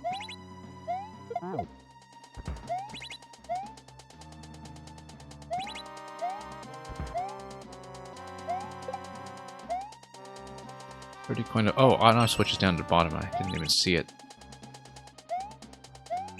Okay, there we go. 46 lives. You discovered Unmetal, the Metal Gear Solid parody game, and yeah, the blind moment there was definitely my blindness, not the levels. Checkpoint hype. Well, let's not die to checkpoint repeatedly. Okay, a little late off reading the way that the platform falls off the track. That was the issue there. I need to be a bit more accurate about these jumps. It's right after checkpoint, so... Totally be sloppy about it, forgetting that... Oh, no, too soon that time. Forgetting that we will get reset after a certain bank of lives. Missed... Hit the on-off switch and then go over and continue. Okay. Yeah, Electro Dude, I probably do need an overthinking emote. I actually have lots of room for more emotes, I just never got around to updating them. I had talked to Lecter about it some months ago, but he was quite busy with 7MMC, and I think the conversation just fell by the wayside.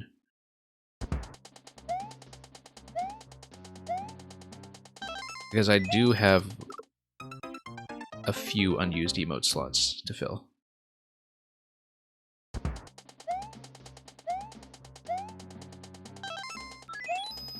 What would overthinking even look like, though?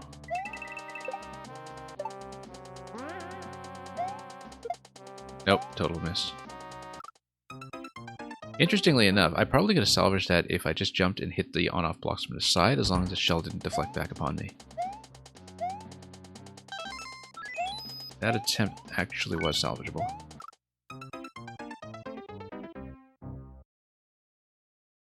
Yeah, you basically stop streaming because of uni, that's totally understandable.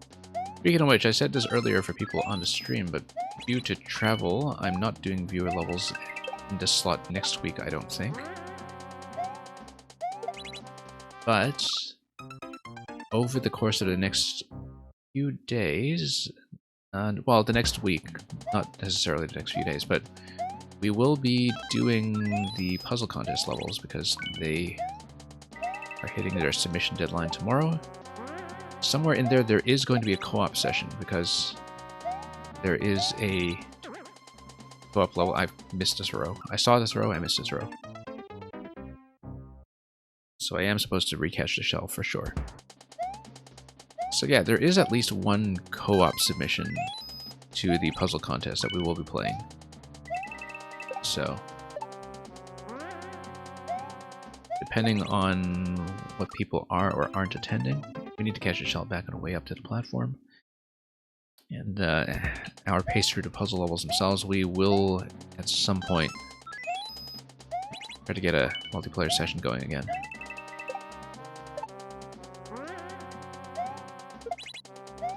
Okay, there we go. Come on. Bit difficult to hit it from that angle and fall back in. Dora the Remedy, welcome. I was just saying I'm looking forward to playing the alternate dimension puzzles later this week when I go through the judging process. You should let me know, by the way, if yours is still going to be a coordinated upload, because I think that means I would have to grab it today or tomorrow, wouldn't I? Because I know you were asking about that. And I'd completely forgotten that that meant I would have to grab your level. So, I should do that. Unless, of course, you're just doing it as a regular upload.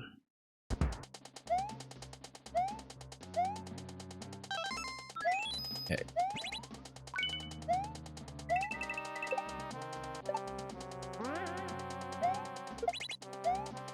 There we go, that's how to do it stylishly. Nope, missed it. Up throw with a spring. If you do an up throw with a spring, then what? If it is an up throw. Not sure.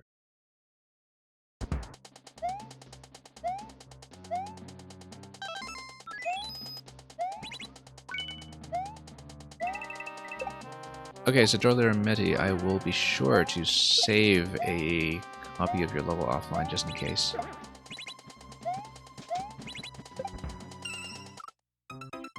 Alright, so I can hit that with my head regularly, bounce off the shell, hold the spring, hit the cannonball, get up onto the platform, and save the spring for something afterwards. You can do it.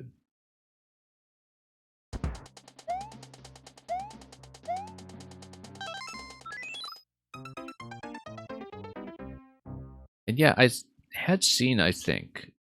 I know that I had tested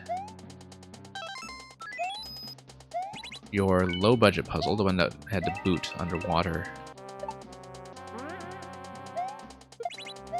Because I was going back to some of the older low-budget puzzles yesterday on the stream, in fact. And I know I had played yours before, but I think I had seen that yours had been deleted since then. Unless it was a new code. Maybe it was just re-uploaded, I don't know.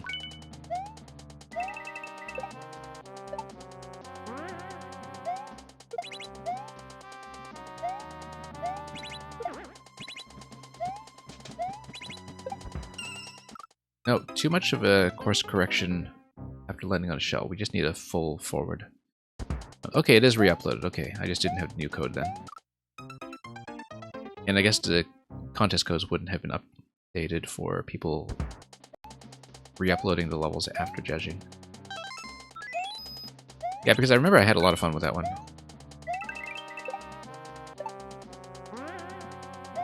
Yeah, underwater boots. But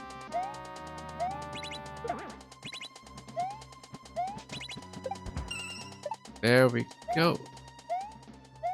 Oh no, we drop it and then we fire. I totally read that indication the wrong way. We drop it and then we see the pipe. I hadn't seen the pipe because of the camera positioning at that point, so.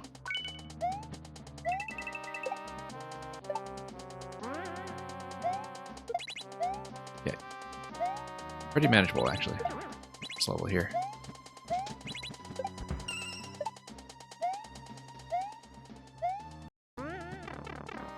through the up pipe.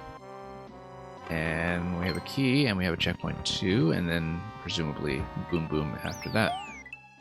So let's not burn 23 lives on Boom Boom, and even if we do, we'll just pick up more 1-ups here.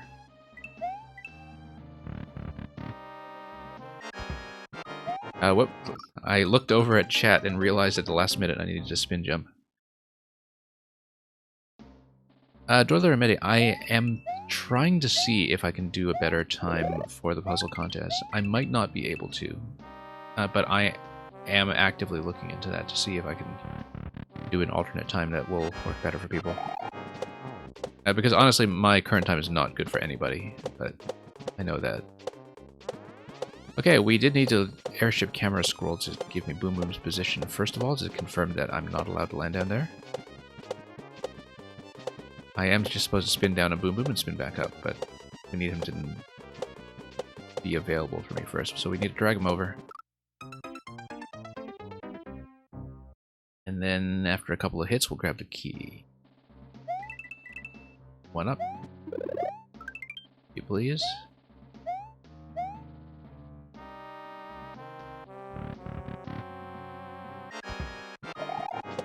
Yeah, realistically,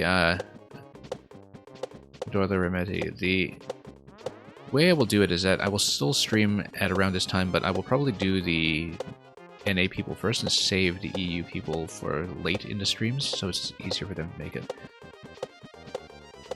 And I'll of course be saving the videos for anybody who can't make it live, and I'll make sure they're easily accessible from the Puzzle Discord. So yeah, I mean, for example, I know that you are requesting that you would want something like the current time if I am streaming into the morning in the EU, and we could potentially manage that. I don't know if I could do it this week, but we might be able to do a later time next week, because actually when I'm streaming later in this month, I will probably have a later start time anyway, which will be better for the people in Europe and worse for the people in North America. I might be back to my old start time for a few weeks, which is shifted back by about 2 hours, so. Just because I'm on a bit of an altered schedule while I'm doing a bit of travel. So.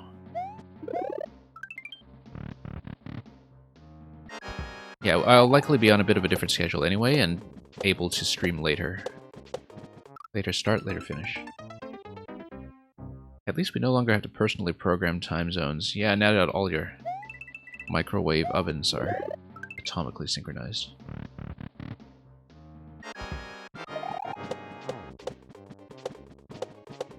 Okay.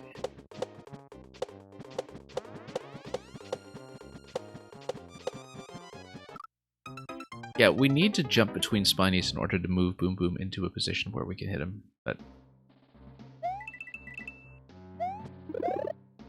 not great.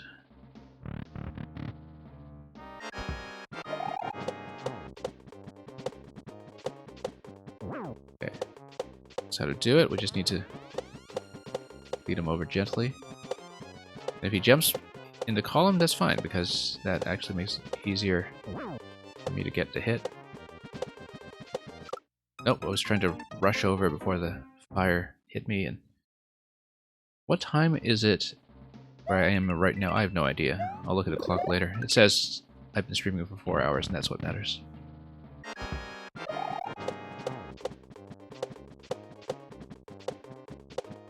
I try not to think too hard about what time it is, unless I actually have something that requires me to know. Okay, let's position Boom Boom over. There we go, that was a bit dangerous, but we managed it.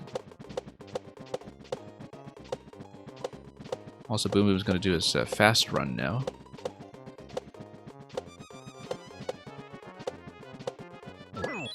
There we go, let's get out safely.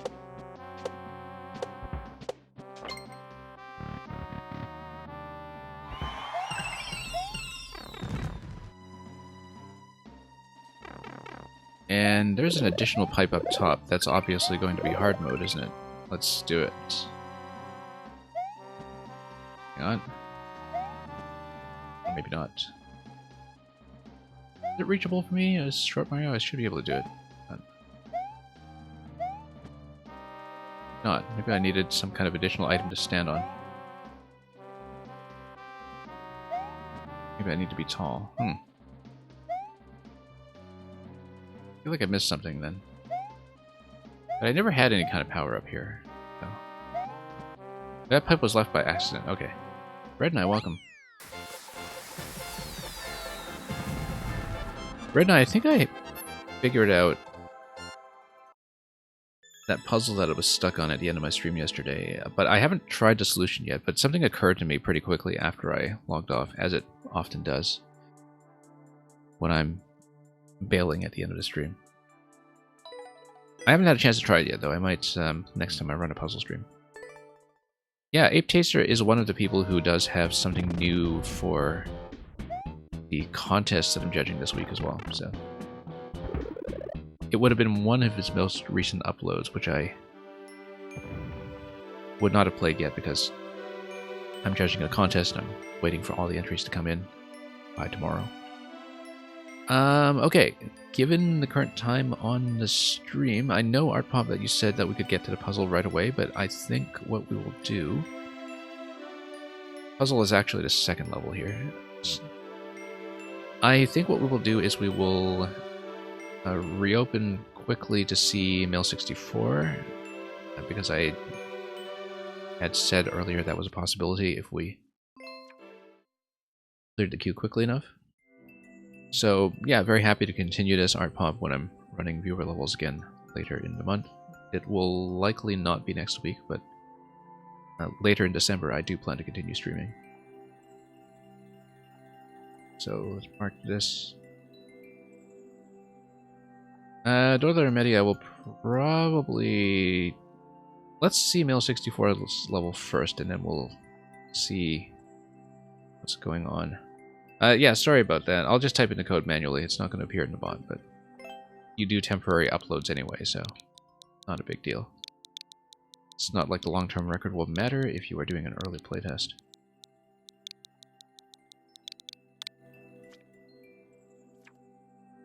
We'll likely have to finish on this today, though. Rainbow Crawler is nearly done. And it's to maker code anyway, exactly.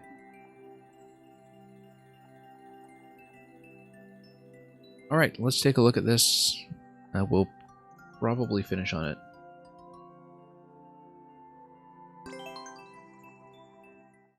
And yeah, Red Knight, if you played the Alternate Dimensions contest one, that's the one I'll be looking at later this week. Well, later this month. This week if I can.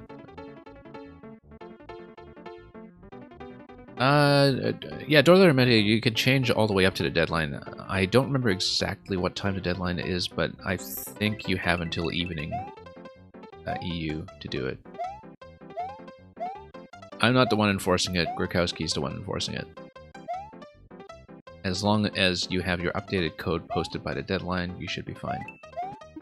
And I will just make sure that if you're worried about your account staying up, when I see your code come up in the Discord, I will just grab the level locally. And I'll make sure I have the correct version, so...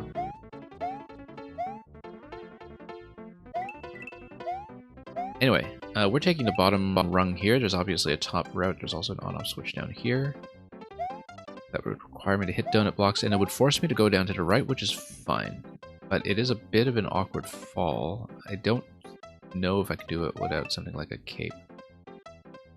Yes, we can. Yes, we can. We just need to be careful about when I jump off. Here we go. Thwomp is a side thwomp, okay. Alright, let's do this segment here and grab the 30 coin. Looks like there's a potential thwomp ride over there as well, but we'll back up over here and that's gotta be something. No way. That has to be something. Oh, maybe it's not. Maybe it's just a rainbow. Maybe it just pukes rainbows at you and expects you to understand. Anyway, we're going backwards. I feel like this was just an alternate route to begin with, so let's just continue. Swamp's a little bit far for a spin jump. Also, I can't see where I'm falling now. But I do see that there's a ground tile over here. Okay, so this doodad is actually really important because it allows me to see there's a ground tile. Looks like there will be an on state and an off state in this level, depending on how you approach it. You forgot to remove the donut block. Hard path it is. I don't know what the intention was if you didn't think that donut block was supposed to be there. Do you mean the one under the on-off switch? Because if it's not supposed to be there, then you would need something like a shell to hit the on-off, right? It would need to be something like a shell deflection.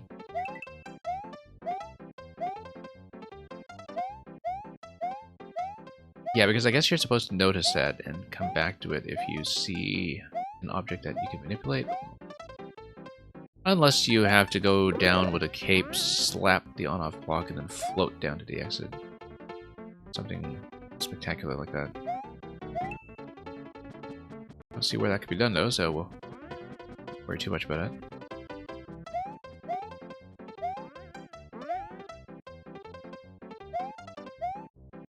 Okay, in that case, let's go up here. Yeah, I guess, I mean, I don't see how else at that point you're supposed to activate the on-off switch for the hard path. Unless it's something that you just haven't finished yet. In terms of how the activation is going to work. I know this is kind of a work in progress anyway.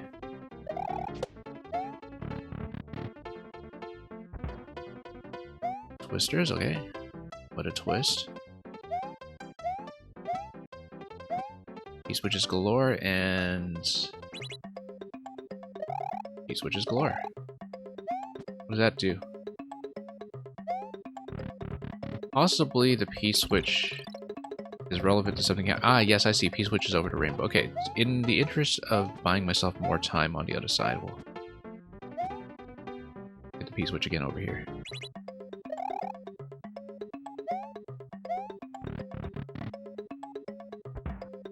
Okay.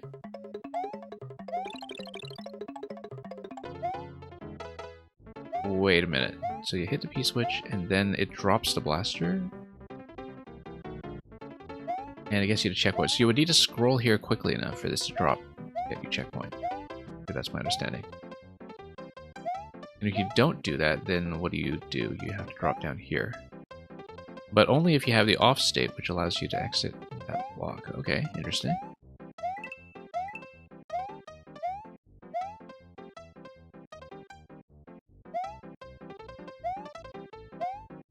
Okay, let's see. 30 coin we know was from the spiny ride earlier.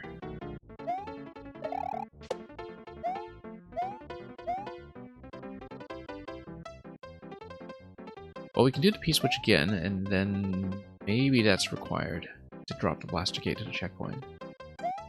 I don't see an alternative at the moment, but we'll see.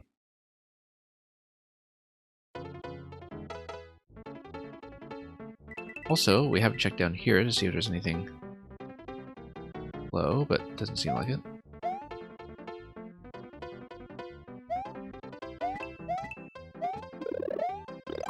Saying the method for the on-off switch is a bit hidden, and you have to go through the level a certain way. Okay. You notice the on-off gate to the left here. Oh, wasn't expecting that bump.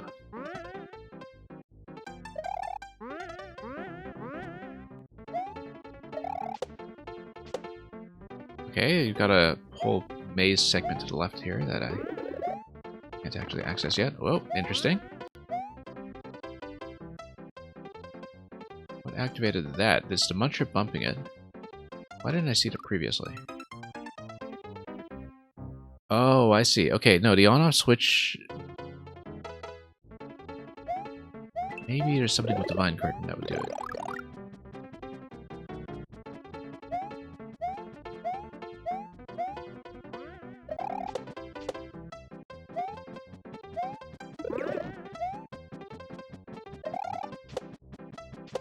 Well, let's try this again, because I guess it's a spawning position thing. No, it's not.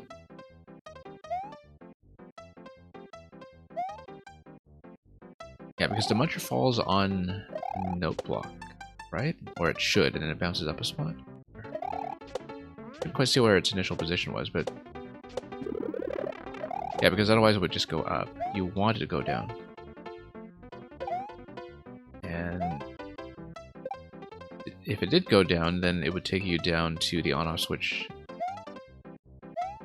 Pretty much exactly where you need to go. Okay. I actually still don't see how I activated that to begin with. Looks like it's spawn position dependent, but I'm not exactly sure. Yeah, depending on camera position. Okay, I don't know how controllable that is by the player, because it did look spawn dependent, but I'm not clear on how I would control that if I wanted to. I guess it depends on the path, and it's just a reward for your path selection in a way that's maybe supposed to be opaque to the player, but...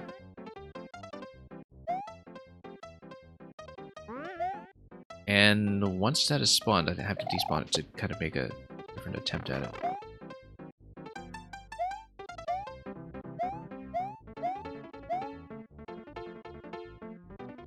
Yeah, it's not really clear to me how that's within player control, but I guess it is just camera position from a specific path. It's just that, you know, cause and effect are so detached from each other that...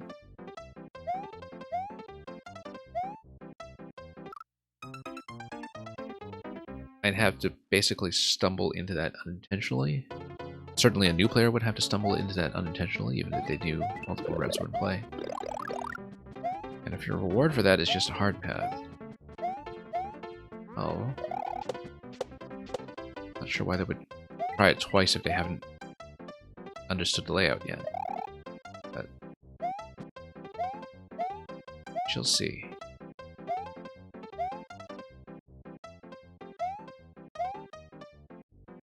We'll try to do the P-switch thing again. Here. Whoops. If you're speedrunning, it spawns 100% of the time. Okay.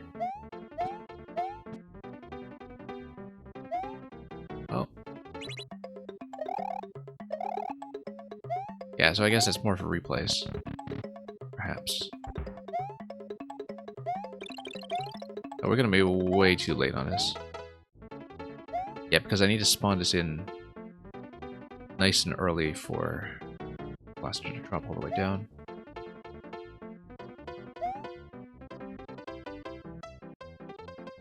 I think so anyway. Yeah, we just need to do it faster.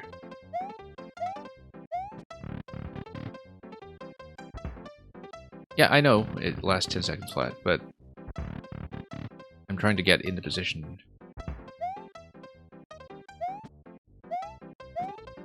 No, I've taken advantage of the 10-second timer quite a few times in the past to actually see what I'm doing.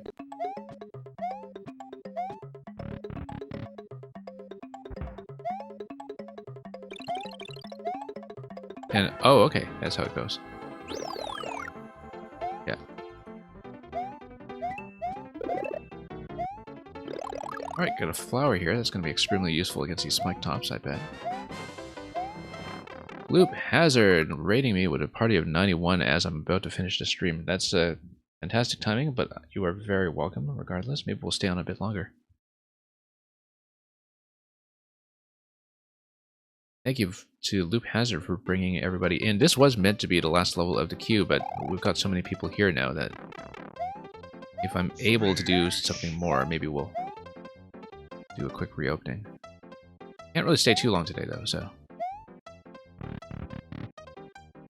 but welcome everybody anyway. This is usually a fairly regular time for viewer levels for me, but we have some changes coming ahead for the holiday season, so things will be a bit erratic, and whether you are new here or not, we'll probably have a few schedule changes to talk about. Boy. Okay. I don't see how to get out of here. Oh yeah, no, this is a vine, not a wall. That's obvious. Okay. And we unlock the on-off switch, and then we have to deal with spin jumping over everything.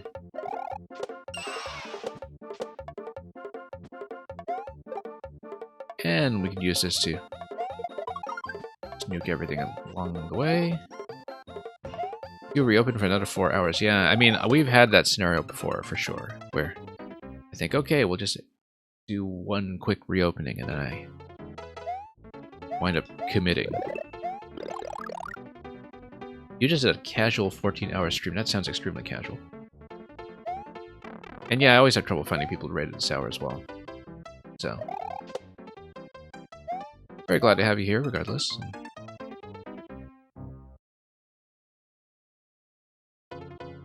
We'll see how I do at the end of this level, because it would be a shame to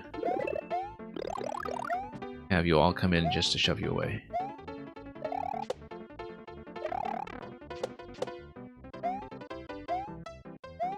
Alright, let's continue. Did I like your queue reopen joke? I mean, it sounded like a very accurate prediction of how things ordinarily go. So let's call that a yes.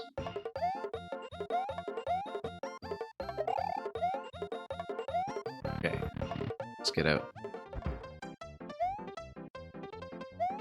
It's funny because it's true. There we go. And okay, vine's going up. Oh, let's not run into everything. I do find the rainbow placements in this level to be quite decorative. Pipes spitting rainbows at me everywhere. Blue pipes, oh, whoops. I totally didn't see that was open. If you manage to jump on the right side of that over to the yellow pipe, that could be really quite dangerous. A little bit of a trap, in fact. Right, because we toggled the switch and that allows me to come through here. I see what we did. After blocking off this wall. And we also respawned a checkpoint, which meant that the on-off state was reset. It's also pertinent here. Whoops.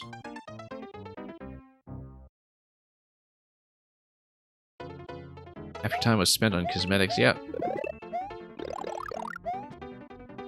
Rainbow placements, and the whole system of the rainbow curves kind of spitting out of the pipes. That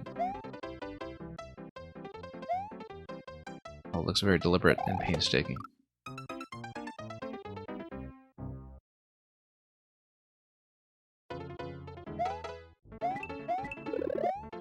Okay, let's grab this once again.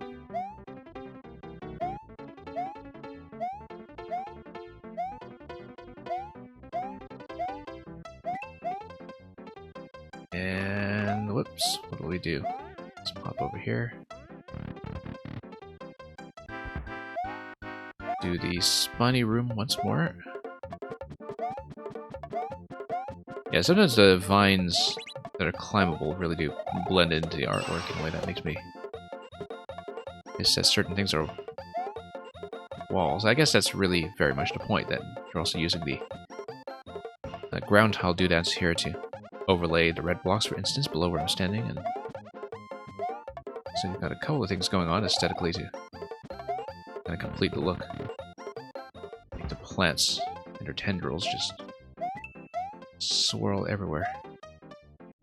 Okay, let's not stand in front of the pipe exits because we've died to spike tops coming out a couple of times. Oops, up we go. And up we go. Okay. Don't know what this does except manipulate the spawns, perhaps. Yeah, spike tops everywhere. I didn't quite see what the spiny shell was doing down here, but we can check. Oh. Oh, whoa, whoa, whoa. That's dangerous. Also dangerous, but we got a door, so consider that a victory. This looks like it might be a secret. Or at least an alternative. And yeah, we just need to do a switch sequence here without totally locking ourselves.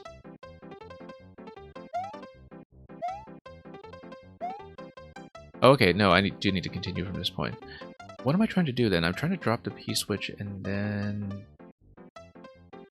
If the P-switch and the on state are matched, then the Sideways trampolines get me back outside, but with the P-switch active. Unless I'm supposed to carry the P-switch. No, I don't think I can, because you need to activate the P-switch to drop the tiles around it to begin with. Okay, so I actually did need to drop both of these platforms in. And I think that might have become a problem here. Oh, mushroom, we'll take it. You can drop this platform, and then you can... Yeah, this is just a puzzle to get over the P-switch, so... It's a little micro puzzle. In the middle of all this, we'll drop this guy.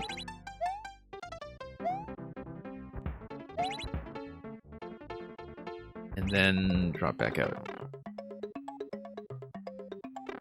P-switch gets me what? We're about to find out.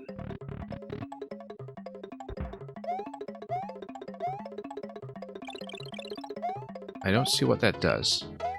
I guess we see some coins that were supposed to be the P-switch platform, but we didn't move fast enough to see the result. We'll obviously try to go upstairs. He said the other half was trying to slow down the normal path to make the hard path the fastest. Yeah.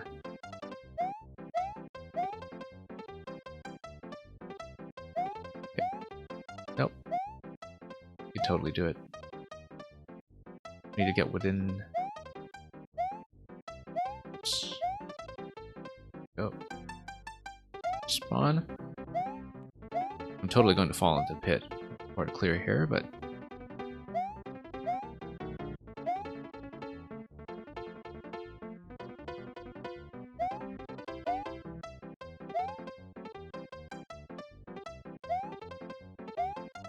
Okay. That's probably not going to happen. E-switch really for the exit of the room. I see, okay. And it looks like there's a big alternative exit over there as well. Okay. We only saw a bit of it, I suppose, but hopefully that was useful. It did expose the donut block that you left behind. But yeah, you know what this reminds me of, actually? When you have this kind of hidden speed condition, or hidden path condition, for unlocking of the hard mode, is how the multi-exit Choco Island level worked in Super Mario World with the hidden condition. That's actually what it was jogging my memory for. Yeah, the kind of feeling of being overwhelmed with Spinies I think actually does fit the level, especially when you have the big spin jump Spiny ride going on as well. Okay, here's what we're going to do. I'm going to reopen very quickly. I cannot guarantee that I'll get through anybody who punches in their code. I am going to give priority to people who are new and, or rather, came in after closing. So I'll just open quickly if anybody wants to toss in one or two things. And so we'll keep the stream going for maybe just another half hour or so. I don't know, depending on how quick things go. And close up again after that, so.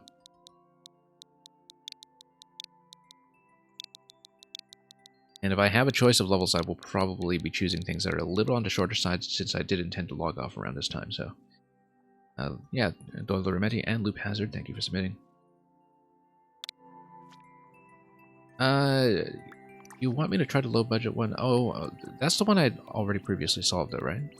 The bouncy P-switch? I know I solved this one. I don't know how long it will take me to reconstruct how I had solved it previously, so I think I might do a different one instead, because I know it took me a while to solve the first time. I don't remember it well enough. But I will do the revised version at some point, I'm sure. So yeah, Dorlier Remetti, if you have something relatively short, I did not do Thwomp's Party, no. Okay, okay. Oh, okay, no, I was thinking of the Bouncy P-switch one. Okay, we can try Thwomp's Party. I don't know how long I'll spend on it, so I'll just close up and I'll at least take a good look at it and then do Loop Hazard's level after that. So, let's close up.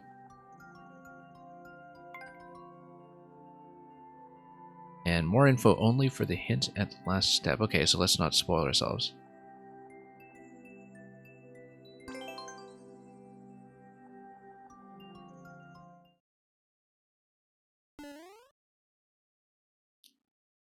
This is low budget, but is not official since you couldn't do 2 entries. Okay, yeah, you just drafted 2 levels for contest. Reached a goal after grabbing all 1 coin. We don't know where the coin is placed. Yes, we do. It's in the question block. It looks like you would need a thwomp that is displaced down to the lower level, so you would need to dump a thwomp down somehow. Thank you for the follow. And Chess, welcome. Hope you're doing well. We're doing a slightly extended stream just to accommodate the raiders who have come in and give them something to see. I think it's pretty clear that, look at this beautifully aligned arrow. That is just part of the standard starting arrow. Because I think it's pretty clear to me that we need to dump the thwomp down and have the side thwomp come all the way over and hit the block for me. The reset doors probably are matched. And we need to figure out where the remaining thwomps are going to go in terms of their pattern, because they are going to displace each other and nudge each other somehow. So we know that these two, for instance, are not down thwomps. We know that this will be a side thwomp. We need to figure out which direction things go. This goes right. And we'll just figure out where everything is. This goes left. And this one goes left as well, okay. Alright, no, that's pretty clear to me now then, because we just get that one to go left, and then we need something else to hit this block, and then nudge this thwomp down. Because then that will go right, yeah. So we actually need to find some way to activate that one, if we can. Or at least have this one pushed down as well.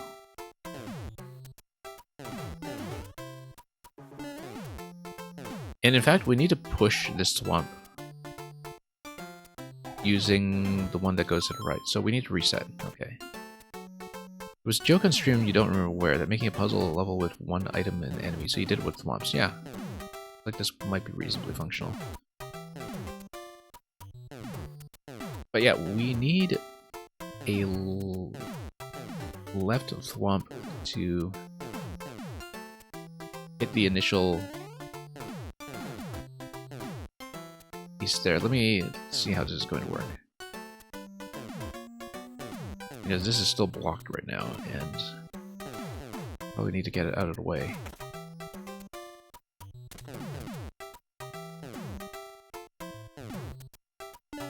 We want this guy to go all the way to the right and hit the note block above this thwomp. And that would displace it in such a way that maybe it becomes accessible. Let's see. And Dennis and GG, I forgot to say hi to you specifically as well, so hello. Welcome to the stream. So yeah, we know that this thwomp can be nudged upwards. I think there's going to be a bunch of nudging back and forth. This one. I'm trying to think about whether I can reposition this guy too. That big thwomp hug right in the middle. It's not what I was going for, but okay.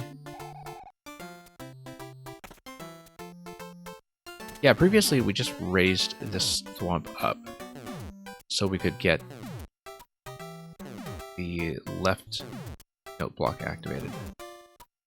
Got a first thwomp coming in that side. I think we need to trap it somehow. And yeah, no, timing is going to be a little sensitive.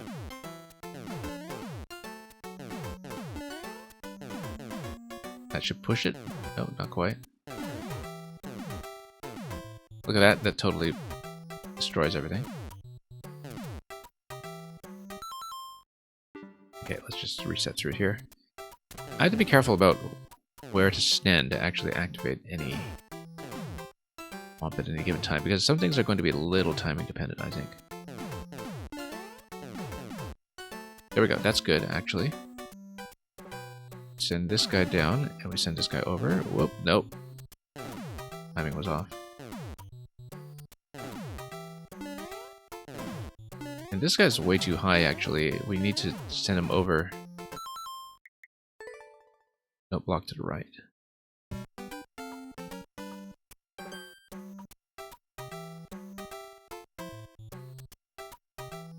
Just thinking about how to arrange that then, because we want this one pushed up, but not too far. So how do we push it partly? Let's see about that.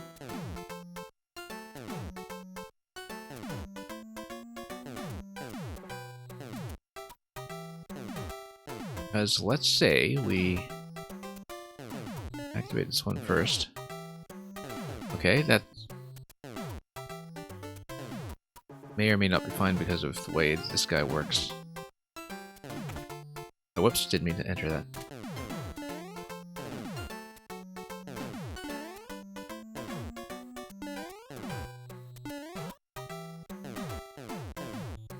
Okay. Issue right now is how do we... Okay, no, I understand how to do it. You kind of need this one to be centered. Let's see if we can do it.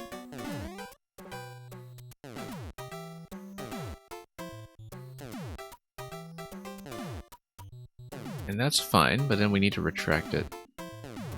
Have it be pushed up kind of at the halfway point.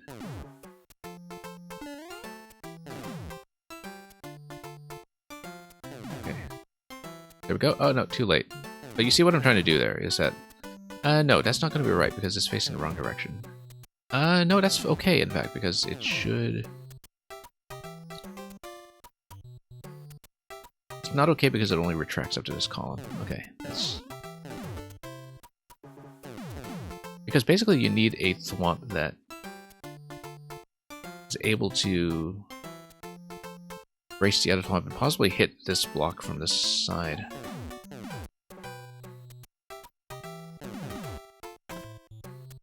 Let's think about it. Because yeah, at this point we know that the solution ultimately is going to be to hit the left note block to move the swamp down a space. Then you hit this block with another thwomp from above. Or you just break the brick to begin with. It doesn't really matter, because if you break the brick, then Mario can activate it himself, and then the swamp will be sent down an additional tile, the swamp can then go hit the block. So that's the end condition. It's getting everything else in place that is going to be a little bit trickier. One thing you potentially do... Also, the thwomp on the left grabbing the coin does not need to be on the same reset as the clear. That's an important thing to know as well.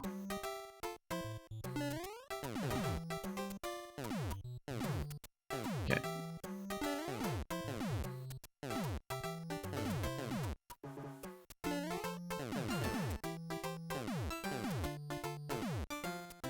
Trying to displace thwomp on the right side. Not like that. I didn't want to displace them both. I wanted this one out of the way. One way to do it is to make sure it's retracting at a time. That's too far.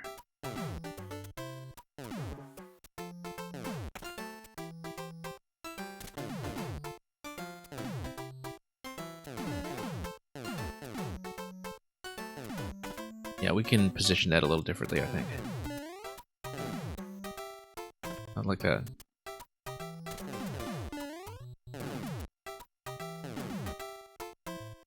Well, now we're able to send the left side thwomp down as before, but run into some trouble after that.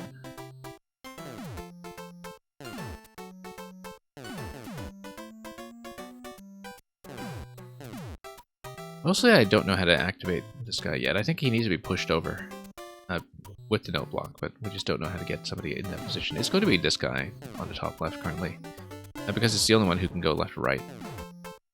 and possibly hit a note block.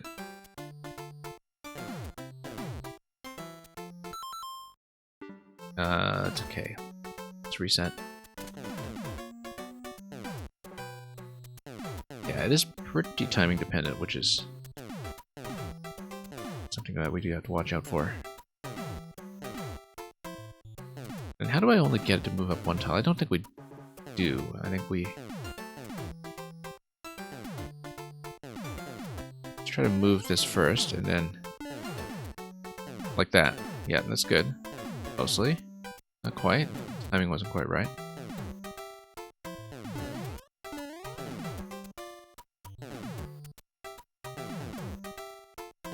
I basically need to get these two to swap positions, and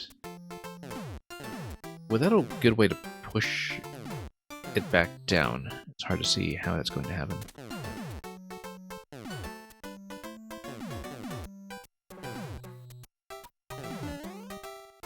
The thing, though, is that if this block is broken once, it stays broken. Unless it contains a vine, and I don't think it will. Because you're using regular thwomps. And this will need to be a regular brick to get smashed. So the idea is that you can smash this block first, and then you can reset into this room, and then you can do the interactions in sequence.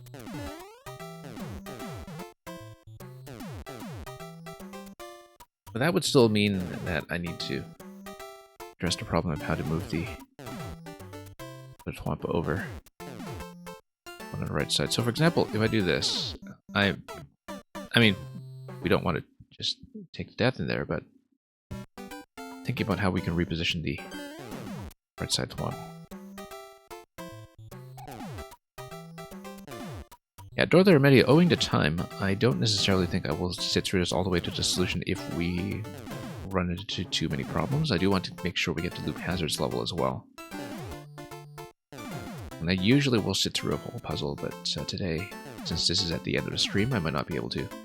I don't want to hint yet. I'm thinking about how the timing will work, because right now, as you can see, the top left thwomp is too high by one tile. It can hit the note block on the side if we remove obstructions. It can also potentially get on top, but probably not.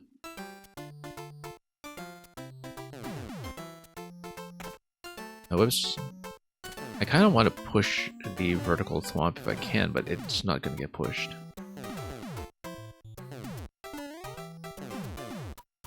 I kind of want to do a position swap of some sort, too. Basically, I need to get the right side thwomp out of the way, so the left-right thwomp has a clear shot. Unless there's a way to get it pushed down, which is always possible. Whoops, no.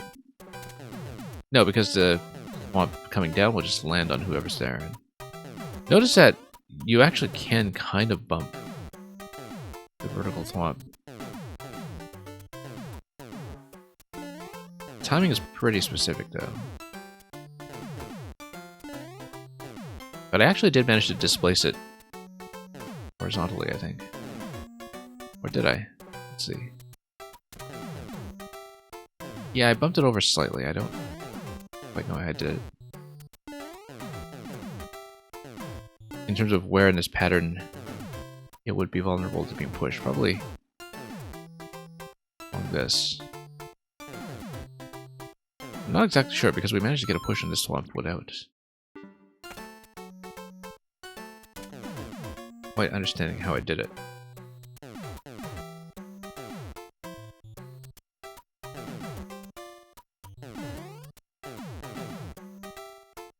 I need to find a good spot to launch the right side thwomp, but not the left side. I actually think it's just a matter of jump height. We're jumping too high and activating both thwomps at once when I just need to, whoops, do one. Just a one-tile jump within range will do the trick.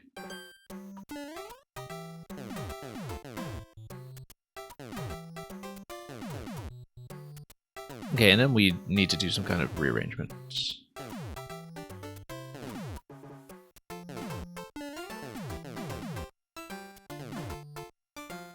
That was almost right, that I could have displaced it completely.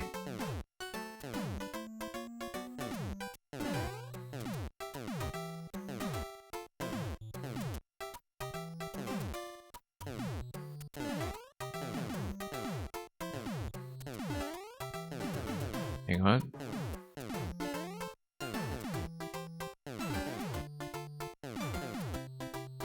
Yeah, I think I break this and then I hit this manually on my next turn.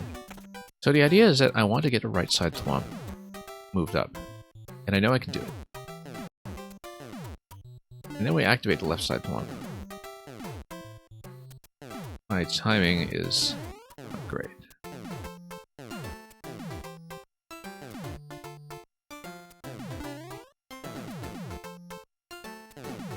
And yeah, if we just do a short jump over here, we can activate this guy alone.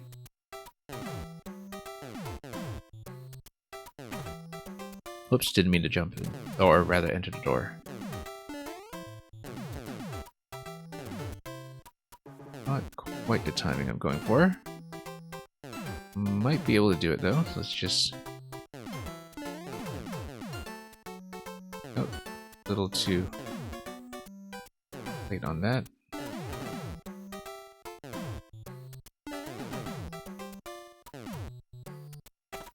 Oh, whoops, no, there we go. But a right idea, yeah. We'll try a couple of different things. I do want to experiment a little bit.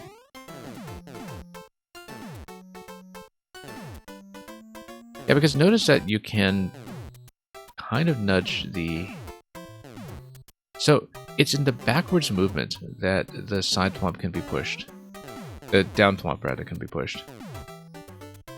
And so, it's the backwards movement of this one here that can move the down thwomp all the way over here. And the down thwomp can stomp on the note block.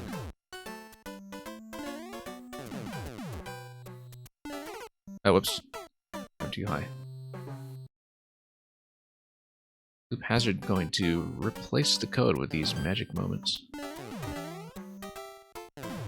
It's perfectly fine. Nope, that's not going to do a push. That's just going to stop it. And I should know that intuitively. I wonder if I was thinking I'd be able to. Maybe as the thwomp is going back up. Yeah, as the thwomp is going back up. As both thwomps are retracting, that's what is going to get them to interact.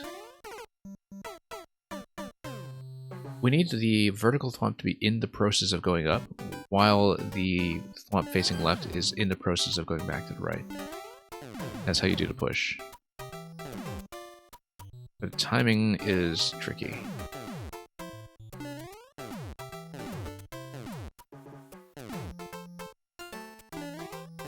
Nope, hang on. And yeah, the spike is something I should watch out for.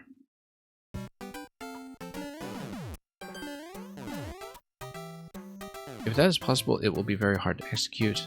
Yeah, I'm experimenting. I like trying things.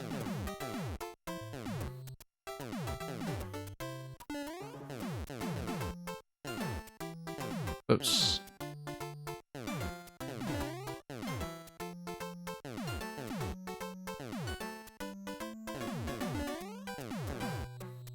Nope, hang on.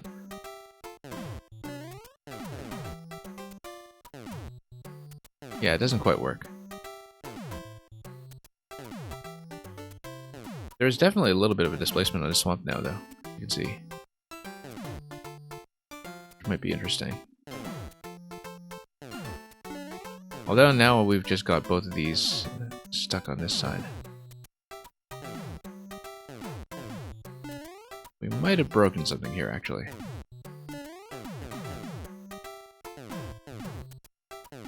I know, that's okay. Now it goes all the way over.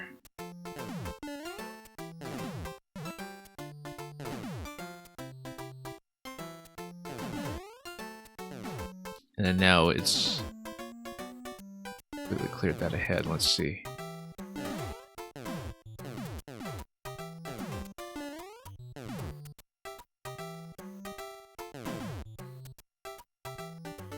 Unfortunately, that's not going to interact with this at all. I'm just thinking about the path to this note block on the right side. We'll see.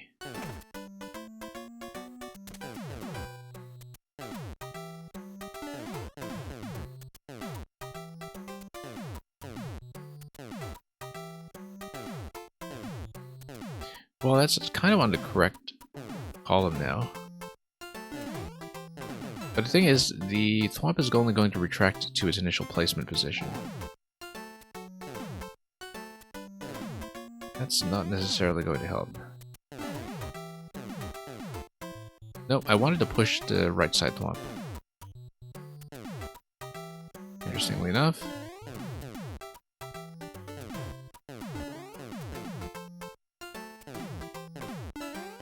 You have another work in progress, but it took nearly a timeout to even clear check it. Sounds great. Well, it's a sign of a very promising large-scale creation, I hope.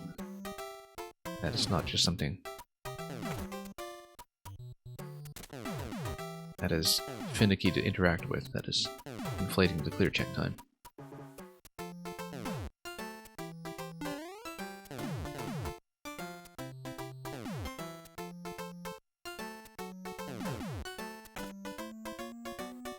So we know how to use the left side thwomp to activate the first block.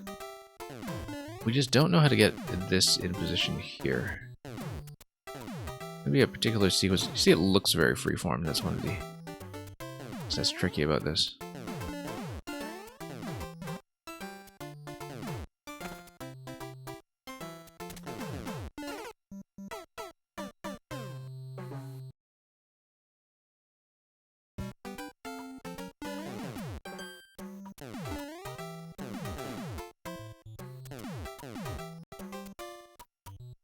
Interestingly enough, you just kind of make them clap together and move the thwomp.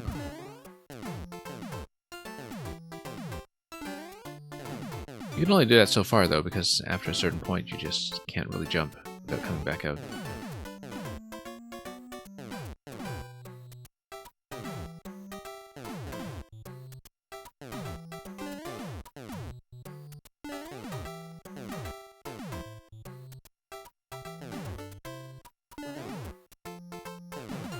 Okay, that's gonna get bumped. As you can see, even just a minor bump will be able to do it.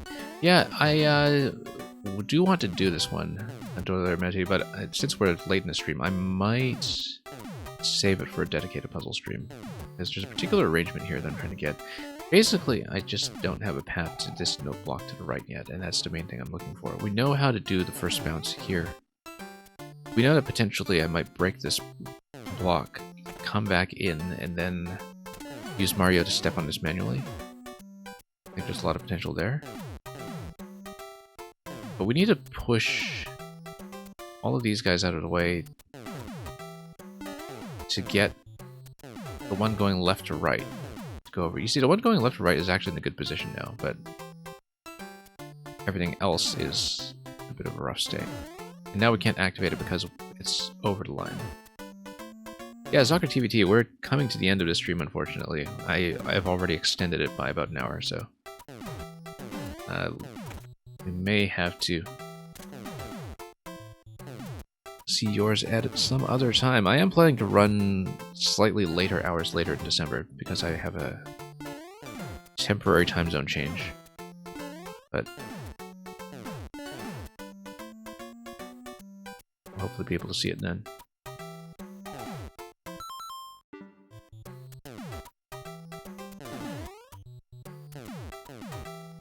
Yeah, that got displaced upwards a little bit. That's not going to work. Yeah, Dole Remeti, if you have to go now anyway, we'll come back to this one. And I will have to... I mean, I'd like to finish it first, and we'll see how we do with it. Oh no, more info only for the final hint. Let's not look at it. Let's not do that. So we don't spoil ourselves for this. So we will... have to return to this one at another point, probably on a dedicated puzzle stream when we catch up on some other ones that we've left dangling.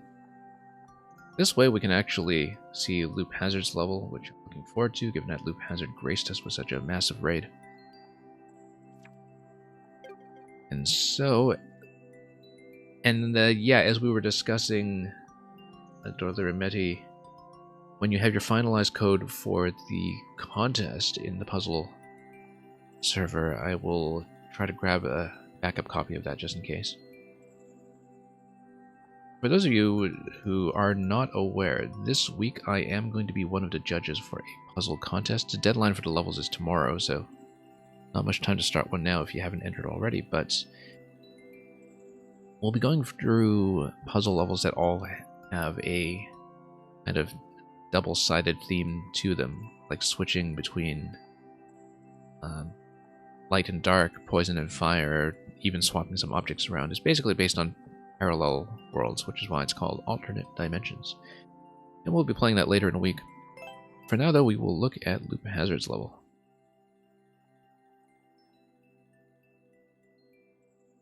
And oh yeah, I forgot to reopen this. Hang on, let's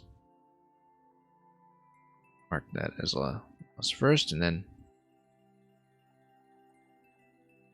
and if Loop Hazard's level goes really quickly, Zocker TVT, I'll ask you if you're still here after that.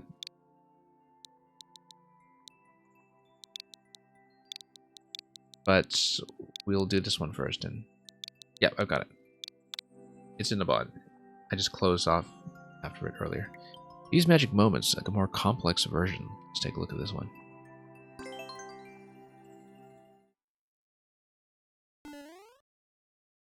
Reach the goal after giving all 50 coins. So there will be an all coin condition to this one. Magic Koopa is going to take out the axe as expected. There is a 50 coin, but the condition is for 50 coins worth of coins, so we'll see how that goes. Now, just thinking about the on-off switch relative to the axe's initial position and how ultimately we're going to do this. Yeah, notice that at any point I can kill the Magic Koopa using the shell, but yeah, it looks like this is the only screen we're working with. Also, this is interesting because Magic Koopa RNG can give me something like the Buzzy, which... Why don't we just RNG this? Until we get something that will actually... Oh, you know what? We could have stepped on a shell, and that would have worked.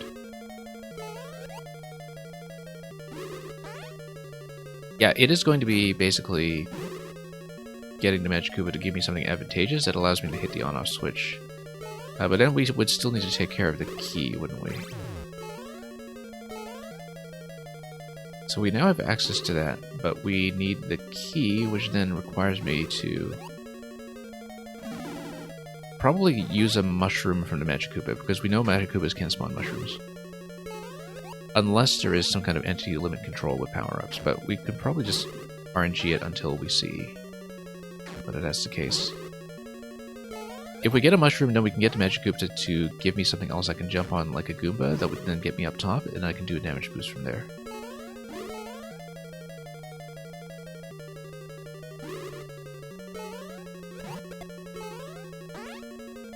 So let's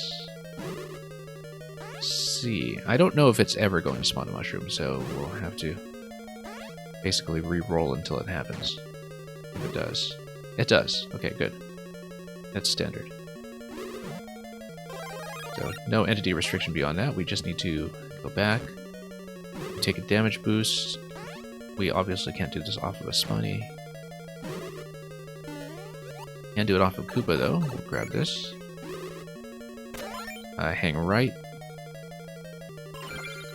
And then that will be a clear as soon as we... Well, we could have jumped on him, but I guess I was thinking about shelling him instead. Whoops. And that's it. Okay. That was pretty quick and efficient. Thank you for that, Loop Hazard. Zocker TVT, if you're still here, since you tried to get a code in, I think he might have left, though. That's okay, I think we'll probably call it at this point. Tempted to go back to the Thwomp puzzle, but like I said, we have extended this stream by quite a bit, so...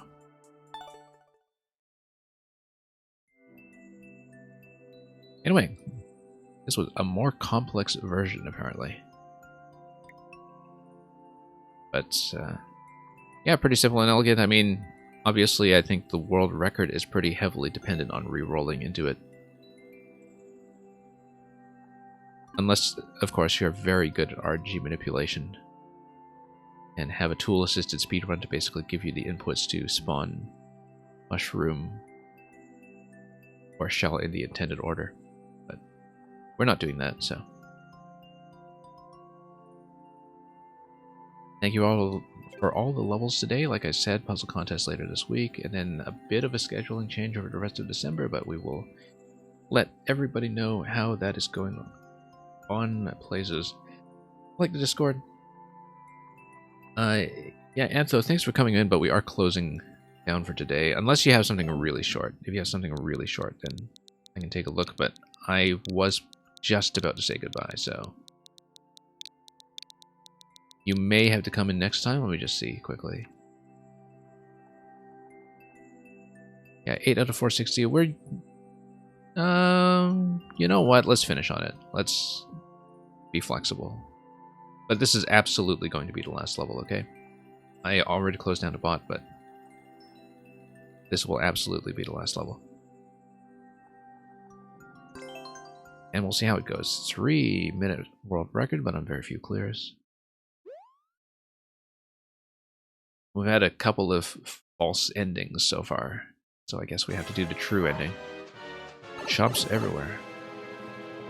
Red Knight next stream. I'm not exactly sure, but I'm thinking it will probably be either Tuesday or Wednesday. It depends on the volume of the puzzle submissions in the final list for alternate dimensions, because I'm planning to add some extra streams this week to accommodate that. But we'll see. Like I said, I have a few scheduling changes to account for. It's no spin wall jump, obviously. Oh, for the 3D world puzzle as well. Yeah, we'll have to figure out a puzzle backlog day, sure. So I can properly clear that one.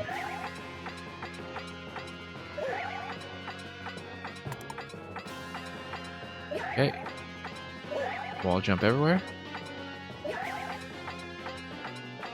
Let's not get trapped by the auto scroll. Let's Oh no! make sure we land on the chomp accurately as well.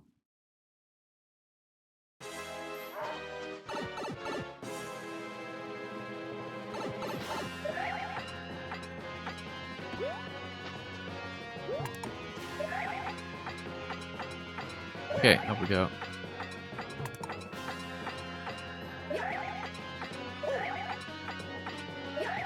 And we can wait for the camera to catch up here, I think. Because the chomp needs to be in position anyway. Then... that was poorly timed. Right before checkpoint, too. Yeah, Red Knight next stream is likely going to be for the contest. I don't know if I'll have time to do a general puzzle stream, so I'll just need to remember to get back to the...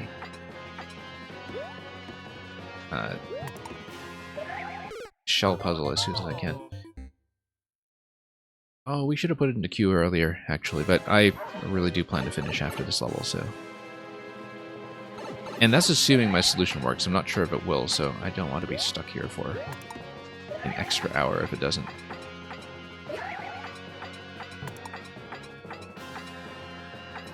As much fun as I'm having. Whoa, totally missed. Oh no! Need to catch the wall jumps a little more accurately.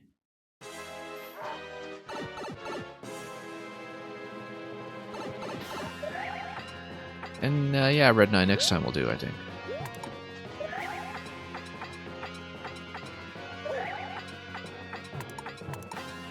Whoops. Oh no! Double hit there. Got me into quite a lot of trouble. We were just about a checkpoint with this. Shouldn't take me too long.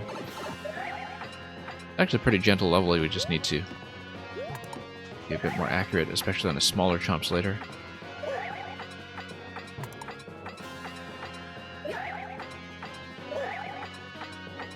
Basically a spin wall jump test everywhere.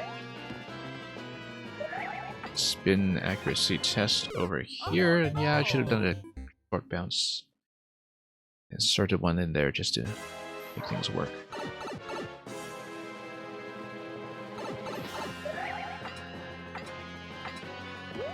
Alright, let's do this again.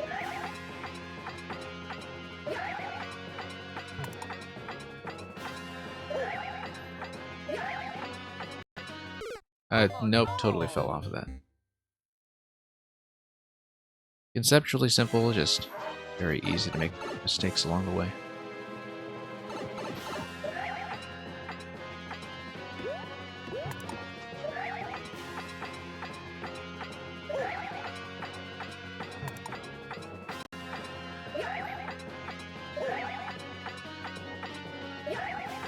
Okay, up we go. Oh no! Yeah, that small chomp is giving me some issues. And it's the swinging chomp at the end of the segment before the checkpoint that I'm probably most worried about. It's exactly the kind of timing element I don't tend to be very good at, so...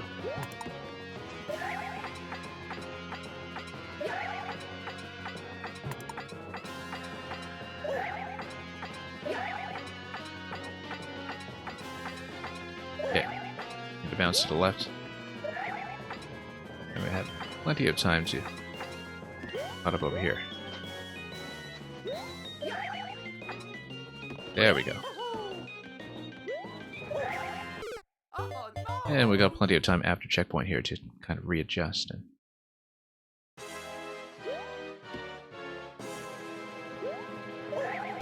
Oh no! yeah, you kind of do need to get a spin jump there at maximum height, so...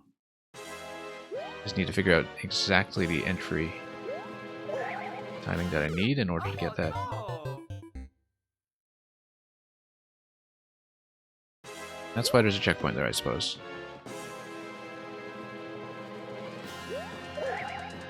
Oh, Okay, that was a no. little bit early. And the auto-scroll would need some catch-up time, so we can take our time to... Whoops. Map this out. No, spin jump. I just hit the wrong button there. I knew it was a spin. We'll just try to find a consistent timing here. Not be it. No. Probably not the last time we need to catch a chomp like that, so we really do need to find the timing here. Oh no! Or which way it should be facing when I get into the jump.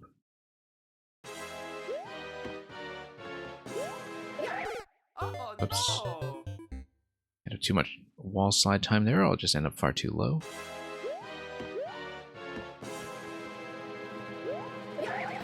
There we go. That's comfortable.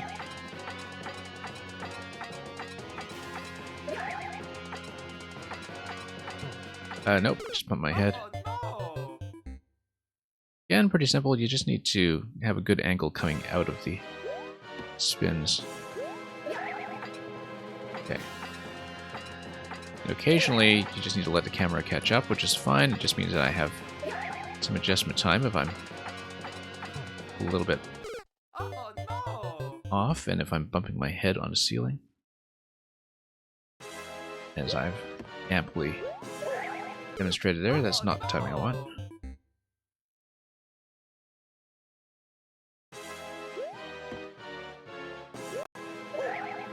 There we go. Need to find the timing that actually works. Oh no! I need a little bit more forward momentum there as I bounce because the ceiling is causing some issues. Oh no!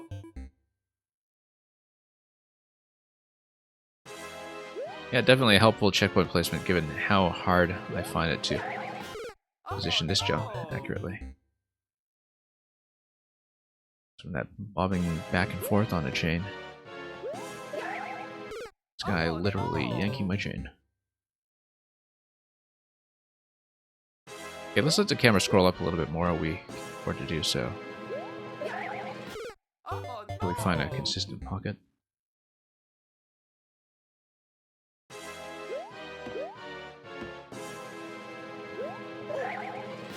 Nope. Oh no!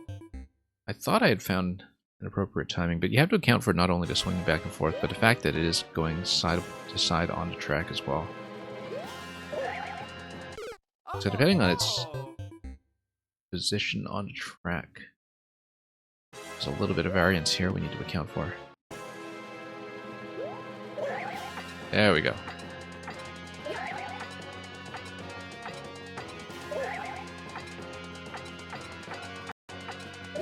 Okay, there we go. Just needed to go nice and low and have a fairly sharp angle on it. We have some one-way panels to look out for up top.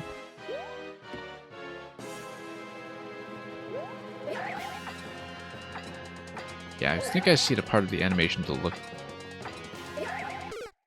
for with the chomp now. I think I have a particular cue when it's starting to swing back to the right. And that is starting to work a bit more consistently with practice. It's hard to spot. There we go.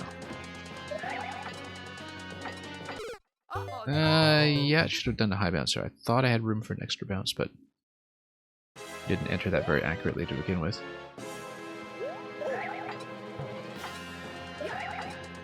Oh, whoops. Went a little too aggressively there. Or the camera had caught up.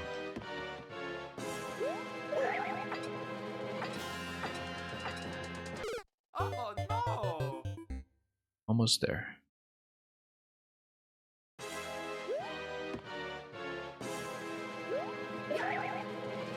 Nope. Oh no!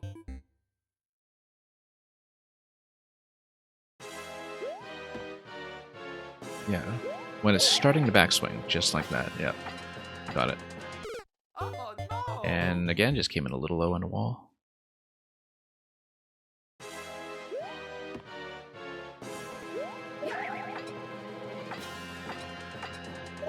We need to hug into that wall to get the wall jump to trigger accurately.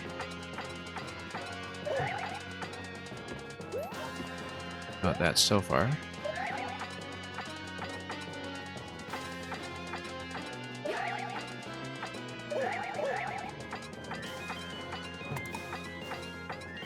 Okay.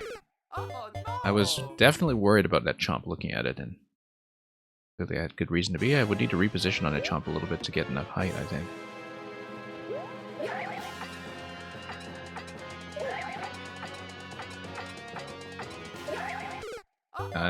Nope. Kind of a bad spin there. It's okay.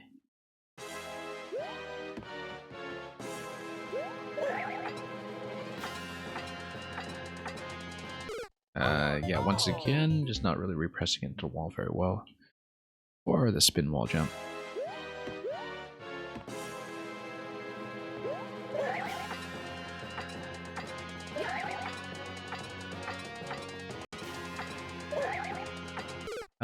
Yeah, needed to hold into that. That's okay. Simple fix.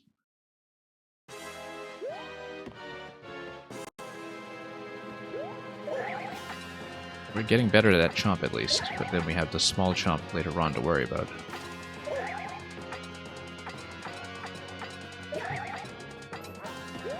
Up we go.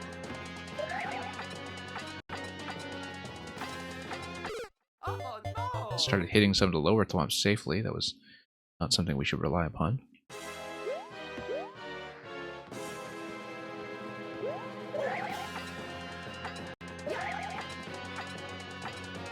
Yeah, sometimes you can do everything in a pretty smooth movement if you know that your camera timing is operate. Oh no! You need a pretty specific bounce pattern on the chomps there, though. Probably short bounces first, which is what I was trying previously, Oh, just to make sure you have as much control as possible over the jump over the grinder blades.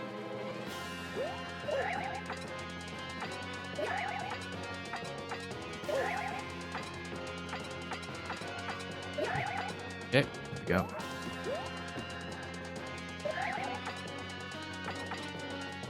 oh no! Didn't quite go high enough that time.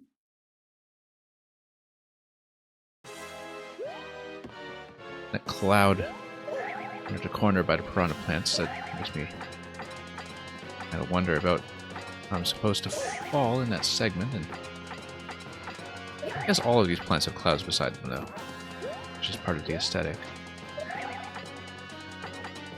Oh, no, didn't get no. a high bounce once again. Came in a bit late on that.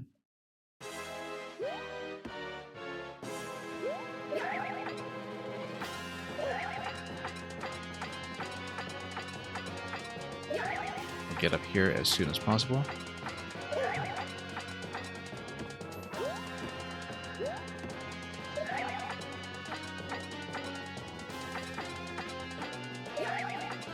Great.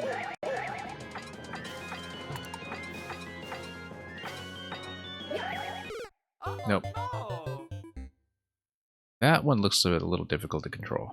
There is the P block marking what I should be aiming for, but the timing is going to be especially tricky. No.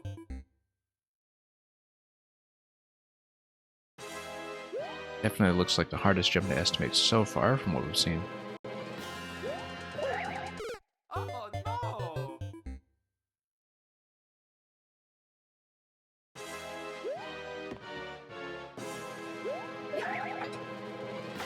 That's okay. Let's try to fix that at least.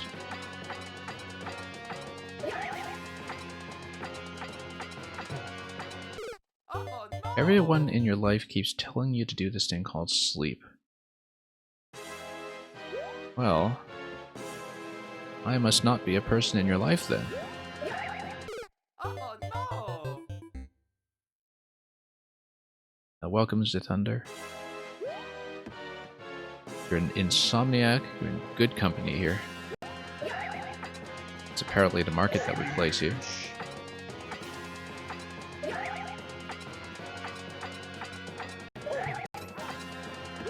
And thank you for the follow.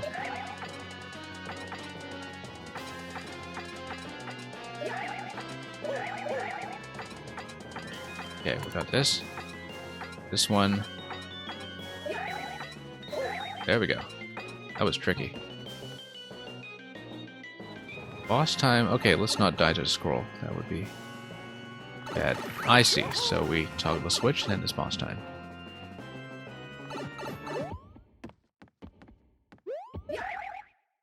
Oh no. Okay, so it's going to be one big chomp sequence where we need to land accurately and go back and forth in some kind of cycle, and then get a key and then go back. That's fine. That's your test question to see if I should stick around to stream. Yeah. Oh no. How do you fail the test, I wonder? You've had people pause the level they're on and actually look up the definition of sleep. You know what? Let me show you something. I think I still have this running. And guess what? We can do even more. There we go. So I used to stream Scrabble fairly regularly on this stream because I do actually play Oh no. tournaments in real life, and so during the pandemic, when nobody was playing in person for hygienic reasons, I was playing online here on Twitch a fair bit. So we have the dictionary bot. It's actually a little bit outdated, and it only goes up to 15 letters, because that's what is playable in Scrabble. But I'm glad I bothered to activate it today because I usually forget when I'm running a Mario stream instead.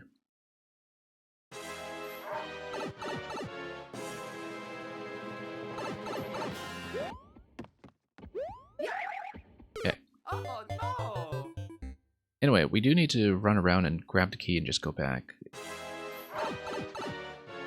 It's just this room, but that's no excuse to be sloppy.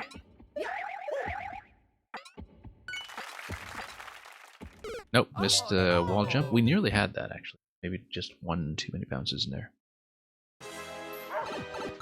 You can tell you're going to like my stream as well, thank you. I'm Oh no. glad you have such confidence in your own sense of taste. Always a good sign. Yeah. No. Yeah, we needed to be doubling back around. We had most of the pattern worked out. I just flubbed the wall jump on the way back. So kind of at the halfway point with this one. We just need to make the initial landing.